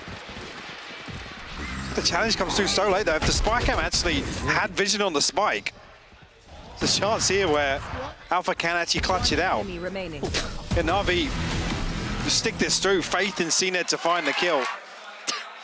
He doesn't even look that fussed. Just pulled off an ace. Got us to 12. To 6. Close enough. I just don't know if Navi have anything left in the tank, if I'm honest. At least they've got a buy. This is going to be interesting. Fnatic are already up middle. This is so fast in comparison to what we've been seeing. This is no information either, no sound cues at least from the steps. And no camera here this time around from Sugetsu. Lots of ultimates for Navi to work with though. First one being Angel. Now, will he actually catch sight of these players in ropes? He should be there in time. Yeah, we'll spot out both of them. That's a Rolling Thunder. Again, they anticipate this A-pinch coming through. Sugetsu's found one on the back of the Rolling Thunder. Pretty big, hold on. A little bit of fight in this one. And a little bit of support, CNED there. Lovely work from CNED this time. Saving Sugetsu, who looked like he was about to be shredded in that. But no, Chronicle and Leo now left out in the cold. They've had no step towards sight. Spike to hand. Can Leo sell something here? Can they find any bit of space? But they've only got 30 seconds. What are you even meant to try in this? Just probably keep the rifles in your hands, and that's the best you can really hope for. With Boaster at 1500, Alpha at 2300, I'm not even sure actually of Durka's ultimate status, but a chance here at least to get some investment back into the next. 10 seconds. I mean, this drew out the Rolling Thunder, Angel's ultimate as well, and Sugetsu's as well, throw that in the hat. They live to fight another day. 5 alive for Navi. And an upgrade here or there as well, so they should be able to get maybe a better purchase going forward, because their money is certainly frayed as well. Okay. Yeah, Durka won off the showstopper, so this is potentially doable here. Again, great read on the back of Angel's information. Spotting those 2 members in vents, immediately the Rolling Thunder is posted towards ramp and main. It's a perfect read of the situation. Like you said, when actually it feels like Fnatic have a massive advantage, or at least massive progress off the rip for free, with no resistance, not really giving away any information. Okay, 1 away for Durka. And I'm looking to see if Boaster can play this out. It's Shout, finding Chronicle. Boaster, only going to find 1 on this. But it looks like they want to double down on it as well. And actually, Fnatic win both fights? Huh? You have to heal Durka back up. Now got the showstopper. That should never have been favorable, it feels. Never. They've just got everything they wanted. Alpha's got out online. He can find all the information he wants. And a man advantage as well. Oh, this is going to be a devastating round loss here. If this is the one that they lose it on. And they know 100% where both these players are. There's no secrets to this anymore. The time's now on their side as well. CNED takes the first couple of steps, but it's Sugetsu to find it. Leo falls towards Pillar, and they have to kind of live this one out. Rocket gets posted. CNED dodges, still standing, 2 feet planted back on the ground. Sugetsu with another valuable kill, and Dirk has fallen. There's still life in Navi yet, after what felt like they'd maybe just fumbled that. Yeah, this is Fnatic actually deciding to throw some of these investments in to try and secure this. Again, no fault really in that, but Navi flipping a 2v3 retake here. I mean, yeah, this should have never happened. Sugetsu gets the freebie onto Leo, and that really opens things up. Do we actually have a comeback on our hands here? I mean, I'm getting worried. Yeah, okay, so the loss bonus comes into effect now with what Fnatic can buy on some of these light shields. You question some of the utility potentially behind it, but yeah, one more and I'm a little concerned actually, especially if Navi builds some momentum. It feels like that's been missing from them the whole game, and well, Angel's been decimated. Alpha's at 27 and 11, by the way, on the Cypher. It looks like this B piece is in motion. What does Xiao do about this? He can't do much. He has to respect it. I've got your trail. Even the Seekers to come through as well. Going to show exactly how far back Navi are. You should be able to get that plant going for yourselves. Chronicle going to go for it. That's a little bit dangerous here. That smoke just dissipating, but no one there to really find much. Actually, Tail of Lights at least denied the first attempt at a plant by a couple of seconds. Now for the second shot, though. Yeah, looking to get antsy on this, though. CNED's in. He's straight in there. It's Chronicle to find Xiao, though, leaving it just down to Zipan, CNED, and Sugetsu. And this is when the problems start to come together. You've got so many bodies against you here. Alpha does get noted, but he still wins the fight. CNED with 4 to find and a mountain to climb. The flash pretty good as well. Leo going to keep that position in mind. The first couple of tentative steps mean nothing. Alpha having a belting game for himself. And well, sadly, in my book, a little bit of a flat game from Navi there. Yeah, it did. I don't know if this were, again, we question some of the comfort of really when you bring across some of these compositions to a live game, talk about testing things out. Things just didn't really feel characteristic of what we've seen from Navi so far this season, at least. I mean, I know Desk was hitting heavy on fundamentals and, you know, spacing being off, trading, positions. You know, a couple of members of Navi doing different things at the same time. So yeah, a little bemused by that. Fnatic also, though, on the first. Again, very, very uncharacteristic approach to Lotus. Again, they win out, I think, towards the latter end of the second half, to be honest with you. Other than that, it was very, very strange from both teams at points throughout this series. Yeah, I think this kind of falls into the category of, you know, it could have been one of those fantastic games. However, this is feeling more like a show match of, you know, trying bits and pieces out, a couple of different looks. Yes, a good game for sure coming out from Fnatic, absolute highlight reel from Alpha throughout that game. Yeah, we had a quiet map one. Again, it Exactly. was sticking to that investment of the operator. Wasn't really finding an awful lot. Don't know how much we credit that towards Navi. We're talking about obviously the Sova being a great counter towards some of those early angles, yes. But again, in the second map, it felt like it was the Alpha show, to be honest with you. And like I said, when we're hoping for that adjustment to come through, the utility to find that value once again, there was a number of different setups that Fnatic were able to employ, and Alpha delivered in every single one of them. He certainly did. The caliber of the players, even if it wasn't probably one of the most marquee matchups we've had, if you're looking at quality, the individuals still certainly delivered. We had some really quite fantastic rounds. Sadly, CNED looking a little absent on map 1. It started to warm up a bit in map 2. Didn't really see him at that peak form, but again, I think the issues for Navi really, it just didn't look comfortable throughout that series, maybe changing some bits up, and it didn't quite find that form they wanted. Yeah, sure, which I come back to the same thing. It's always going to be the first question raised when we see, I don't want to say some of these wacky compositions. Sure. It's not necessarily, you know, out of the playbook really for Navi. We've seen this sort of thing before, but that's the sort of thing that we do start then questioning. Yes, Zipan looked very proficient on the breach, but again, in certain situations, it's like ahead of the site's already conceded, you're dumping a flash, you're dumping a fault line. Those are key tools in terms of retakes or in terms of isolating players ahead of that spike being planted. So a couple of things for me that certainly you come away from this matchup and are very, very quick fixes. Yeah, I don't think this is a bigger problem for Navi in my book at all. I think this kind of played out as we were a little worried it might. That there's always that possibility when both teams are qualified, they are comfortable. There's also the element that Navi just like to have fun in the server. They like to play what they want. They like to switch things up. So again, if they've achieved that objective themselves in their mind today, fair play. Yeah, maybe not the game that we'd hope for, but again, you kind of hope you see these two clash on those international stages eventually as well. I have a feeling we'll see them clash again. I feel as though that may be the case too. We'll have to wait for that one though, and something else that's coming up is going to be the post-plan with Chronicle. Nice! Nice, Alpha! Nice!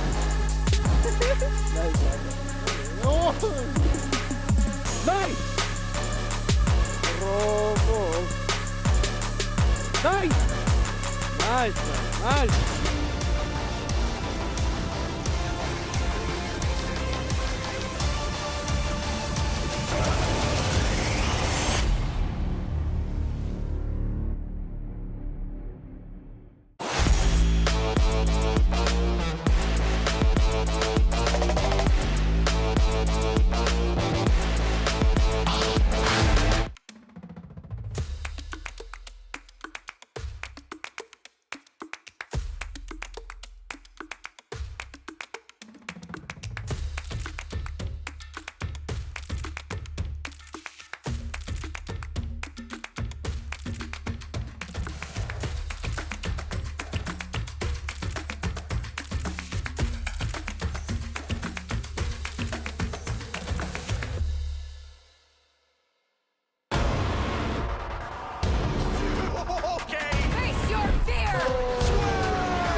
Red Bull gives you wings.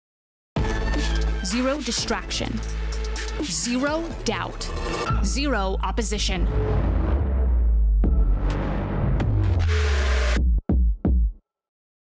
Usually when I see a target, I won't miss. I try to find weaknesses wherever they are and just game by game try to pick up on anything I can. So this training course is a way for me to really showcase and demonstrate all the questions you guys have been asking, how to get better aim, and it really enables me to answer a lot more and kind of expand on the first video I made like so long ago about VALORANT fundamentals.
Welcome back, everybody, to the post-plant portion of the show. Chronicle is part of our furniture now. We've stolen him. This is not actually him. This is Planticle. Planticle? Planticle? Cringical, I will say. Cringical? Wait, Cringical, however you guys want to... He's had that on his head for a good 2 minutes now, by the way. And that was very, I don't know how he did that. very impressive. Yeah, almost as impressive as the Actually, I will take this one for a good standing on my head. The 2-0 for today. I will say that Chronicle, now the season is done now. The next time you play is going to be playoffs. 9-0 you ended up going, completely undefeated. Did you think that you were going to end up in this spot? At any point in the season, did you feel like, oh no, maybe the undefeated record is going to slip? I mean, I was always thinking about that. Like, every match could be hard. Like, many matches we played on this regular season were kind of close, even though we lost only one map through the whole season. So I can only say that it obviously, you had that feeling that you can lose every match, you can lose every map, but maybe it helped us to be like... mentally prepared? Yeah, not only mentally prepared, but I think just prepared to the opponent, like just prepared to be, just prepared to everything that could happen. And we were curious about every team. Like, for example, like I can say that we prepared for this game also a lot. Maybe it will help us in the future too. Like for the playoffs or whatever. Like we just, for example, we did 45 pages of anti-strats against Navi. 45. Wait, who was the culprit? Like, who did the most of it? How did the? I mean, I think it's slightly depends on how Mini is free or SLK. Like, someone could do the more. Like, I think most of the anti-strats SLK does in our team, but also Mini helps in that way, and also Bolster obviously, because he also watches the VODs and he also can add something interesting about our enemies that we could play in the future. So like this trio, I think, like gives us the most like edge. You feel like? And not edge, like most of the info that we have about enemies. Like just that's it, nothing Can you else. imagine that, Mitch? Like, turn to page number 9. As you can see, this is what we're gonna do. A little tag pause before the pistol. I mean, that's why I think like why Riot doesn't allow to take some like list like paper with the anti-strats. Like maybe because of that, because on our tables it will be 45 pages. I mean, coming out with a book. Yeah. I mean, I gotta ask, because you're saying about all this preparation. I imagine it's a bit of a nightmare to prep against a team like Navi, just because, I mean, maybe you need 45 pages for it. Because they came in today, and I mean, Angel's playing a Yoru. We got a breach on Zipam for the first time ever. Like, how do you prepare for a team like that who is just constantly swapping it up? Does that make it difficult for you? We do have the Angel Yoru highlight. That was actually one of the reasons why like we had 45 pages about anti-stratting Navi, because like they have a lot of comps, and because of that we prepared to almost every of them. Obviously, this split one, it was double dive with Angel Yoru, and we also was prepared for this one. We were discussing how to fight with them on our defense side, and I think we did a great job also. Can you leak anything that you prepared for that they didn't end up doing? So like a comp perhaps. Did you prepare for like Reyna or Phoenix or any stuff like that, or was it just the Yoru? No, I mean, like what they played in this regular season, that's what we like took for our anti-strat. That's it. And so when he did lock in the Yoru, were you guys kind of like, aha, we prepared for this, or were you kind of like, what's he done there? I mean, we didn't act neither of that. Like we just we just discussed like how they will play against us. That's it. I mean, I could make a joke about like, haha, he's IGL playing Yoru. He's gonna play 0.5 KD. That's it. But he actually is a really good player, and I mean, after the first map we played, like I literally spoke to him, like it was a fun, because like he was owning me, so sometimes, and like he did some solo peeks and he just one-tapped me, and that was fun actually. That was fun. It was fun to get one-tapped? I mean, whatever. I don't know, like that was good. I can like say good job. I can also say good job, bro. Such a wholesome rivalry, Mitch, I feel like, because we see them play so many times, there's never like bad blood. Yeah, I mean, we saw it in the interview earlier as well. It's like we all want the best for each other. Hey, nice shot, bro. I love that. I gotta say though, so we just discussed Navi and how they have a lot of comps. I mean, we saw it earlier. It's coming into today, they played 18 maps and 14 different compositions across those 18 maps. It's a lot. You guys were on the exact other end of the spectrum. You're the team that played the least amount of different comps. It's like you have your fundamentals that you want to run with, and you just perfect them. But I have to ask, in my mind at least, that's the easiest thing for your opponents to counter. You're coming in with the same utility, the same tools constantly. I mean, have you guys got any sort of a secret to keeping it fresh? Because Angel said, for example, that they don't think it's fun to play the same comp again and again, that it's not as fun to play. Do you ever find that? I think he just looks on that like from a different perspective. Okay. I think that if you are making new strats on the same comp, it's actually more interesting in some way. Like you are just trying to create something new that actually no one saw that before, or maybe stole something that no one expecting like from you. It's actually also cool, and I think it helps you to play stable, because like you will keep your individual performance for sure. Like it will not just go away because you obviously you change the agent, and because of that you can do a performance drop obviously. So that's it, I think. Is there any, because you play a whole bunch of agents in the past, you know, we even saw you play Raze, and you're pretty good at every agent you play, I would say. Are there any agents that you want to play, you know? Are you going to Mini and Burst like, hey, yo, put me on this? I want to play on Yoru. Really? No, I was gonna say, like, dog shit Angel. Was that your Angel impression, or?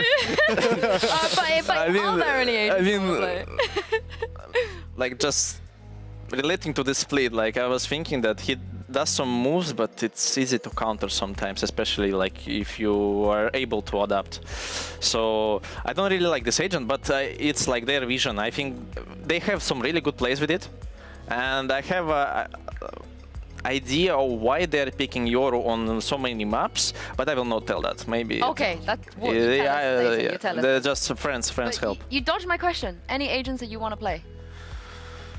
I played on everything almost. That's what I mean, almost everything. So I mean, maybe sometimes Astra. Oh, really? It could be interesting, but I think it's one of the hardest agents to play with, because like from every main controller players, it it requires you a high skill, like with using abilities, and you also need to to have a good perspective, like on what enemy does against you. Like you need to see everything, you need to adapt to it again. So I don't know if Boaster will swap with you though, because I remember him saying that he really doesn't like to play Breach.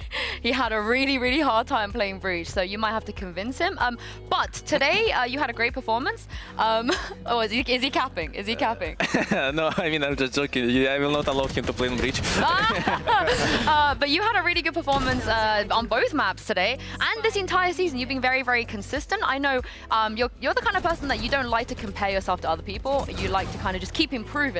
Are you happy right now with your performance and how you've been playing?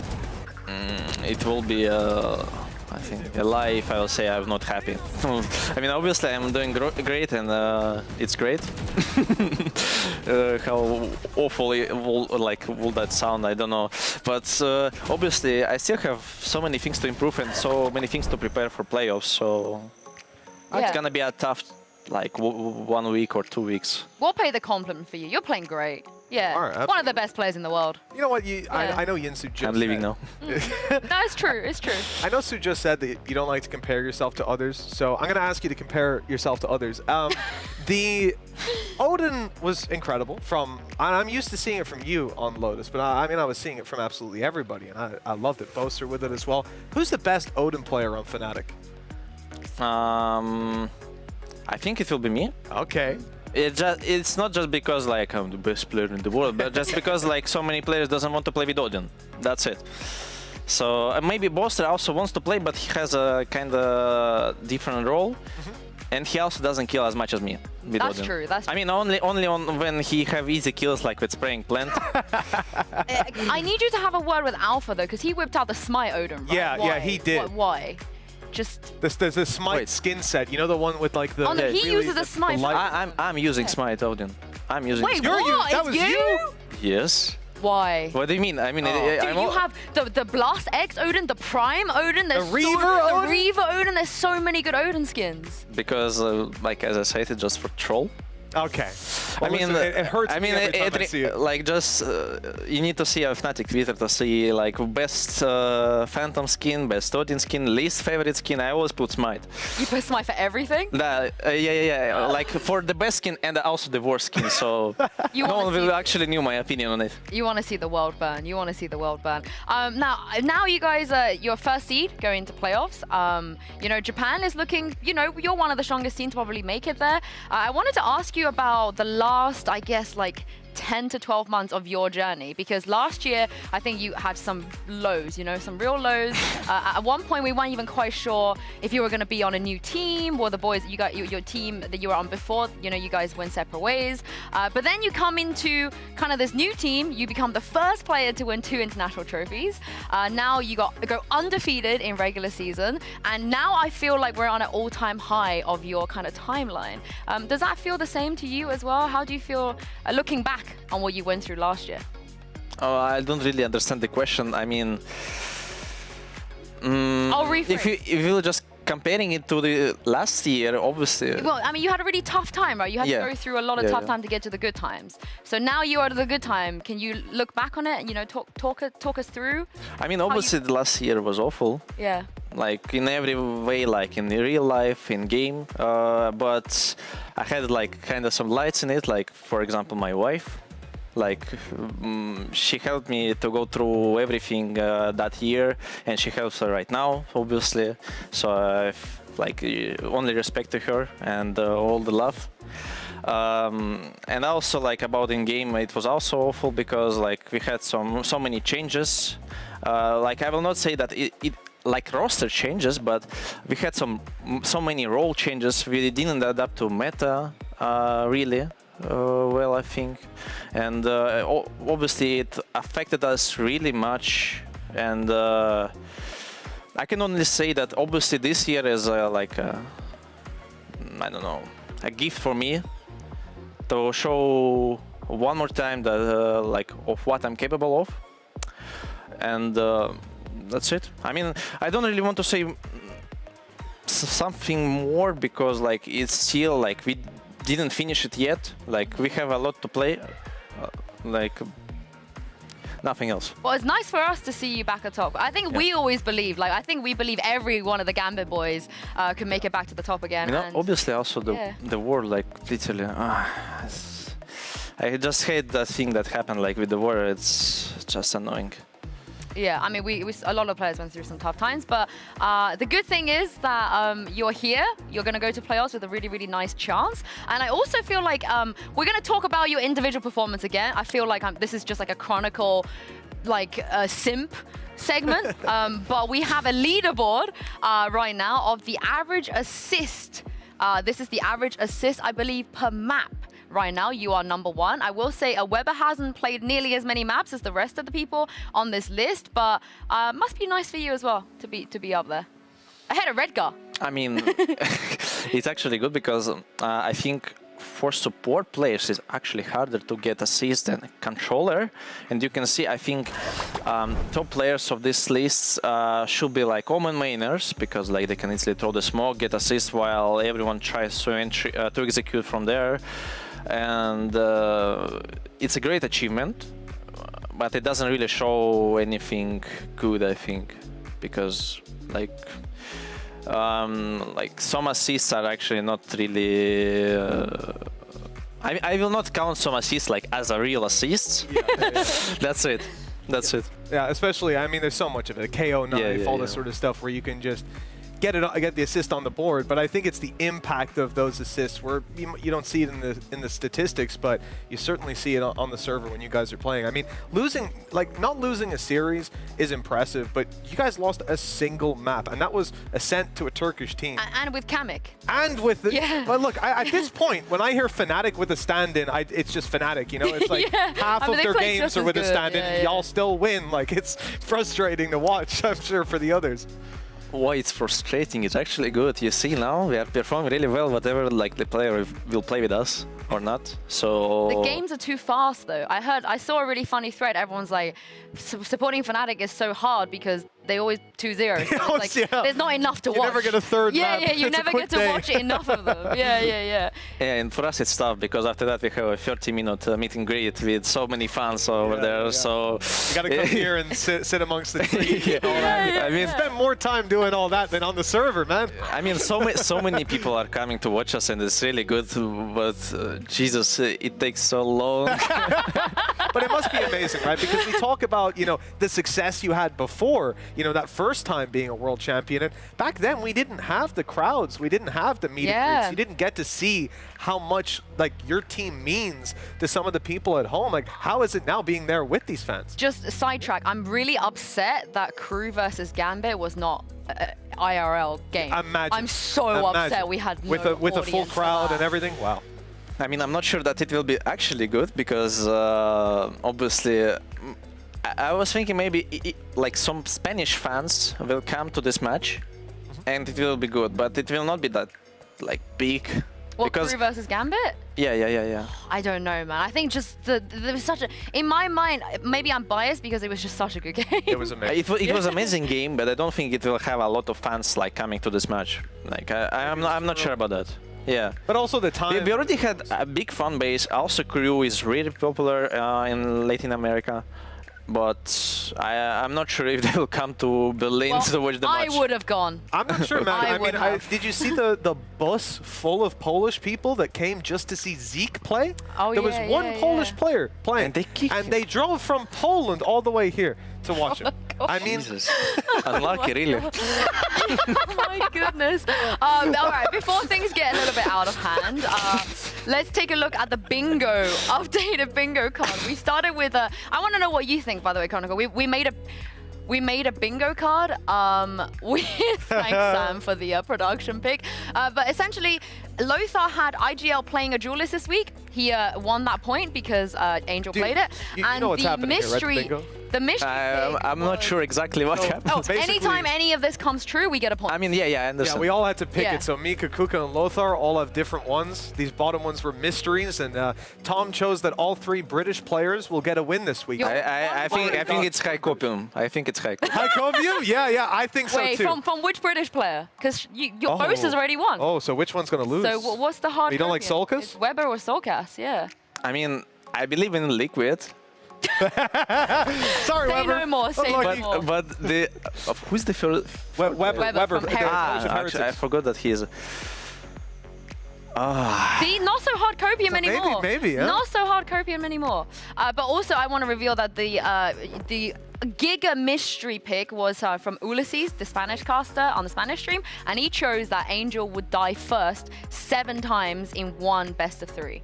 And how much he did? I think 10 was it? Yeah, I thought it would be 14. You thought it would be 40? I mean, he always picks first, I think, in his team. I remember my favorite was Haven when they used to play it. Obviously, they ban it now, but when they used to play it, and he was a breach, and he would like jump C long at the start of the round and get opt 5 rounds in a row, and you're like, what's happening? We are blessed to have him. He plays a different game. We are really blessed to have him in our league. If we take a look at the standing now, Fnatic, of course, they are 1st seed secured, Navi secured 3rd seed, and Liquid are confirmed 3rd seed. My question to you is, Chronicle, there's 3 more teams that are fighting for 1 spot, BBL, Vitality, and Heretics. Who do you think takes the last playoff spot? Why are you asking this question? It's kind of awful. Okay. Say a team. You played all of Karmine these teams, Corp. so who was hardest? No, KC, they're not in the running anymore. I don't care. Karmine Corp takes the spot. You want to believe? KC win. Let's go! Let's go, KC! Allez, les gars! The rules of the league, just. I mean, okay. No jokes. I think if we are counting as a Tokyo, like who will perform better, I think Vitality could be a great contender. They should qualify. But I think in the current situation, BBL might be the stronger one. I mean, they're the only team to take a map off you, so they certainly seem to be in good form. I feel like it validates us and mainers, I know. Us and mainers. I mean, what was the Alpha said last week that I hope neither of the Turkish teams qualify so all the Turkish fans could support him instead. That's what I mean, That's big brain.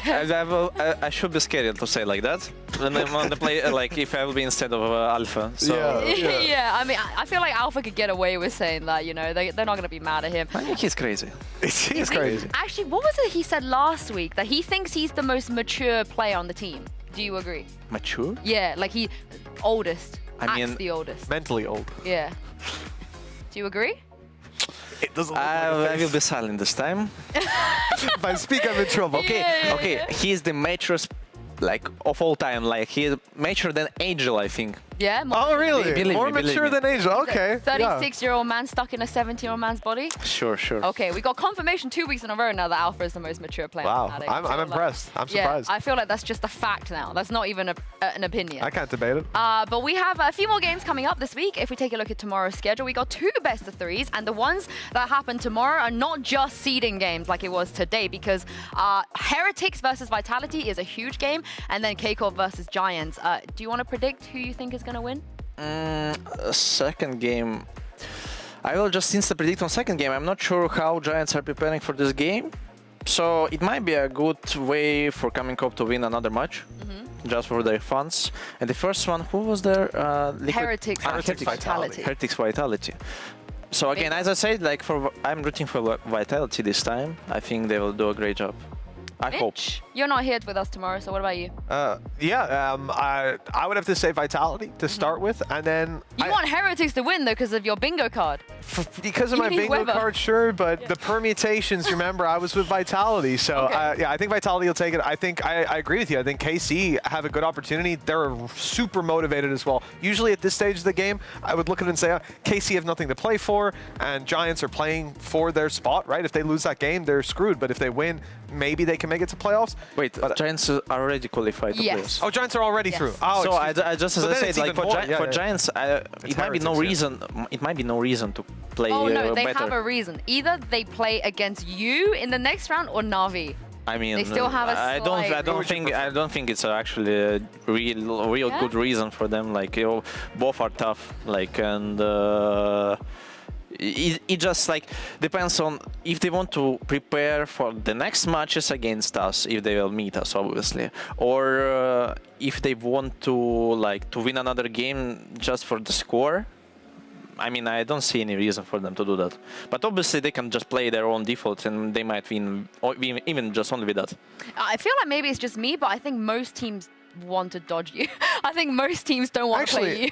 I have an interesting question then. Coming into today, for you guys against Navi, what is the goal? Is it to experiment with try some ideas that you had, or are you coming in to win this game 100%? I don't think we want to experiment or check some ideas, because we can check that on pracs, and we don't really want to show them, because it's obviously something already works, because we're obviously preparing for the playoffs.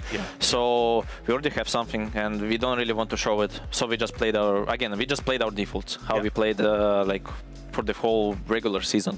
Don't fix what's not broken. Yeah? Exactly. Yeah. Last question for you, Chronicle, because we're not going to see you until playoffs, and you're not playing on the first day of playoffs either, so it's going to be more than a week, I think, until we see you. So anything you want to say to the fans that are rooting for you and that are looking forward to seeing you play back in playoffs? I think I can only say thank you to everyone again who is watching us and helping us to go through all the stuff we are doing right now, because obviously it's hard to play for such a long time without any support, and your support actually helps us. So I hope again we will not disappoint you in playoffs right now, and we will try our best to prepare for these matches, and obviously we will try our best to perform good. I can't wait to see it. Thank you so much, Chronicle, for joining us, and thank you, Mitch. You're casting tomorrow, but we won't have you on the desk, so we'll keep an eye out for the bingo for you. We'll keep an eye out. Thank you to all of you guys at home for tuning in. As always, we're going to be back tomorrow with 2 more games, starting with Heretics versus Vitality. Have a very good night, and we'll see you then.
one by one.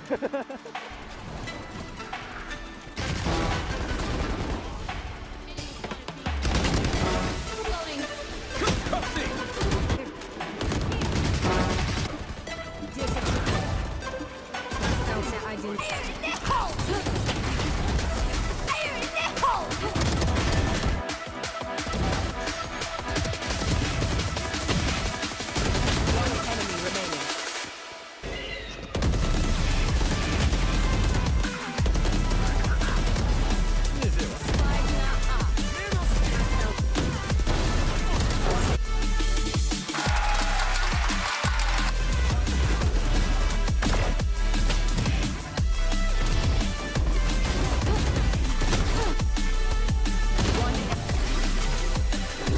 Enemy remaining.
Thank you.